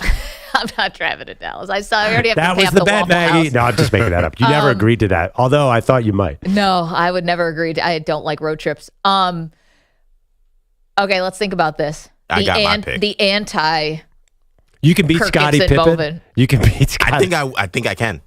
I think I can. I have a really good one. Hold that thought. Pat Boyle here with updates for us on this fine Tuesday. Hi, Pat. All right, guys. Yeah, another big blow from Freddie Freeman, all but guaranteeing he'll be the World Series MVP if the Dodgers win the World Series. A 1-2 offering from Schmidt. Freddie swings and belts the ball right field, hooking toward the corner. Hello, short porch, and hello, Freddie Freeman. For a third straight game in this World Series, 5 straight World Series games overall, Freddie Freeman goes deep. Steven Nelson, Dodgers Radio. That gave the Dodgers a lead they would not relinquish in the Bronx, beating the Yankees 4-2 to take a 3-0 lead in the Fall Classic. They're 1 win away from title number 8. Walker Buehler, 5 shutout frames, stifling Aaron Judge and Juan Soto specifically. Again, Judge, the presumed AL MVP, now 1 for 12 with 7 Ks in this series. Game 4 tonight, Luis Gil, Rookie of the Year finalist, goes for the Yanks as they try to avoid this sweep. Bullpen game for the Dodgers. Monday Night Football, Calvin Austin with the insurance that the Steelers ultimately needed. Giants bringing pressure. Wilson lofting. Wilson has a man out there. Wilson has the touchdown. It's a second touchdown for Calvin Austin. Rob King, Steelers Radio. That was Austin's second touchdown of the game. This after he ran a punt back 73 yards for a score. Steelers defense then closed it out, forcing 2 turnovers on the final 2 drives. They beat the Giants 26-18. One of those a strip sack from T.J. Watt, and the other an interception from the undrafted rookie free agent Beanie Bishop. Russell Wilson, 278 passing yards and a touchdown in the win. Steelers are 6-2. Giants are 2-6. NBA, 50 piece for Paolo Banchero to go with 13 rebounds and 9 assists. He's 21 years old. Oof. And I get it. NBA stats are inflated in this era, but he's absurd. A near 50-point triple-double. Magic beat the Pacers. Magic beat the Pacers 119-115. Did they beat the Heats? He's got me flummoxed. Yeah, the Jazzes. And the Sun. Is it time now for Paolo? Is he taking over? I mean, he's been killing it. Is it his time now? Is it the Magic's time? I mean, dude, he's 20. Listen, he doesn't talk like a 21-year-old either. They call him the franchise in Orlando. Here he was after the game. Also, with Franz being out, I had to be extra aggressive coming in. And so, but yeah, I think the game is slowing down. I'm just learning more and more about myself as I keep going. I keep having to remind myself, I'm still very young, very early in my career. So, I'm still learning. That sounds like an MVP winner in the next 2 years. He's a killer. I mean, he's a great player. When was the last, I guess Dirk, the last 4-man to carry his team to a championship? Is he really a 4-man though? Yeah. I mean, he's not like Karl Malone 4-man. What do you mean? I feel like he is. I feel like he's more adept outside as well. I mean, Karl Malone could shoot too. I mean, they play a 5 next to him, like a more traditional center. Tim Duncan, by the way. Well, Dirk won, but I mean, those teams were more Tony Parker teams. I think that won the last one. I guess Kawhi Leonard won MVP that year. Wait, sorry. I know Maggie's like, stop talking about NBA MVP in October. But Giannis is a 4 too. Couldn't you argue that? I guess Giannis. Yeah, he'd be the last guy. I love how you would call him Giannis. Giannis. Are you just refusing to call him Giannis? No, I meant Giannis. I don't know. I just got tripped up on that. Trust me, you think Giannis is bad. Make me do his last name. No, Antetokounmpo. Speaking of which, shocker, the Celtics are 4-0. They beat up Giannis, and the Bucks 119-108. Jaylen Brown had 30. Peyton Pritchard, 28 off the bench in the win. Darius Garland poured in 34. The Cavs are also 4-0. They beat the Knicks 110-104. Joker had a 40-point double-double to lift the Nuggets past Toronto, 127-125 in OT. And Kevin Durant and Devin Booker combined for 63 points. Sun handed the... Now, what am I doing? I'm just calling them the Sun. The Suns. I can't get the singular names right here. The Aaron Judge Yips. Yeah, literally. Come October, I can't do updates. Wait, who'd they beat? I don't think you ever told us. The Suns handed LeBron and the Lakers their first loss. 109-105. By the way, I'm sure you guys talked about this yesterday. Did you see Dwayne Wade's statue? Yeah. So he looks like Lawrence Fishburne. Like, dead on. I thought it looked like someone who would have eaten Dwayne Wade in Scary Movie. I saw a report after the show that Dwayne Wade was heavily involved in the creation of it and consulted 4 times on the look. Well, so what's going on here? So I got a quote from him, and, because again, it was all over. That's all I saw yesterday and Monday morning on social media. I mean, it's alarmingly bad. It's so bad. And he said, quote, "If I wanted it to look like me, I'd just stand outside the arena and y'all can take photos. It don't need to look like me. It's the artistic version of a moment that happened that we're trying to cement." So he loves it. He hates it. I would say he hates that it, but he doesn't want to. He doesn't want to. No, mock it. he designed it. Honestly, read about it. Rachel Nichols was reporting like he was super heavily involved in the look. He wanted exactly like this. Okay, so here's the thing though. Even if that's an artistic view, it's not supposed to be a life, pound for pound or like moment for moment. It's not supposed to be realistic. It's supposed to be an artistic interpretation. Why would he want that? Right? It looks like a 6-year-old Santa. It looks like the beast from within. It's like, oh God. I don't know. He did want it. He went down there 4 times and looked at it and said, I wanted to be like this. Well, I think the problem is he thought it looked good, and now he's realizing people think it looks bad, so now he's defending it. But I don't understand how he could think it looks good, like knowing what the final product was going to look like, and not being like, can we redo this? I don't care if it takes a couple months. I'll chip in a couple $1,000. Okay, I think I know what happened here. Have you guys ever been around any like really arty people? It can go off the deep end sometimes. And I think that it's probably like they unveil it or something and people start clapping. Or I can just imagine Dwayne Wade, brilliant, amazing basketball player. Kind of bougie guy, though. I mean, always on the best dress list. He likes the finer things. He's the type of person who holds a wine glass just from the bottom. I mean, this dude, very GQ, something that Nico's never heard of before, GQ magazine, till today. But Dwayne Wade is the epitome of that. And so maybe you go so far off the deep end, like that thing at the Miami Marlins, that old sculpture that was in their ballpark. Which was garbage. But like arty people loved it. Because it's like this arty. Yeah. Artsy? Artsy fartsy people loved it. You guys just wouldn't understand. Like that's what they would say. The untrained eye wouldn't get it. Maybe I should be an artist and I can just draw slop that my 7-year-old with a box of crayons can do and call it art. This is what a lot of people say about art. You know what I think can fix these terrible, terrible statues we're getting? All statues should not be completed and unveiled until the mother, if they're alive, or an aunt has seen it. Because I guarantee if Mrs. Wade, Miss Jolinda Wade would have seen that statue, not my baby. No way she's letting that go. What about a wife? A wife can also Gabrielle weigh in. Union, right? Yeah. That's his wife. I don't know. I think a mom is different. I think a wife could maybe be a little artsy and be like, oh, I kind of get what they were doing. I think a mom, it's more personal. Yeah. It's more personal. I think all moms should be a part of all statues being made in the future, and we won't get this crap. I mean, as a mom, I second that. I'd love to be involved. My kid gets a statue one day. Not my baby. I don't understand one thing about the Ronaldo statue, the famously ill-formed Cristiano. Why is he cross-eyed in the statue? Like, is that an artistic thing too? I think they're just, whoever did it's not that good. No, I think about how I don't hard think it so, is. Pat. I think it's purely on purpose. They made him cross-eyed? Yeah, I don't think it was a mistake. But what would be arty about that?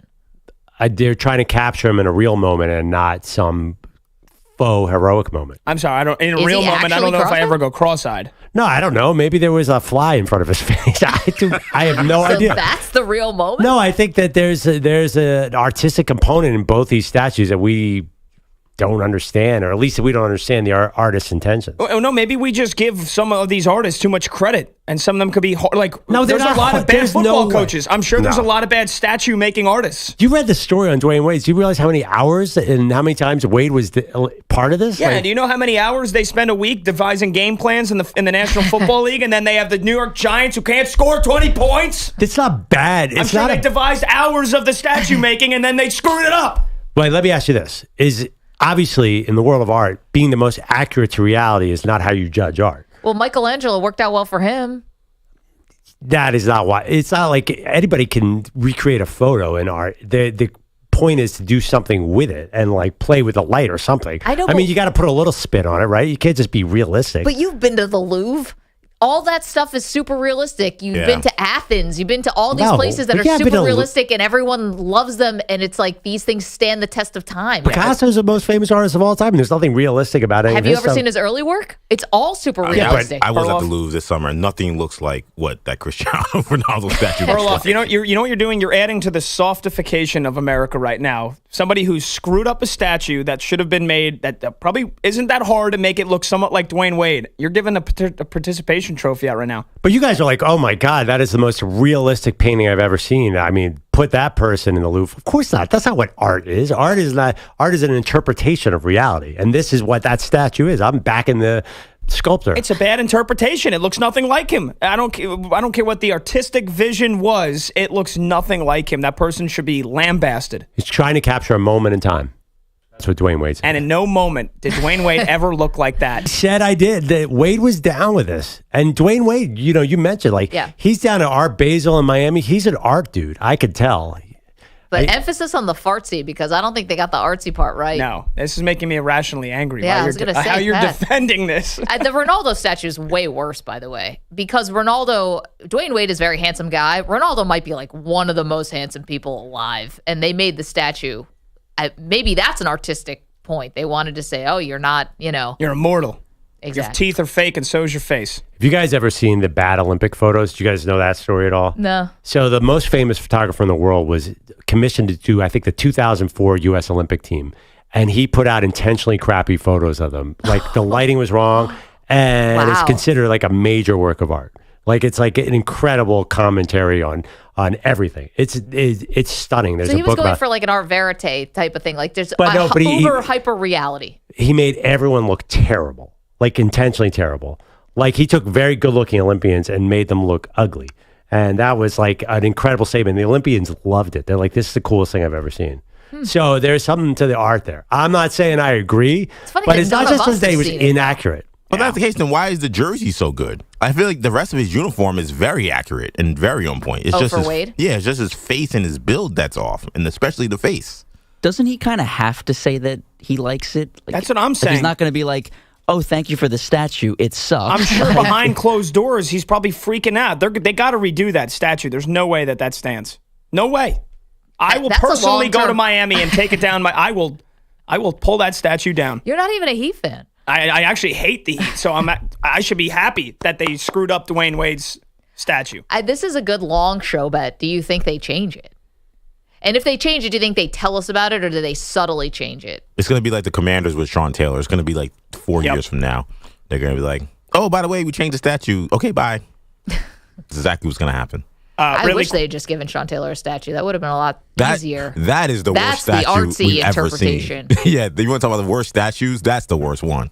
It's almost not even a statue. It's just his uniform. Yeah, it's just a uniform. Hanging. Yeah, like Batman in the Batcave. Yeah. I don't know what the hell they were doing there.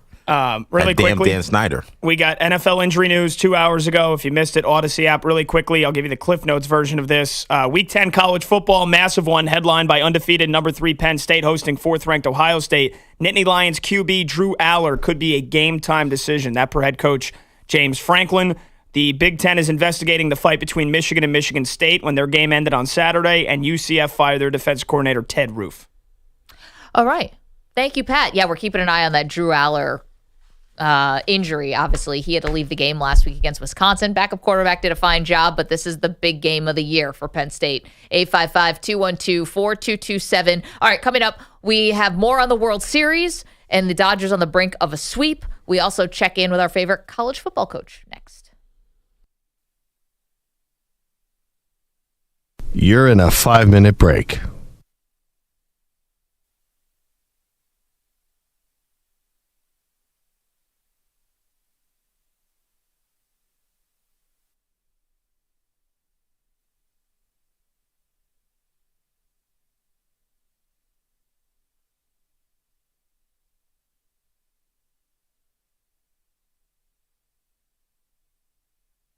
Four minutes, 30 seconds remaining.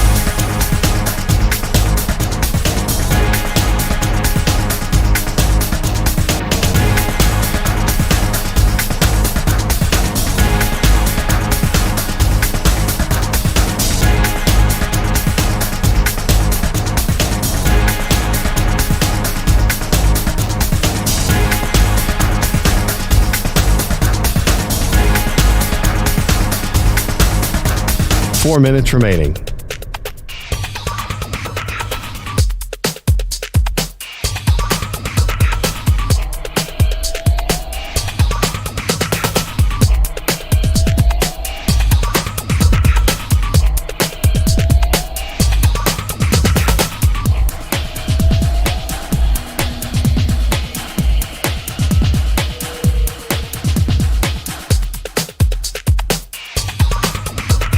Three minutes, 30 seconds remaining.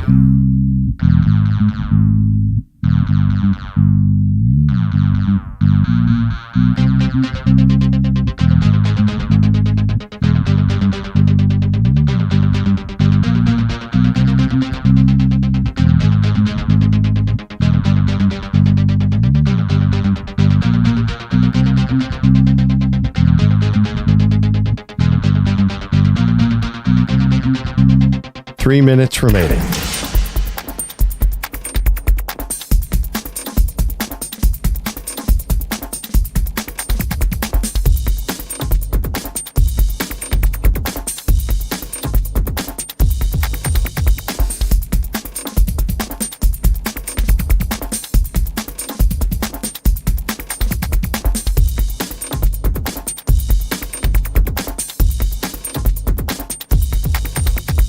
Two minutes, 30 seconds remaining.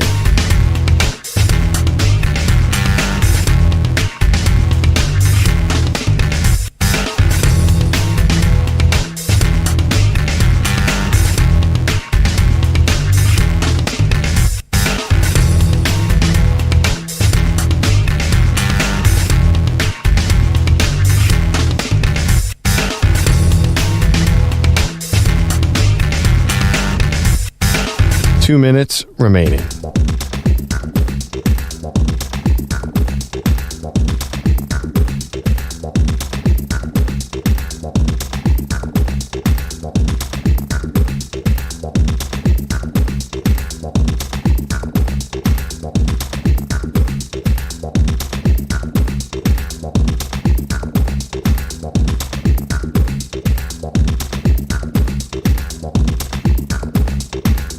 One minute, 30 seconds remaining.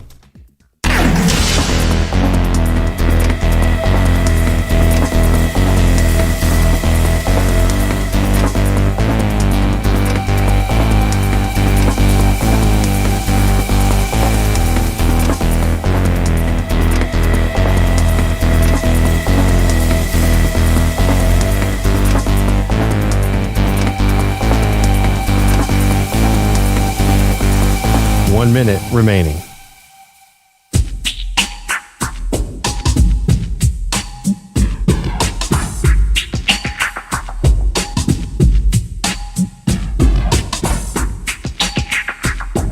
Forty-five seconds remaining.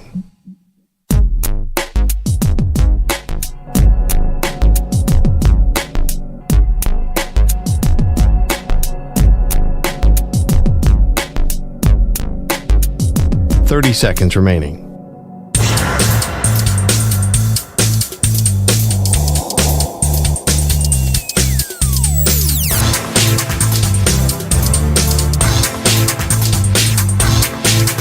Fifteen seconds.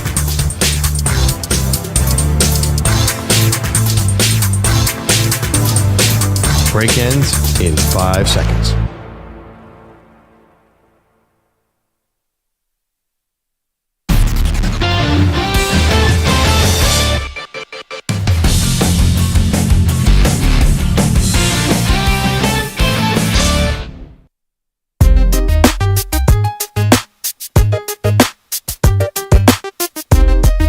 Player of the Week is sponsored by the Navy Federal Credit Union, who proudly serves the armed forces, DoD veterans, and their families. They're members of the mission. Learn more at NavyFederal.org. All right. Defensive player. We had a really big play last night in Game 3 of the World Series, Perloff. We're trying to guess who EJ picked as the defensive player. That was the Teoscar Hernandez throw home to get Giancarlo Stanton. Beautiful tag applied.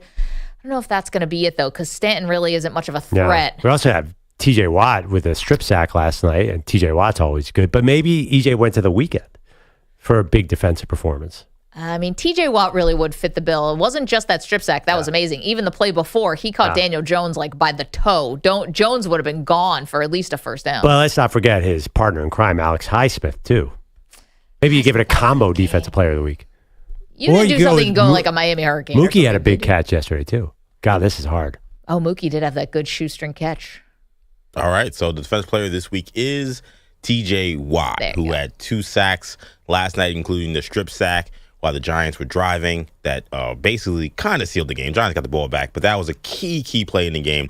Not only does he get the strip sack, he also recovers the ball. The guy's incredible. I somehow I still think, I don't want to say he's underrated, but I just don't know if we talk about him enough. He's so incredible. So TJ Watt, you are my defensive player of the week and the Navy Federal defensive player of the week. MVP odds at all? Do we know if they changed even slightly off of this? I don't know. I like my idea of him splitting it with a quarterback because it's going to be so hard for the voters not to do a QB. I almost feel like the only way you can get MVP player as a defensive player is if you break the sack record. Yeah, and unfortunately, he hasn't gotten the sacks this year. Yeah, he has 6.5 now. Which is weird because last year he had 1 million. Because I assume and then they started double team him, and then Highsmith came raring around the other way. The Steelers' schedule does get a little tougher. I thought Aiden Hutchinson was on. He might have broken the sack record this year too, because the Lions get so far ahead that everyone has to pass against them. You know who I think sneaky defensive player, and even like Dexter Lawrence is so good. Can we talk about that guy for a second? Like he's stuck on a bad team, but how did he become so good? The Giants' defensive tackle. He reminds me. Is he the new Aaron Donald? I guess Chris Jones is, but he looks like he might be the best defensive player in the game or close to it. Yeah, it's going to be hard. Is it harder? I mean, Aaron Donald, as a defensive lineman like that, again, you're right. He's on a bad team, but no, Sexy Dexy is all about it. He is. I saw really an article good. yesterday. See the Michael Jordan of defensive linemen. I was like, wait, what? I think the Brian Burns acquisition has helped a lot because now they can't double team him as much. Yeah, and Kayvon Thibodeau going out, but Ojulari has stepped up. So, and the Giants hung in there last night, but this is really about the Steelers. I think, on the surface, the Steelers made the right decision. And Russ is definitely makes the offense look a lot more dynamic, Perloff, because as you mentioned, the moon balls, what he's able to do, George Pickens, Van Jefferson, they actually have explosive plays. However, I'm not sold on the Steelers being a Super Bowl contender because they're beating teams that aren't very good. Yeah. And I think you give a better team 2 shots last night to go down the field and win the game. Even with TJ Watt playing like an MVP, I think a better team puts up way more of a fight there and possibly scores. So the Steelers are so hard to judge, too, because when they'll lose to a team that they shouldn't lose to, then they'll beat the Ravens. I mean, this is Mike Tomlin. Mike Tomlin, an 8-point win is a massive blowout for that dude, right? Right now at this point, like huge. He just likes to win. He plays conservatively. I just think the Steelers are way too reliant. Like they have one play offensively. Well, except for Najee Harris. They have one pass play. Russ, you take 3 steps back and throw it straight up into the air and hope that George Pickens or whoever comes back to the ball. Is there a way to defend this? There's got to be, right? A better corner, I guess. I don't know. And then you have to worry about the PI too. So it's interesting because Russ is definitely underthrowing those long balls. Yeah, he is. I mean, he's kind of given George Pickens, though, with a jump ball is fine. And even with an underthrown ball, he's coming back to it and grabbing it. Van Jefferson got one last night too. It's like 47 yards. Amazing. Yeah, it's a fun team to watch. It's good when the Steelers are good, by the way. Can we just state that last night, that atmosphere looked so much fun and TJ Watt's fun. So I hope the Steelers are legit. Be fun for them to be in the playoffs. Flip side of this, do you think Brian Daboll's on the hot seat? Because John Mara, the head coach of the Giants, came out and said, no, everyone's safe. But yes? It's funny. I don't even care. Like, where is his franchise going? It just feels they'll like move away from Daniel Jones and they'll get a new quarterback. The question is, if you're going to draft a new quarterback, you might as well keep the general manager and coach in place because don't have someone draft him and then get rid of that guy. Show a little continuity. Have they earned it? Well, also, too, will they get in the bottom 5 to get a quarterback? I mean, last year, I guess there were quarterbacks went 1 through 12 different spots. I'm not sure that definite quarterback's going to be there. Say they want Shedeur. Shedeur might not be. Say they pick 6. They're going to have their choice of Cam Warner, Shedeur Sanders. I don't know. That's why they took Neighbors this year, because I don't think they wanted Drake May. They wanted, obviously, Jaden Daniels. Well, they weren't getting those guys. And they clearly weren't getting Caleb Williams. Could the same thing happen again this year where they're just stuck? I don't think the quarterbacks are going to go that high this year. I know the draft process always helps the QBs, but I don't think we're looking at a class that's as robust as last year's class. Yeah, but then again, last year at this time, did we know Bo Nix and Michael Penix? Good point. Both who are average 23 years old, were going to be top 12 picks. I think it's hard to tell. You're right. The draft process pushes these guys up. I saw a ranking the other day, and Shedeur was the first. It was Matt Miller, ESPN, his draft ranking. Shedeur was the first quarterback. He was the 10th best prospect. But that doesn't mean he won't go number one, because quarterbacks are in need. I know I'm biased as a Giant fan, but like, if you take away the fact that they didn't have a kicker against Washington, and then last night multiple plays with the refs with the missed call on the roughing the kicker, and then the neighbors motion play that we talked about, like, think about how easily the Giants could be 4-4. Yeah, but do you still want Daniel Jones? No, but I'm saying, like, that's why Brian Daboll shouldn't be on the hot seat, because he's still coaching them enough to keep them in these games. Yeah. I kind of have the same impression. Brian Daboll does not seem like a bad coach to me. I don't think he is a bad coach, but people blame him for not having a backup kicker ready to go for that one game where they ended up losing. Troy Aikman did a nice job pointing out Daniel Jones, his timing is off. Like, he's just not making smart, real-time decisions. Which is funny. He's coming off an ACL and nobody cares. It's like, no, he can't run anymore. It's like, well, he's coming off a massive knee injury, but that guy sucks. Also, Brian Daboll might need to have like his own special ambulance on standby. Oh my that God! Dude is leaving a game in a body bag if he's not careful. I didn't even know who he was yelling at by the halfway through the game. He's just screaming after every play. Thank you, EJ Stewart. Thank you, Nico Scarlatos. Thank you to Pat Boyle and to Andrew Kaplan and to the Weedos and the Coffee Drinkers.